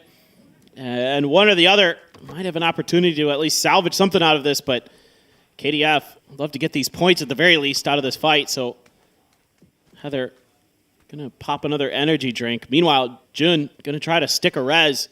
Salute's still floating around, but he isn't gonna be resable likely right off the rip, although Heather trying to angle in that direction. Instead, peels off. Gonna try to hit TDT in the back. Yeah, the res came through though. Get the reload off and start to work his way forward. Salute will be confirmed in just a second. Unless Heather can do something about it. Pretty damn quick smart. Looks like TDT are actually going to come off far better for this engagement in the end. Looked for a moment like KDF were going to be able to get it done, but that might just be KDF out of the race for a top spot today. The thing that I'm a little confused about with KDF is the body carry, just some mix up in the comms or just not understanding of that there could have been a player at that angle just trying to cross the street carrying somebody, just cost Gumin and his team that fight potentially. So little micro mistakes like that, very difficult to come back from, but Salute, rezzed, peel off. Heather almost getting knocked. Jun though, still gonna hold this door. Heather's just trying to hold on for dear life. Got a shotty to play with. Perfect weapon for a fight like this one. Salute just goes on the drive-by attempt, and he's gone down, but Heather doubling down and might get all 3. He's run out of bullets, surely not. No. That was a so nearly a clip, so nearly a moment, but couldn't hold on in the end. That's a backbreaker for KDF. They really would have liked to have another solid game at the very least. You know, they've been kind of plodding along. 5, 6, 7, 8, 9, 10 points here and there, game to game, but despite how experienced they are in some of those close quarter battles, they just misstepped a little bit, and it cost them that fight and a lot of points. I think they only ended up getting 1 kill. Yeah, just 1 kill out of that. Not ideal for sure, but credit to TDT. I mean, they held in really nicely. Well, let's hear from Himas, see what he has to say about Cerberus' day. Hey guys, I'm joined by Cerberus Esports' Himas. Himas, did you know that you surpassed 300 PGS kills? You are more than 60 kills ahead of Example, who's the next one in line. So knowing that, what's going through your mind? Em vừa đạt được 300 kill, cột mốc 300 kill trong giải đấu BGS này. Thì em đang em đang hơn người tiếp theo của mình khoảng 60 điểm ấy, 60 kill ấy, thì không biết là em cảm thấy như thế nào? Em cảm thấy rất vui khi mà được 300 kill, nhưng mà ngày hôm nay em cảm thấy rất tệ vì team của em bắt không được, nên là không vui lắm ạ. Okay, first, I'm very happy that I got 300 kills, but for today, our performance wasn't that good, so I'm a little bit sad, a little bit upset. Well, we do have 2 more maps left, so best of luck to you. And that was the interview with Himas. Bye. I mean, fair enough, honestly. I think today hasn't necessarily been the perfect day for Cerberus, but they've managed to keep it sort of ticking over in a couple of cases. So still quite solidly towards the top of the scoreboard at the moment. And that's what's really important, is just keeping yourself in reach. You just need that one game, and you can explode right back up there. So we'll see if they're going to be good for that or not. Ascent, kind of a spot here out in the open. There's that compound that TE is in that our observers are highlighting really nicely. A really powerful compound in the circle, gives you so much vantage points over the north, the east, the south. Your west, there's like a canyon or a divot right behind it that teams can maybe encroach you from, but nadeable, defendable. So absolutely a really powerful position in the circle. So rightly to be pointed out here. And TE maybe, although they have a 2-2 split into a compound in the center of the field, could be in a prime spot to do some damage this game. I don't know, man. This is kind of quintessential of New Happy, just driving around in some weird positions and ultimately running into an awkward fight. This time around looks to be okay. Xiaozi getting a nice knock, which will be finished up by the drive-by. FW Esports now going to be relying on Banana 1 to conjure a bit of a miracle to keep himself alive here. He is isolated from the rest of his team. It was a 2-2 split that's gone wrong for FW, unfortunately. Seemingly that New Happy is aware that somebody's around, just trying to suss out exactly where that might be. No, he's screwed. He's just screwed. Great timing from New Happy to take Banana 1 out. I mean, I like the attempt, right? Like, he's kind of thinking about it there. He needs to take a 1v1, get an early knock, and then maybe escape back up the stairs. Trying to make the best out of a bad situation, turn lemons into lemonade, but that was never really going to happen. So, danger averted for New Happy, and a couple of points put on the board as well, which will be nice. Doesn't really get them anywhere at this point. They're going to need a much bigger game than just a 2-pointer to really get back into our good books. Just watching a little bit of the map for some of the later rotating teams. You got like Petrichor Road here on the northeast. EF, of course, coming in a bit late on the southeast road after their kind of dust up. And here's some of that fight. Oh, that's so good, Salute. The hip fire. And this is that pump action. I think Heather had one more shot left, but didn't get the chance to fire it off. Yeah, that's... you can see Salute. Yeah, a little bit frustrated there. Probably felt like he maybe could have done that a little bit better. But it is what it is. The mortars for Jun. Towards Ascend? Has to be. It's like 650 meters, did it say? That's almost max range on that thing. It's going a little by the wayside. They're just yeeting them into space. Oh! Okay, now they got him dialed in. That was really close. That was very much closer than I thought it was going to be. I was kind of curious there. I was like, well, there's not much out there other than the half pipe. Okay. Speaking of, yeah, once again, this TE compound going to be so powerful, so they're going to make the move. 17 going to see that. Lil Ghost, the scout for the roster, is instantly headed in the direction of the TE compound that is being given up by Cloris and Delwyn. The rest of 17 going to follow suit, but you've also got New Happy kind of interested. It looks like New Happy actually want to crash in onto that. I am quite keen on seeing what happens there. Here it is. 17 got in first, but New Happy, I think, actually got the majority of their forces there first. It was just that Little Ghost got set up initially. Got himself a Panzerfaust in hand. Suju hiding in the corner. Flashed out for the second there, but no connections on the shot. A 1-for-1 so far. Xiaozi does catch Little Ghost. The nade from Xiaobei is going to be a problem. Puts him down to half HP. New Happy are trying to force their way in, but 17 trying to make it as costly as possible for themselves as well. It's been scrappy. EF getting involved from afar as well, doing some damage to New Happy. Xiaozi able to get the first aid kit off. AZ trying to lock down the other house. Suju trying to get around this side. Knows that there's players back there. That was a great peek and a great knock there onto Xiaozi. And you've really put New Happy on the ropes. However, there is players from EF who've rolled in. They want to try to claim this. Little Ghost having none of it. Xiaobei as well with a good grenade. Ruin's going to answer in kind. Xiaobei down, but Suju coming in to claim some points there. 17 holding strong, but just barely. Yeah, nobody wins in all of this, though. I mean, 17 are down to a duo. New Happy are pretty much dead. Eternal Fire have at least lost one. Looks like Code Marco's going to be picked back up. Ruin cooking a nade. AZ as well.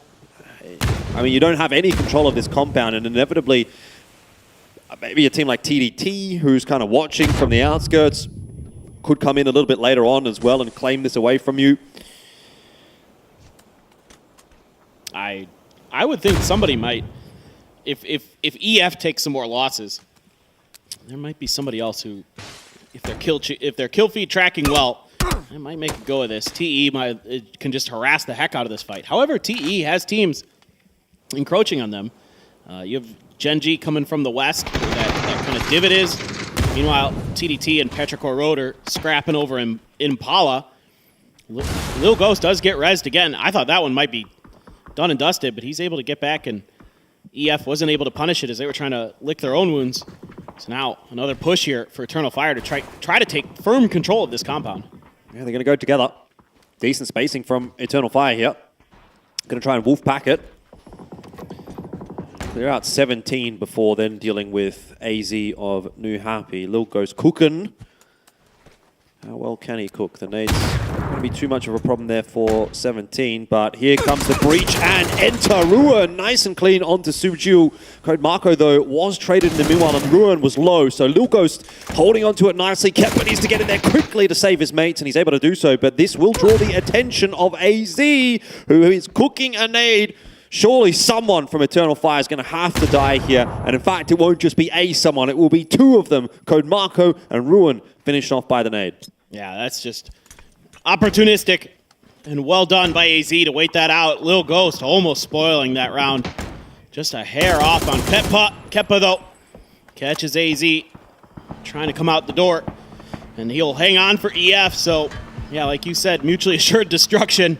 Literally one player comes out of that entire scenario. Right, and if you're TDT, you're thinking, that's kind of looking like maybe a free player to pick up if we wanted to, but not really much sense in fighting over that compound anymore because the shift has gone further toward the north, which is exactly where we're looking at right now. Pero have driven all the way from the south to try and, I don't know what, do something, but Genji have said absolutely not interested in what you're selling. Ming, lucky for a second to be surviving on 1 HP, but a follow-up nade will knock him to the ground, and Pero pretty much lose their entire force in the blink of an eye. Well, now TE reached out to try to take some of these points, and FW from the shack gets a couple big knocks and a kill. Batulins as well getting involved, so TE got a little over-ambitious, and they're paying the price. They reached out for points, and they're suffering. Genji claiming quite a few of these Peril lives, 2 kills so far.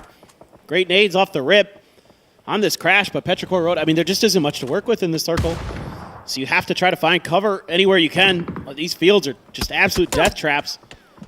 Perfectix hitting CC, and CC having to reposition. He's able to find a new angle to keep himself safe. Calm before the storm. Still got a couple more teams that have to make their rotate in. There goes Petrichor Road. TDT working their way in from the south. Twisted Minds also out towards the west. Covering a lot of ground right now, but still not sure where they're going to end up. I mean, look at all the space that's opened up for Tiamba. Now they've basically got control of the compound. Other than one player, just Duck Juice. And Hemas from Cerberus is not helping things out. That's from in the field in the compound in the center. But still, though, that's a nice opening there for Tiamba. And Cerberus is just going to stick in this position and make it rain on everyone around them. As long as this compound is in, it is offering a lot of sight lines into these fields. So it's going to be really tough for a lot of these other teams. Even Tiamba scrambling to try to get their player res and see if they can get a little bit deeper into a game for one. It's been a rough day for them for sure. Circle's being favorable to them at the very least, and our observers are pointing out there's going to be a couple big fights on the compounds. The one that Tiamba's in, everybody's going to want that. Ascend and Na'Vi may be scrapping on the way out. TSM going to try to take control over the northern part of the circle on the eastern edge of the crater. So let's see. That's what we're expecting, potentially. Our genius observers, who are actual pros. Helps. It does help. Well, TSM are going to lose Sparking on that rotate. It was always looking like at least one of those players was going to go down. It's just a little bit too slow. So unfortunately the sacrifice this time will be Sparking, but TSM with 3 alive toward the north will try to reset, regroup their forces and push their way in. I mean, are they even thinking about maybe going back for Sparking? Smokes are going down. They might be able to get it back up. Ascend have got bigger things to worry about here, with Na'Vi being a concern. Yeah, I think this is doable. You could either res him there or load him up in the car and make a run for it.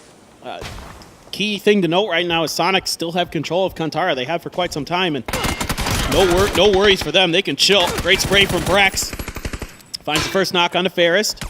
And that's going to be the finish. It's actually going to be Hemas from Cerberus that finds Hakatori, and Na'Vi. No kills, no points in this game. Once again, keeping that door open. It's their first 0-point game of the finals. Ooh. And it comes at a fairly inopportune time because Sonics are 4 strong, Cerberus are 4 strong, and TSM once again are 4 strong. They've got that revive onto Sparking. They are going to have to clown car it a little bit, though. Luke 12 has pushed his way forward at least. He's got a crate. Paved the way for this rotate. Mark 14, nice. Yeah, so this will be okay for TSM for the moment. But yeah, I mean, that's 3 very big threats for Na'Vi in terms of holding on to first place that can really pick up some pace in this one. And the way that Sonics have been going today, I wouldn't necessarily be too surprised actually to see them, maybe not even actually catch up in this game. I think they could. I'm right there with you. Cerberus has some work to do, but if they can gatekeep basically every other team that's in front of them to their west, they have this eastern ridgeline that they can kind of work with. It's not the safest, but that is a potential option for them. The problem is that window is closing. TSM is doing a pretty good job of pushing in towards that direction, gaining as much space with all this open area. So Cerberus is going to make a go for it. They might just have to settle for the fields, the hay bales, and the various accoutrements that's just sitting in the middle. And they're just going to have to wait this out for now. Just right now, especially with TDT there as well, the angles just aren't favorable enough to push all the way to the hill. The good news for Na'Vi is that maybe TSM and Sonics are going to deal with one another, and Cerberus have already lost a player as well, so that is going to diminish some of their potency. As EYU is going to be knocked by Hemas. So Cerberus still showing us that they can make things happen. Zone shift goes again straight onto that compound. It was a good call from the Expendables to end their 2-2 split there, but unfortunately they weren't able to hold on to it. So it's just Duck Juice who's trying to survive as a solo. There's a lot of fights brewing out on the Kantara edge.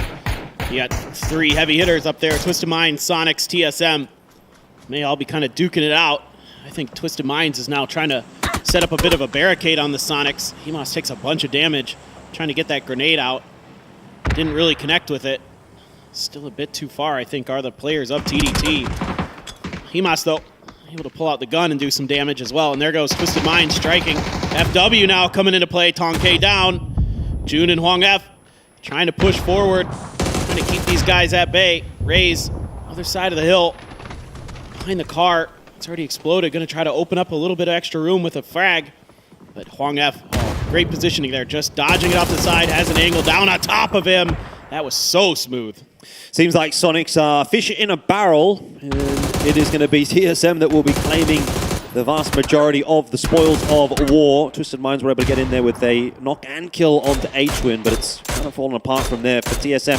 Sparking going down is less than ideal. Kickstart will eventually burn alive in the Molotov of Luke 12. That's quite a number of points as TSM will take second place away from Sonics. The conversation now no longer about Sonics and Cerberus potentially catching Na'Vi, and now maybe about whether or not TSM can get that one done.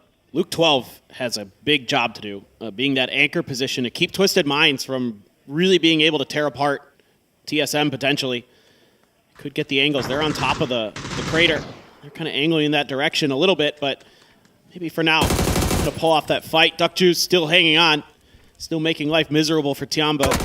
But a pull around the corner, sawed off for Lin Shu. It's going to finish the job, and they will take complete control over this compound 4 now, but see if TDT or someone else wants to get involved. Batu going to finish off Ketpa, 6th place for Eternal Fire.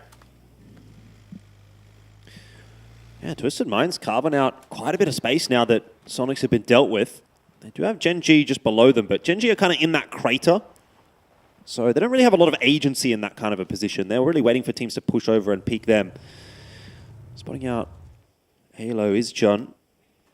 Battle for the southern side of the map was won by TDT, but only a duo, so not looking super threatening here. Kind of feels like this is a match that can be really decided by the fight between Twisted Minds and Gen G, and whether or not Tiamba can get involved in that. TSM coming in from the north are being harassed on every step of the way. Once again, TSM, you know, they're working really hard, but I just don't know if they're going to be rewarded with a win. It is going to be tough, especially with Twisted Minds kind of having angles down into them like this. Yeah. Luke doing his best to keep them at bay, but Twisted might have to take a fight into Gen G. Could be a tough one. Gen G really needs a good game to get themselves back in this event. Down at 14th, but 41 points. You know, if you can get that 10-kill chicken dinner, all of a sudden you find yourself, 8th, 9th, you're back in the middle of the pack. Yeah, well, Avenger was highlighting that on the desk, how close the middle of the pack is. There's not a huge amount of points in between those guys, so if you can just jump back in there, then even one decent game can go from 7th to 2nd. Exactly. I mean, it's crazy how close it is right now. So much can change game to game as we look at Twisted Minds, who are just so good about finding these angles. They know the situation so well. Everything around their west and south is out of play, so they can safely hold this ridge line, just kind of chill out, find their opportunity to strike. I'm seeing a couple frags floating around in there as well, so Gen G has to spread out, has to be aware that the fight could go really sideways really fast. A couple good grenades just land on top of them as the harassment battle continues between Alo and TDT. Alo's going to have to smoke, try to get himself back up onto the other side. Spotted Hwang for a second. Sees June. Has to be super careful here. Cannot afford to get knocked. He'll have time to put the meds back on. And that's going to allow the smoke to bloom. You got Purdy Curdy and Luke 12 having a bit of a look here to try and provide a bit of covering fire if necessary for Alo to make the cross, though the smokes will be enough. And now we've got nades going back and forth, or maybe just back here from Gen G in the direction of Twisted Minds, trying to turn them away. Twisted Minds actually have quite a difficult time of pushing up and over onto Gen G because of the angles that TSM are holding. So you say there's not a lot of agency for Gen G, that's true, but there's also not really a whole lot of agency here for Twisted Minds. They are kind of just waiting for their opening, but in doing so, that's going to allow teams to encroach upon their position, and TDT will be a real headache here for Twisted Minds, particularly if this knock comes through from Jun. And it should surely. Perfectix, he can't hide his entire body behind this cactus, can he? Apparently.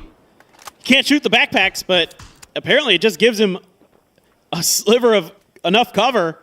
Now he's going to try to use that smoke. They're going to flank around. They realize that taking that Gen G fight up and over that hill was impossible because, like you were saying, TSM had angles down into it. Alo thought about making a go of it. That frag really close to Hatter. He just about got knocked. An example did get the knock onto Hwang F, so this has now become a pretty difficult fight here for June. trying to hold this down on his own, but he's at least popping some damage with that 3x AUG. Going to get the res here, but I don't know how much that's really going to help. In the meanwhile, TSM are starting to put some of that pressure back onto Gen G, who've been sitting pretty in their little valley of safety up to this point, but inevitably that's no longer going to be an option, and now I start to wonder when Twisted Minds show their face, because TSM is now pushing their way forward. That gives TSM their opportunity to fight into Gen G, but it also opens up the angles for Twisted Minds, but Tulin's in particular over the top here. Exactly. This is a great opportunity for Twisted Minds. Just being so patient right now is Batu. He knows he just needs to wait for a knock, but Luke 12 gets the spot on him, takes him down with some great DMR fire, 800 damage in this game.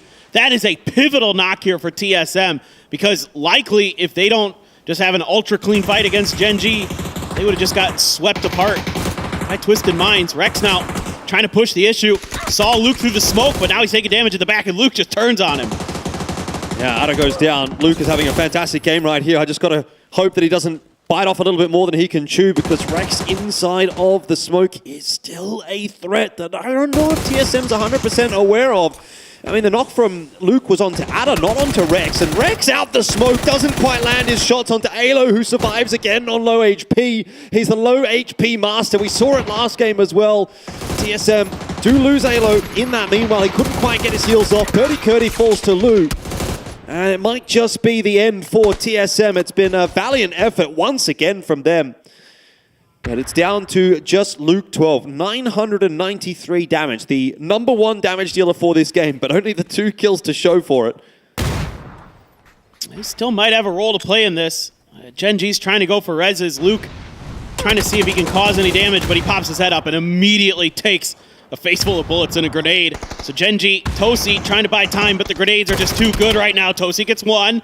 That's a start, but you're going to need to get a lot more. The jump up and over from Example.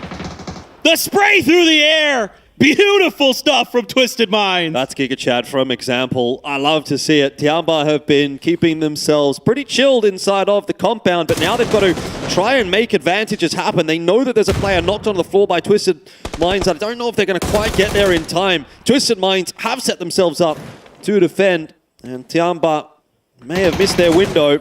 Example knocking Pow Pow down, and CC is still just kind of milling around in the building. There was a moment, a brief window for Tiamba, but I don't think they're quite going to be able to capitalize on it. Perfectix will be finished off, but you've still got to deal with a 3-on-1. No, there's just no hope. There's no hope there. And it's Twisted Minds who are just the masters of timing, the masters of space. And they have found themselves right back in the thick of this event.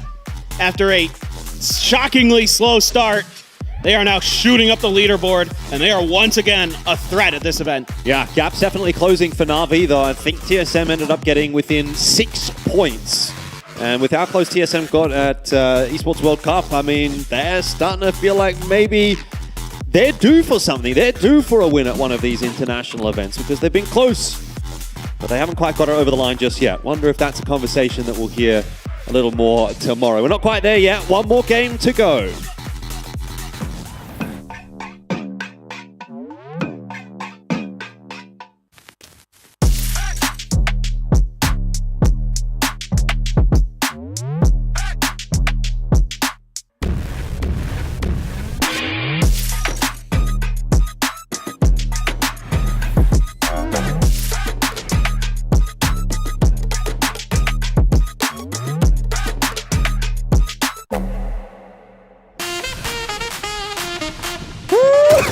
Twisted Minds came to play. They were near the bottom, but now they're going to be near the top with their second chicken dinner of the day.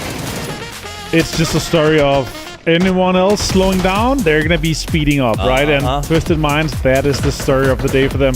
Although I want to say that fight in the, we call it the ends compound, between 4 teams, that was just insane. Yeah, Impala fights going off early, but Twisted Minds taking control on that western side there.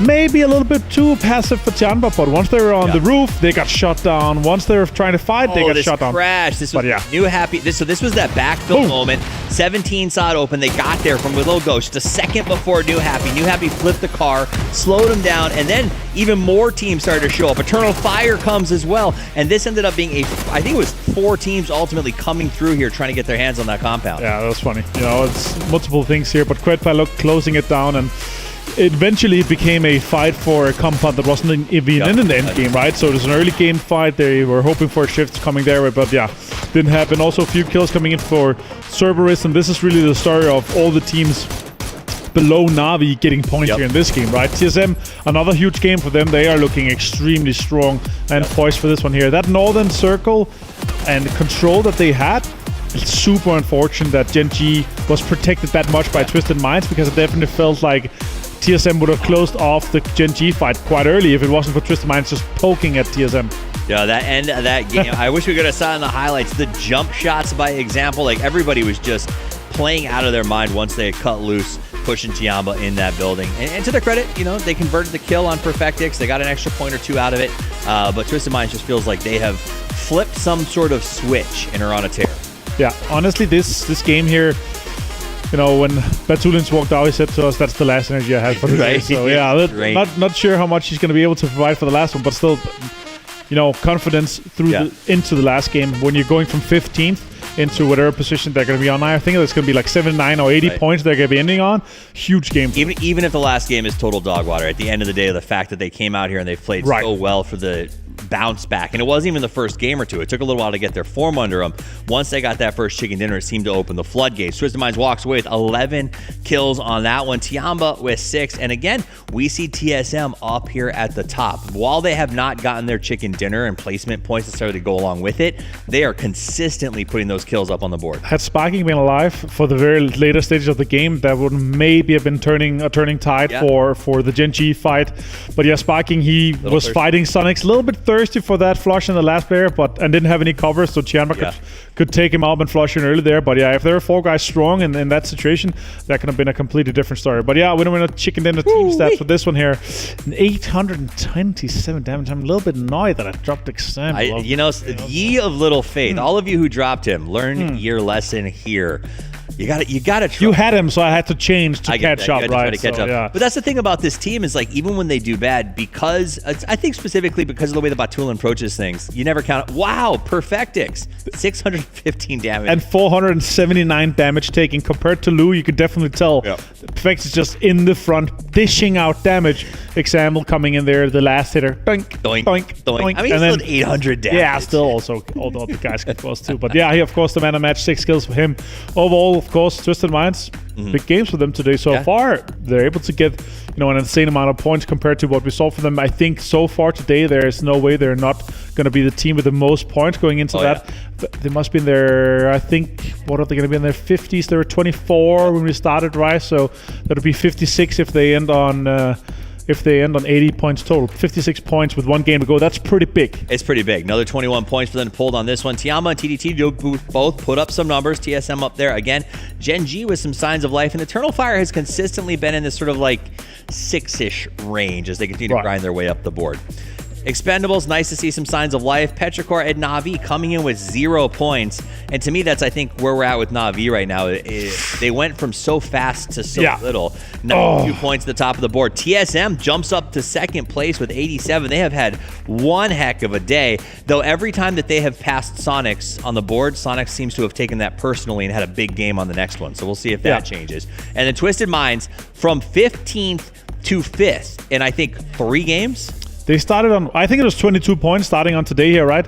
57 points in 5 games. Sheesh. That's, more than 10 points average. That is huge for them. And a little bit of a slowing down for Na'Vi makes everything kind of open up here. Still, if Freaks has a decent game, they're into it. If Eternal Fire has a decent game, they're into it. It is extremely close still here. TSM, though, really impressed with these guys here. But still, that's the 3rd game where a little bit changes, a little bit, 4 guys strong in this game, a circle coming their way in some other games. That would have been 3 wins for them. A little bit of luck, a little bit different outcome, and they would have had a huge day. But I don't know if they're mad about it. So obviously they're mad about the points, but I think to them, to think about this, they're in second place. They've had played out of their mind. Probably the second biggest point gain today. Yeah. They're not getting tons of press. They're not getting tons of shots. No one's really focused on them. And I think they like it that way. They're sliding sort of under the radar. I get to just come in, right, play our game, not deal with distractions, and do what we do best. And I got to respect that's working out. You got to respect it. All right, Petrichor Road, on the other hand, not a great event so far. Right. And I think at a point where there's just no comeback. So all you can do now is try to learn some stuff for the next PGS. Overall, it's a big gap in the team because of IXF, right? There's just that big personality and fragger and leader missing for it. So overall, yeah, it's just crazy. And now Exam is going to be in 46 kills so far in this tournament here. That is insane. 10,000 damage. Yeah, I don't think we're going to be on camera, but if we were, we'd give you the example walk because he has earned it. And it's time for us to get into our final match of the day on the Dusty Dunes. Let's head over to your casters, Elfish Guy and Paper Thin. Paper Thin. How are you feeling about Na'Vi's chances of holding on to top spot? It's definitely looking a little bit grim now. Yeah, I mean, after that first game, you think, okay, well, they're in cruise control this event, but tends to kind of slide away from you a bit, especially when teams like Twisted Mind, Sonics, TSM are showing up big today. Really closing that gap, and this plane is close to the edge. Wow, yeah. Very east.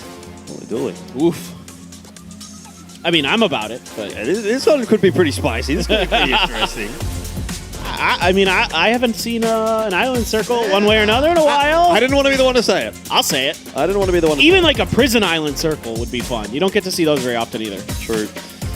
Yeah, I mean, if nothing else, it's going to be pretty congested down towards the southern side because a lot of those teams that like to go a little bit more north with their drops probably aren't going to be able to stretch out that far. So we're going to get some alternate drops out here from the likes of TSM, for example. You can see them alongside Ascend right at the end of the plane path, just trying to figure out where they can potentially end up. El Azahar, Mayana being a bit of a hot zone, with a few teams looking in that direction. Sonic's in the bus. But yeah, I mean, the only thing I'm a little bit curious about, okay, well, sort of in the same area.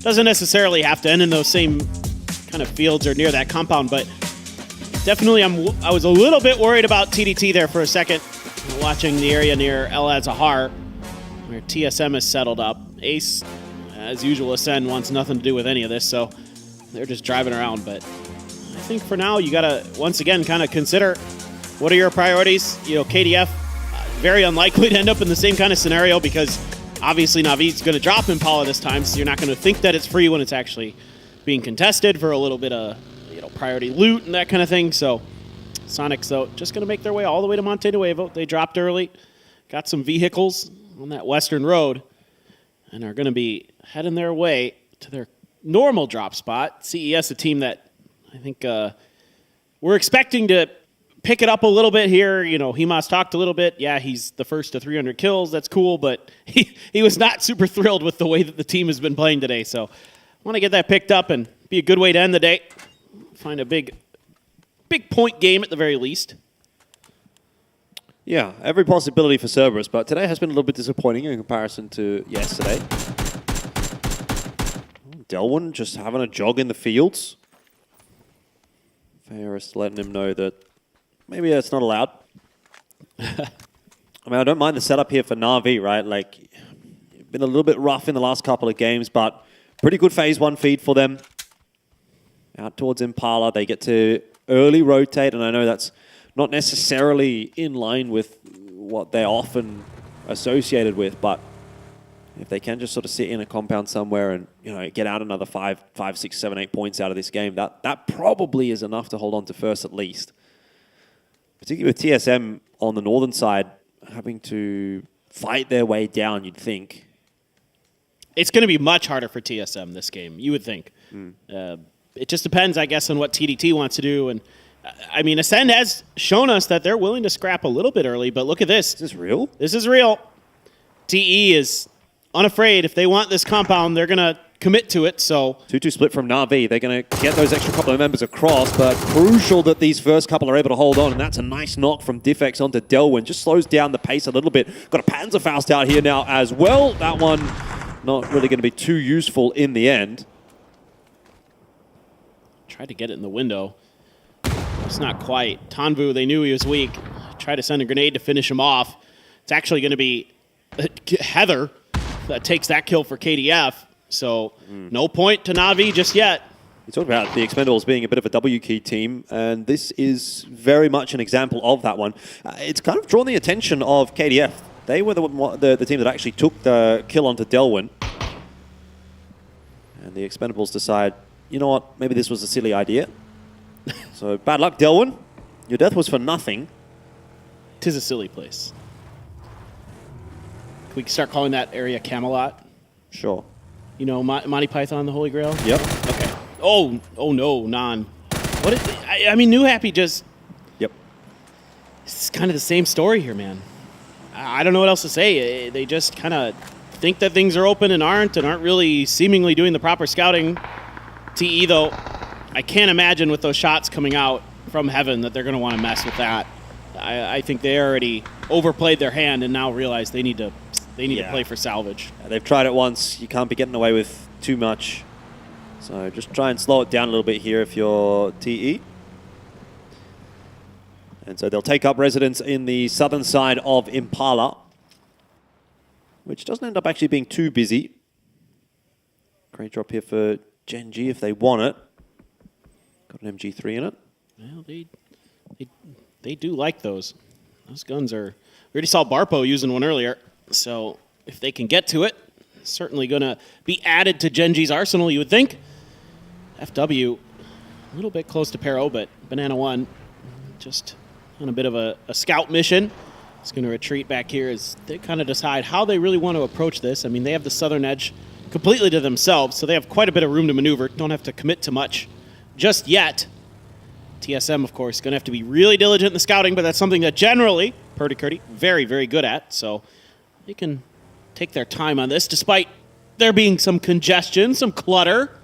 Yeah, but it's not as bad, actually, up towards the north as what you might have thought it would be. I think a couple of those teams that were initially up there have sort of moved down south. KDF, one of them that heard the fighting, moved a little bit earlier. That's opened up a bit of space for the likes of TSM. Pero on the other side of the map, down south, looking to clear things out. And Sonics, as we mentioned, did go all the way out to Monte Nuevo, and that's about as far out of the zone as they possibly could have gone. So they're going to be taking their time about things, looting up a little bit extra. They'll definitely be coming in late, and they're aware of that, so might as well make it extremely late. I think this will be a good... Whoa, hold the phone. Pow Pow just drove right into the sideline, and Chewy just let him know. They could hear it out on the stage. This is just Tiamba seemingly in shambles, man. Even that fight there at the end of that last game, since I think this is going to cool down, felt disjointed against TSM, even though it was going to be a tough fight no matter what. You know, CC there was caught trying to reposition, and he never really found the angle to help his teammates out, so it just felt like they didn't quite have a great grasp on how they should be approaching that situation against Twisted Minds at the end of the last game, and I guarantee Lin Shu not happy with how today has gone for Tiamba.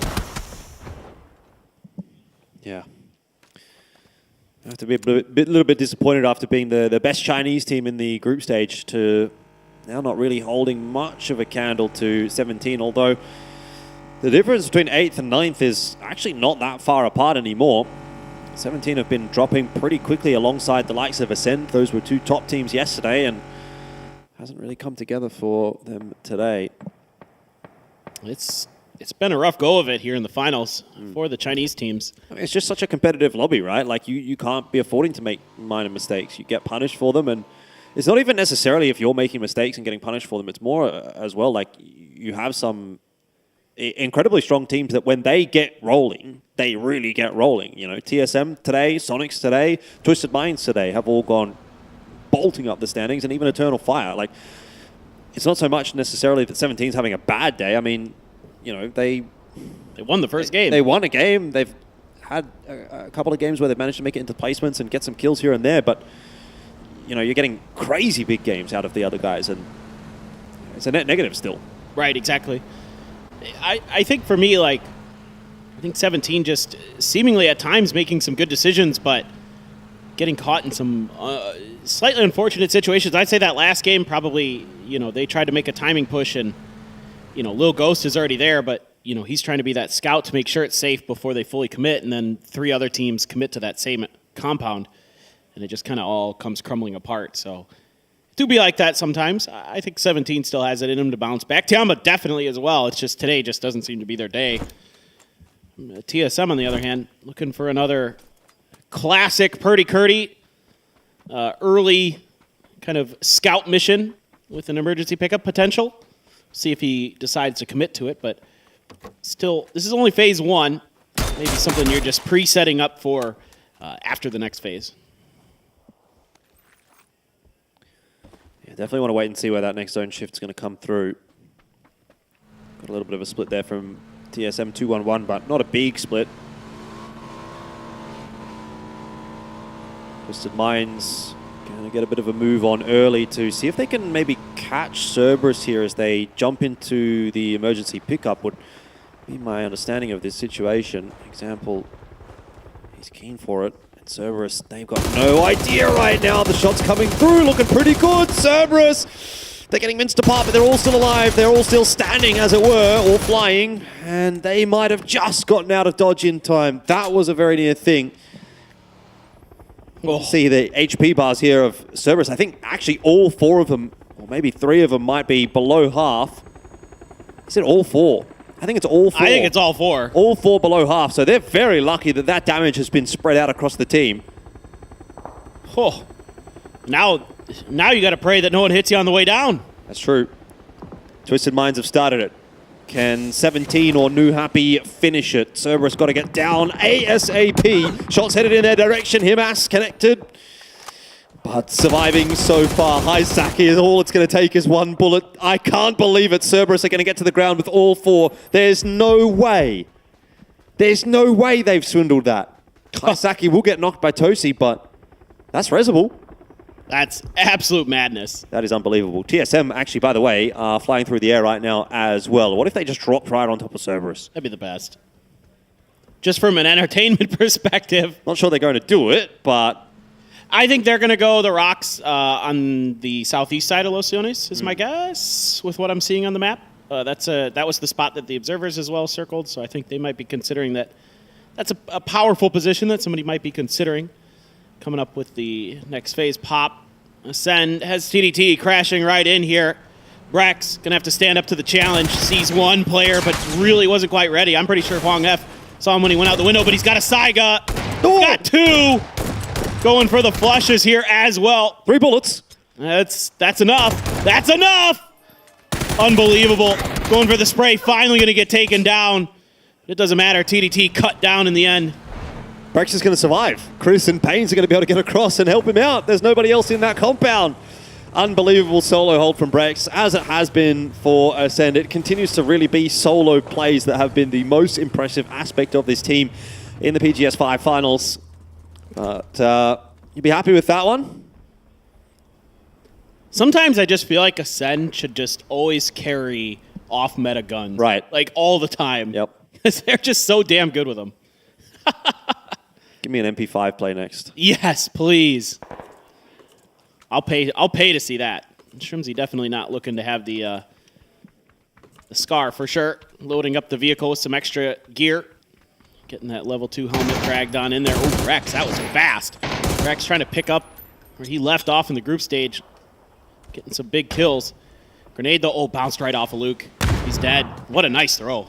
Shots were coming in from, might have been Linshu, I want to say, from Los Leones.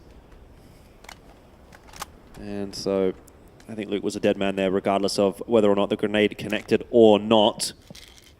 That's a big piece of the puzzle to be losing early on in the piece. I would argue Luke has probably been their best performer today. Certainly has been pivotal in his role.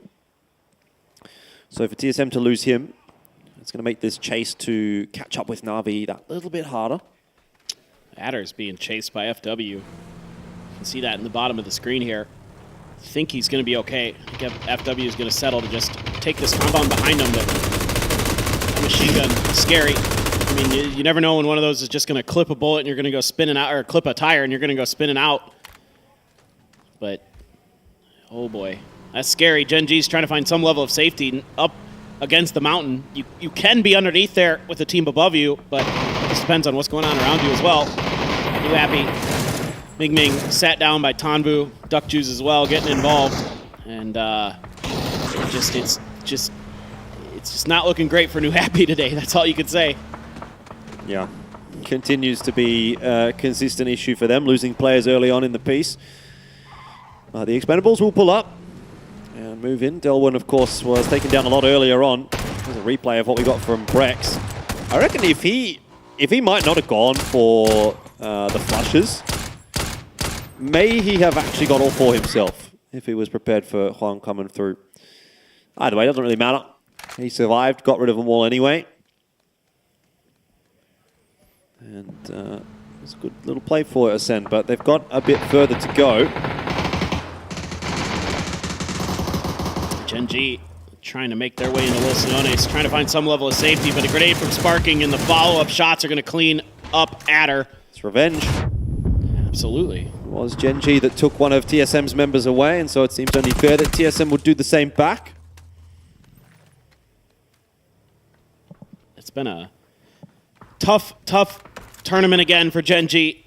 Not hoping to finish at the bottom of the leaderboard like they did at previous PGS.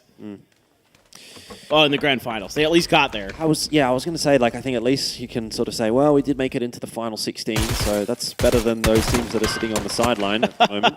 I don't think many players would think like that, though. No. Oh, Suju. Yeah, just picked out of the car. Stolen away by Batulan. Another point for Twisted Minds as they become actually a relevant team to kind of talk about at this point. It felt like we were a little bit silly yesterday talking about Twisted Minds so much, but that was the reputation that they'd earned themselves, and now they're kind of delivering on that. Ooh, that's a great nade. That's an amazing shot there. Lin Shu gets backed off. It's actually Sen's Pains. It's going to keep him from continuing to pour fire down on top of the Sonics' heads. Instead, it's grenade time. See if he can bounce one in. The angle good. Nope. Landed on the balcony above. So for now, Tianba's got a great spot in this circle. It's just, can they claim some points off of this? This is definitely one of those ideal spots because this is very likely going to Los Leones. Oh, it does it. It hard shifts away out of the city. Everybody rotated over here because if you don't know, the mountains, a lot of it is unplayable, considered unplayable. So it was very likely this is going to go to Los Leones, but now we're going out towards the other side. Yeah, that's a real spanner in the works. So, like I say, look at all those teams that have managed to set themselves up in Los Leones. New Happy, the Expendables, Gen G, TSM, Tiamba, Sonics, KDF, Ascend, Pero. That's like half the lobby, maybe even more than half the lobby. Were banking on a push into Los Leones. Instead, it's gone outside of that one, and Cerberus are going to be cheering. Navi's going to be cheering. This is a perfect Navi game. Out towards the edge, the quiet edge of the zone. This could be Navi going above 100 points and maintaining their lead now. Absolutely correct. Absolutely. Sen, I mean, the benefit of being one of the last teams to come into Los Leones, well, if it doesn't go into Los Leones, instead of having to fight your way through, you get to be the first ones to rotate out. Could have some space for themselves. FW never really moved from their position, opted to play the southeastern edge relatively safe and free. Petrichor Road's going to try to skirt around their flanks, see if they can find a way in, but it's going to be tough for Peril, man. There's actually a couple teams already pretty well lodged on the southeast side of the current circle, and they might have to do a little mountain trekking. Yeah, you need to be quick here if you're Pero as well, because you've got teams rotating in behind you. Ascend is the first name there, but FW Esports is going to have to think about that one as well. And the unfortunate reality for some of these Los Leones teams is it's pretty hard to get out of once you're in, right? You're kind of stuck here. Sonics is almost waiting for Tiamba to make their move away, and FW Esports landing some shots onto Ascend. This one, I don't think Brex is going to be able to get out of. They're definitely struggling a little bit with this rotate as well. Mill, one shot away from death. Surviving for now. It's going to be tough for Ascend. T's already dug in. Yeah, Duck Juice making quick work of Pains. See, it's Chris has got the sawed-off out, waiting for a push. He's just going to be holding there. I mean, I don't expect Chris to make a move just yet. He has a blue zone in hand. Maybe thinking about trying to clear some space, but you know, the Expendables would like to clean this up as soon as possible because this there's a pretty high percentage chance that maybe somebody else tries to crash this compound based on the way this circle shifted, even though we can see that that's maybe going to be FW, but you'd like to get this fight over with if possible so you can prepare for the next one. But for now, it's Chris is not really too concerned, too worried. He's just throwing some smokes out, trying to buy some time himself. Gen G is set up at the crossroads. If anyone tries to make their way out of Los Leones through this direction, they're going to be running into a hail of bullets. 7-7, getting a knock on a Tiggleton there, and you can still see the fight over Los Leones persisting between Sonics and Tiamba. They even got Eternal Fire in there to worry about, maybe New Happy and TSM as well. Zone shift continues to go north. It's fantastic news for Na'Vi. And there will be fights all the way along the exits to Los Leones. No doubt about that one. There's a dire spot to be in. Yeah, Twisted Minds is a phenomenal position. They're going to have so much control over this. Parking just absolutely demolishes H-Win. Rurn watching Sonics, holding fire. Doesn't want to reveal his position just yet. Maybe thinking they could get a little bit deeper, but it's actually Twisted Minds. He did get a little damage in there before he got knocked. Oh, so close, but able to get inside. So the res could happen here. Yeah, maybe. It sort of feels like every man for himself at the moment for Sonics. There's just a massive split now between Kickstart and Tig. Shrim's down on the floor. TSM are going to push their way forward, but some annoyance shots from FW Esports are going to continue to be a bit of a harassment. But they did lose Luke 12 earlier on in the piece, but now they're going to go up against New Happy, who are also a little bit worse for wear. It's a winnable fight for TSM here. This is, yeah, a tough hold for the side of New Happy. Alo, a good stun around the edge to open himself up, and he's just fast enough to take down Xiaozi. Not bad at all. Thought about the Dragunov, ran out of bullets in the barrel. They're dropping out. I don't know what's going on off screen. Look at the kill feed, man. It's Look going at the insane. kill feed. I have no idea. What is that? What is that meant to be? That's about 15 teams trying to get out of Los Leones, I reckon. Madness. The Expendables look like they've run into Pero, who were underneath Cerberus, so lots of fun going on there. This is just a crazy game. I mean, you get a circle shift like this, pretty egregious one. You're going to have moments like that where in the blink of an eye, click your fingers and half the server's dead. Down to 10 teams, 25 players remaining with 20 minutes gone. There's another one disappearing as Gen G will be eliminated. Tong K is going to go down to the zone as well. This game is just crazy. Yeah, just Gen G trying to keep FW barricaded outside of the circle. Didn't really go super great in the long run. So the woes continue. His Raze, I think he's dead. Wait. Yep. That's almost. It's a bit sad. It's just watching him just limp in there. No hope. I sort of heard like a Mario death sound from the stage when he died there. I heard like a wah, wah. Well, KDF, this is, look at the angles that Twisted Minds has down into this. These containers are so tricky to get out of because of that. There isn't like a lot of roof cover. You have to use the angles of the crates themselves to get through.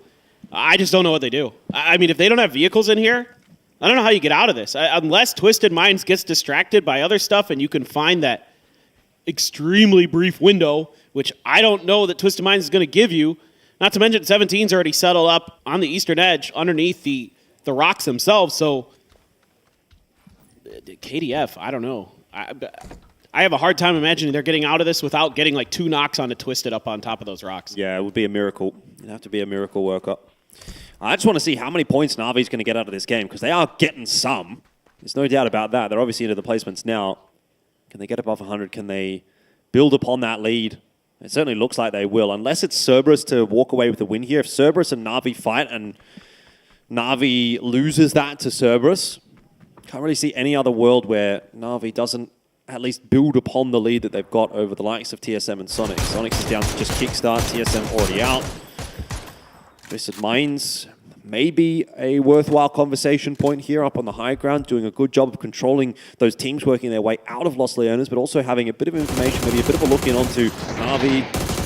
And here's what we missed. A flurry of kills that came through on the kill feed a little bit earlier. Kick did get Code Barco there. We're watching that replay, but it just dire straits for everybody on the Los Leones side of this circle. Every point matters, though. True. Absolutely. And that's just another extra point for Sonics. And how big of a difference that could potentially make tomorrow, with the gap being 4 points for TSM, 5 points for Sonics at the moment. Cerberus v Na'Vi is the big conversation point for me here, though. It just seems like that's going to be the real setup going into tomorrow, depending on how this game plays out. Absolutely. Twisted Mind's still kind of playing catch-up in a sense, but they've more or less caught up, which is very, very impressive. You know, phenomenal day from Twisted Minds. There'll be another point there for them. As example, we'll finish off Heather. I did. It's just so difficult for everybody who wasn't, you know, up on this hill or outside of the Los Leones to get out, and basically 17 is the only team who does. And they only come out with 2 players. An absolute meat grinder there. But Lil Ghost, chance to maybe do some damage to Cerberus. Thinking about a frag. Xiaobei trying to do a little bit of spotting for him. Just trying to clear some angles, but the real threat is looming to your west, right behind you here, Xiaobei. 4-man Twisted Mind squad with high ground. I wouldn't be surprised if they win this one too. Yeah. Give the benefit of the doubt to Twisted Minds, I think. I mean, pretty equal split, though, between Na'Vi, Cerberus, and Twisted Minds as to who's going to walk away with the win in this game. Zone shift will be a little more favorable for Na'Vi and for Cerberus. Cerberus especially, given that they won't have to leave their compound. Isaki's having a little bit of a look, though. He's got a nice ridge to play with here. Very, very safe position for him, even though he is pushed out a little further than his teammates. Well, this is tough for 17. I mean, you can try to squeeze in on the edge of this circle and hide underneath these rocks, but with Hisaki, with Twisted Minds there, and potentially Na'Vi, who knows? Navi's trying to swing in towards the north, trying to reestablish high ground control for themselves. Twisted Minds, though, is going to barrel right down into 17. Xiaobei, really important that he's in a good position here to hear these footsteps, kind of relay the information over to Lil Ghost. Could be a big move from Na'Vi. Twisted Minds not paying a huge amount of attention to it. Lou is sort of spotting the northern side, but his main focus right now is still towards Cerberus. You can see every now and then he takes a bit of a peek up over the top. Na'Vi are able to close the gap somewhat. Lil Ghost does go down. Xiaobei should be soon to follow. Stuck between Cerberus and Twisted Minds, and the nade's not quite going to go deep enough, but his days are numbered. Ooh. Oh, thought that one might be good enough. Just a little bit shy. Xiaobei clinging to life, but just barely. The good news is that Cerberus and Twisted Minds are kind of beating each other up a little bit. In all that meanwhile, look at the space that Na'Vi have been able to take. They've now got Hakatori starting to push his way even more towards the center of the zone. So Twisted Minds well and truly focused on what's happening underneath them, but neglecting to worry about where Na'Vi might be. And Na'Vi are starting to cut the zone in half here. They start to control 50% of this upcoming circle. This is such a game of chicken right now between these 3 4-mans. Like, who's going to commit first? Who's going to over-aggress? Xiaobei shot right down. Example, on the warpath today. 4 kills in this game. A hefty amount throughout the course of this day. Na'Vi are pushing up behind Twisted Minds. They're going to have the high ground. Well, this should be, I would think, Na'Vi just waiting for this fight to really kick off and then just barreling down on top of Twisted. This is crazy that they've been allowed to do this. I mean, they have so much zone control. Cerberus and Twisted Minds are kind of like a one-track mind right now, looking at one another. Finally, Lou's turned around, and he started to put some shots back into Na'Vi, but that space has been completely lost by Twisted Minds. They are just stuck in such little positioning. They don't have anywhere to go. The Duck Mine lands at double nade, and that might just be the end here for Twisted Minds. Yeah, that was a huge grenade, and now Diffic's able to step up, knock Patulans down. He's going to try to finish what he started. He's got a bunch of targets. It looks juicy, but they're able to fire back pretty quickly. Set him down temporarily. Ferris cutting up the middle, trying to open up some space here for Na'Vi as they just sweep through this. Now it's kind of on to Cerberus to sort of hold the low ground, stay underneath the noses of these teams. I mean, the rocks are so sheer here they might just be able to kind of hide this out, play for center dot. Center dot's going to be like right in the middle of the hill edge. Ferris finish off 1, make it 2. So, okay, down to just Cerberus and Na'Vi, a 4v4. A fair bit more util available for Cerberus in this endgame, but Soset's position is going to be a strong one. Ferris starting to push his way forward. They're waiting to spring the trap here. Cerberus, they've heard him, and Pharaoh still go down. Na'Vi, they might not be able to claim that sweet victory in the final game here if Cerberus have anything to say about it and think about the implications of this one very fight. It could be a massive butterfly effect going into tomorrow. Cerberus only 4 points behind Na'Vi. It's been a huge game from them, but Na'Vi are fighting hard. A couple of quick trade backs. Diffex will secure at least 1 kill point onto Haisaki if the worst should occur in that Cerberus would win this game over Na'Vi.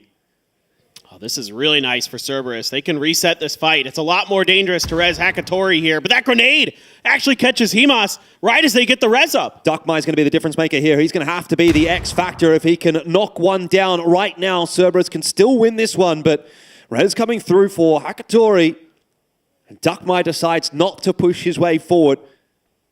He's going to wait for the zone to push Na'Vi into him, but he's a lone man right now. He has to get this done on his own. The first shots are not clean. Now his position's given away. Na'Vi, they're starting to look for him. They won't find him. It's Duckmai for 2. Not quite all 3. Hakatori will knock him down.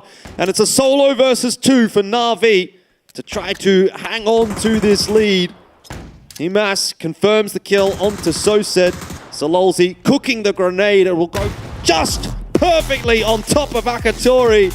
And that is Cerberus claiming a couple of those all-important points away from Na'Vi. Showing tremendous map knowledge here from Cerberus. Able to get up onto that rock, catch Na'Vi off guard, and really set that fight off balance. Na'Vi able to reset, get it back up to a 3v3. But still, Cerberus with some great timing, some great peak shooting. Really smart stuff from them at the end of that game. Well, the battle really heating up now between Na'Vi and Cerberus, but there are a couple of other teams in that discussion at the moment as well. Twisted Minds had a great day. TSM, Sonics, they're in there as well. Eternal Fire, maybe an outside chance. There's a lot to think about heading into tomorrow.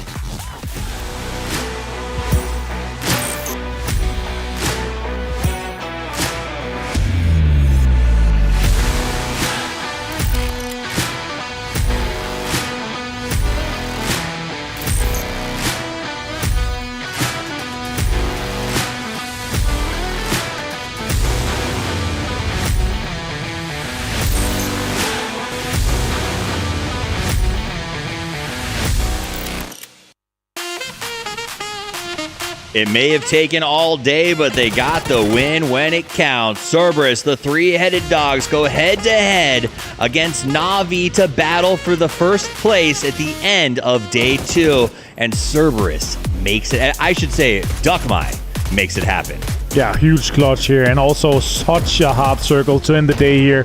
That high ground in Los Leones, there's so much unplayable there. There's so much uncertainty. So many teams already put their bet that it's going to end inside Los Leones, and they had to fold their cards. It came down to, but of course, Na'Vi on that northern side, they held the control for a very long time. Cerberus had some important compounds, and also Twisted Mind so focused on trying to clean as many kills up inside Los Leones. All those teams trying to get out. Yeah, and it's really beautiful to see that three-way fight between teams that all could be potential winners of PGS 5. That's what you want to see at the end of day 2, is those top 3 teams feuding to set them up for the final push at the end tomorrow. 17 was right up in there. KDF was right up in there. But what happened was Los Leones shifted, and you saw that kill feed go aglow from 0 to chaos in a matter of moments as teams just could not get out of this place when that circle shifted away from him. There it is. There's that. Look at that. So many kills, one after another. And then from that point on, it was about, I would say, land management as the team sort of figured out how to play once the lobby was thinned out. And Cerberus, man, Himas has looked great today. If you picked him up for your fantasy team, you're living the good life, but the whole team. And again, it's that high ground hold by Duckmai to buy time for his team to come around and back him, and then getting a double on Na'Vi was just insane. I was so close to having both Example and Himas, and I didn't. Saga does, and his team has been fragging out today. Yeah. But yeah, it's been a big one. It's been a huge one. It's been, some teams that we already seen win chicken dinners win again here, and that actually puts Cerberus in triple digits alongside Na'Vi.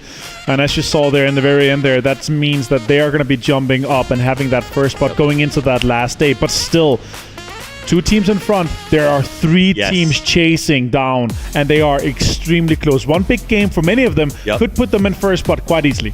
And the fact that there's still a chase pack that if they start strong tomorrow will be in that mix to go the distance. It was a wild day, and to be blunt, Na'Vi did what we needed them to do, which was let off the gas just a little bit. But I hear Bella has a chance to catch up with some players. Afterwards, we'll break down the leaderboards. But first, to the stage. Bella, take it away.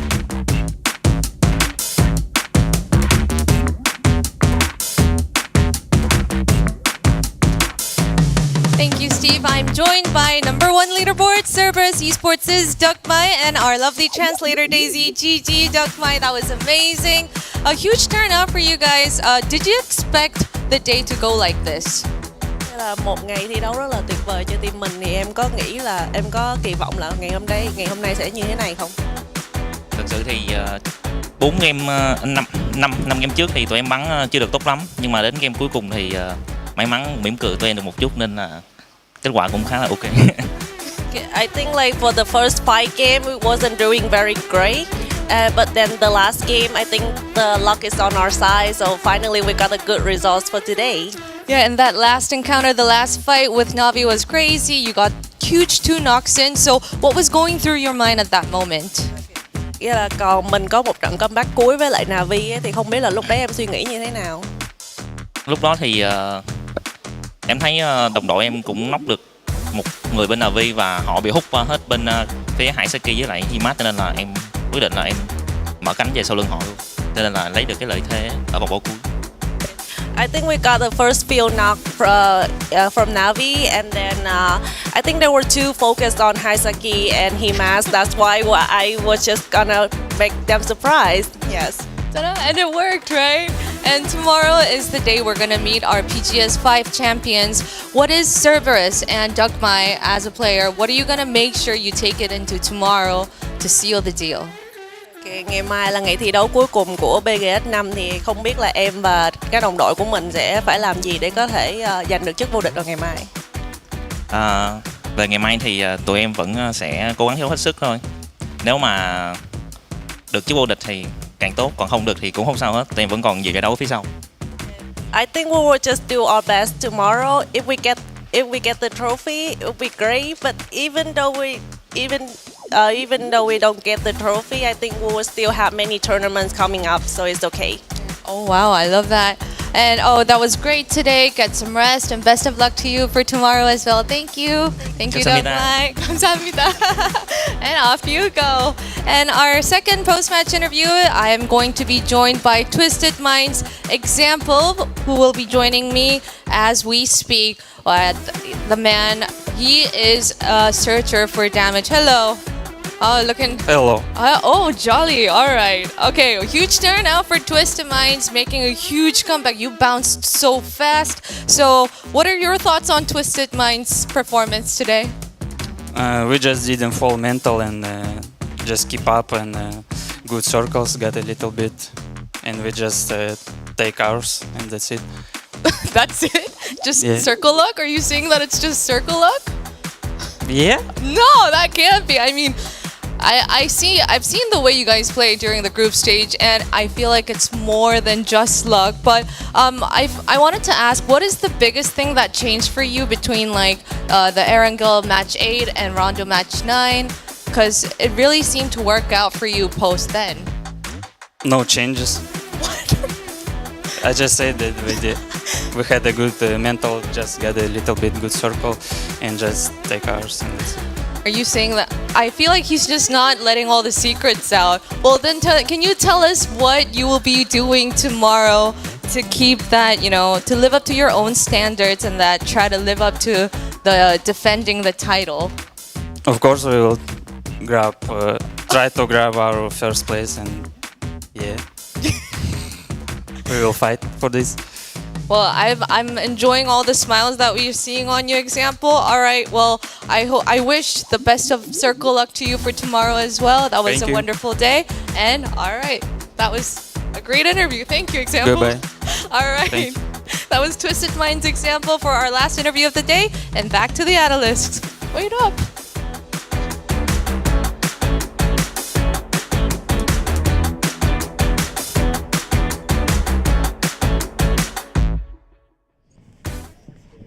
Got to come in like example. Okay. They were short answers, but you can really you can dissect it to say that Rondo transition. He did say we got the circles, but it was mental. Like it gave them a moment to say, okay, we got what we're looking for. We're gonna play our game. And I think that was the big takeaway is they were able to sort of mentally reset and make that move forward. And from then on, there was no stopping them. The big thing is even though if circle comes your way, you're still fragging out. You have huge numbers pulling up from examples through the entire day, right? Overall, the guys, they are pushing through. They are getting all these numbers. They are getting all these kills, but also they are in these positions that are enabling them to do so, right? They're playing the edge. They're playing kind of slow towards, backs free, making sure that the last team they're entering, circle 5, circle 6, and still putting themselves into these spots where they're winning. Yep. But also they are able to get the kills because they know that it's so important, and they're really stepping up to do so. Yeah, and they found that balance between in order to come back from 15th place, you have to hunt the kills but seek the placement, and they kind of found that without being overly aggressive, covering each other on 2-2s, and they walk away with a good game. That said, Cerberus got the win, 13 kills. They also came to play today, and I think they're gonna finish in first place. They should look good going forward. Yeah, honestly, for Cerberus here, 60 points yesterday here, and then moving into today, also getting up there, getting 50 points plus. That's huge. I said 50 points. There's going to be like 40-some. I think they're going to be ending on. So a slower day to some of the other ones, but still in a situation where they are right now, probably going to be in first here. Dogmai, really good to see him here on 6 kills and 844 damage. Even though this is the last game where they're getting a lot of points here. The other games were still they're getting the average, they're getting the salvaging the points that they're supposed to, so they are staying within that, and they're going to be in triple digits. And man of the match here, Dogmai, and he deserves it. So here's the thing about this man of the match, right? When he held Navi had the high ground very, very comfortably. They had no issues whatsoever up there. They could have pushed. They got that knock on Himas with the grenade. And Dogmai held his position, made sure there was time to res Himas and get the team around to back him up. So when he ultimately went down, because he essentially took a 3v1 there to hold Navi and buy time for the rest of his team to push up, he got those double knocks. And that's what you need, is that clutch potential, that second who can work with Himas in those big moments and make those big plays. And I got to give him some props for that. Now let's look at the overall team summary. Total kills. TSM comes out on top with 67 kills. They have not got the win yet. They don't have the placement points they think they deserve, but they have gone out and found points. I mean, they've been looking under rocks, under bushes. They find points everywhere when it comes to these games. Yeah, honestly, TSM today here, as I said earlier, 3 games they could have won. It's the smallest minor factors that are putting them into these situations where it's 2 shifts away for them, where they continuously have to, push through. They push towards Sonics that circle shrink where Sonic should stay in the compound and play uphill. If that would have gotten towards TSM, that would have been their game. Multiple things where it's just, slightly towards that. But 23 points here for Cerberus, Toffees, and 11 for Twisted Minds. Big game for them. And Navi, 9, Sonic, 7. Honestly, the end of that game felt like what I expected more so when I showed up for the grand finals yesterday. The big name team starting to really show up. And this is where you see that experience, that land proven, that long term here come to play. These guys are pushing through. The endurance has been there. Let's look at the final leaderboard right now for the end of today. Cerberus Esports finishes in first with 103 points. Wow. Navi slides to second at 101. Twisted Minds started today, I believe, in 15th. Is that correct? At one point, they were in 15th. At one point, they're in 15th. 22 points at the start of the day, I believe it was, right? And now they're here in 90 and third. 13 points from first place. Love it's still...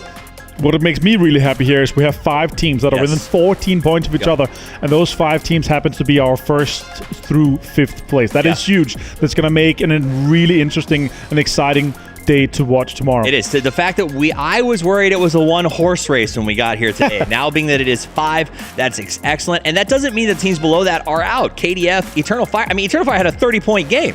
They could show up tomorrow, do the same thing on game 1, and make it a 6-horse race. So this is relatively wide open for those in the middle pack. Yes, I think those on the right, FW, Petrichor, Gen G, TDT, this might be the end for you, but because it's the grand final, there's tons of money, there's tons of points on the line if you can get yourself to the left side of that leaderboard. Most importantly for me is just, if you're right now in some of the last places, just make sure you don't get 100 points less than the winner. That would be my goal. Just as a goal. Yeah. Okay. Just avoid not being triple digits behind the winner. You don't want that. You don't want that negative headspace in a week and a half when you come back to play again. Exactly. Look at tomorrow's matches. We're going to start out in the Dusty Dunes and we're going to wrap up in the grassy pastures, just like y'all are used to. And I expect it to be a wild day, especially the fact that we're starting on Miramar. We got a couple of teams here who know how to play that. We just saw it happen.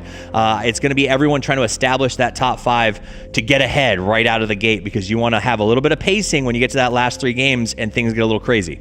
No, if you get that speed and momentum out of the very first 2 games, honestly, that is just gonna. If you're already in the first 5 places, that is gonna put you in a mental space where we're winning this.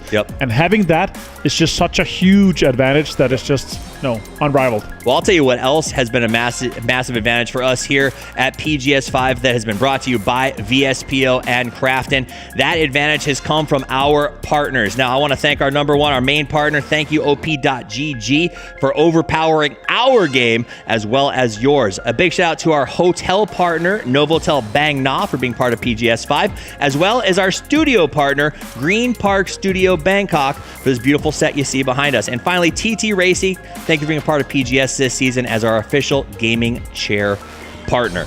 All right, that is most of what we have to do today as we prep for a big day tomorrow, 5-horse race. What are your final thoughts? Honestly, this last game here, I feel like if you had such a good game, that's what you're taking away. You're not so much thinking about what happened in the beginning of the day. They're leaving on this kind of positive mental attitude, and if they're able to repeat and keep that going into tomorrow, I think that's going to be huge for our top teams. Well, I hope that you guys come back, find out exactly what we got in store for you with only 6 games left to play before we crown a champion and hand out that massive check for $100,000. Really, it's still open season for just about half the teams in the lobby, so make sure you're here. On behalf of myself, VSPO, Crafton, Martin, Paper Thin, Elfish Guy, Saga, Bella, and everyone else, thank you so much for spending your evening with us, and until we see you tomorrow, play more PUBG.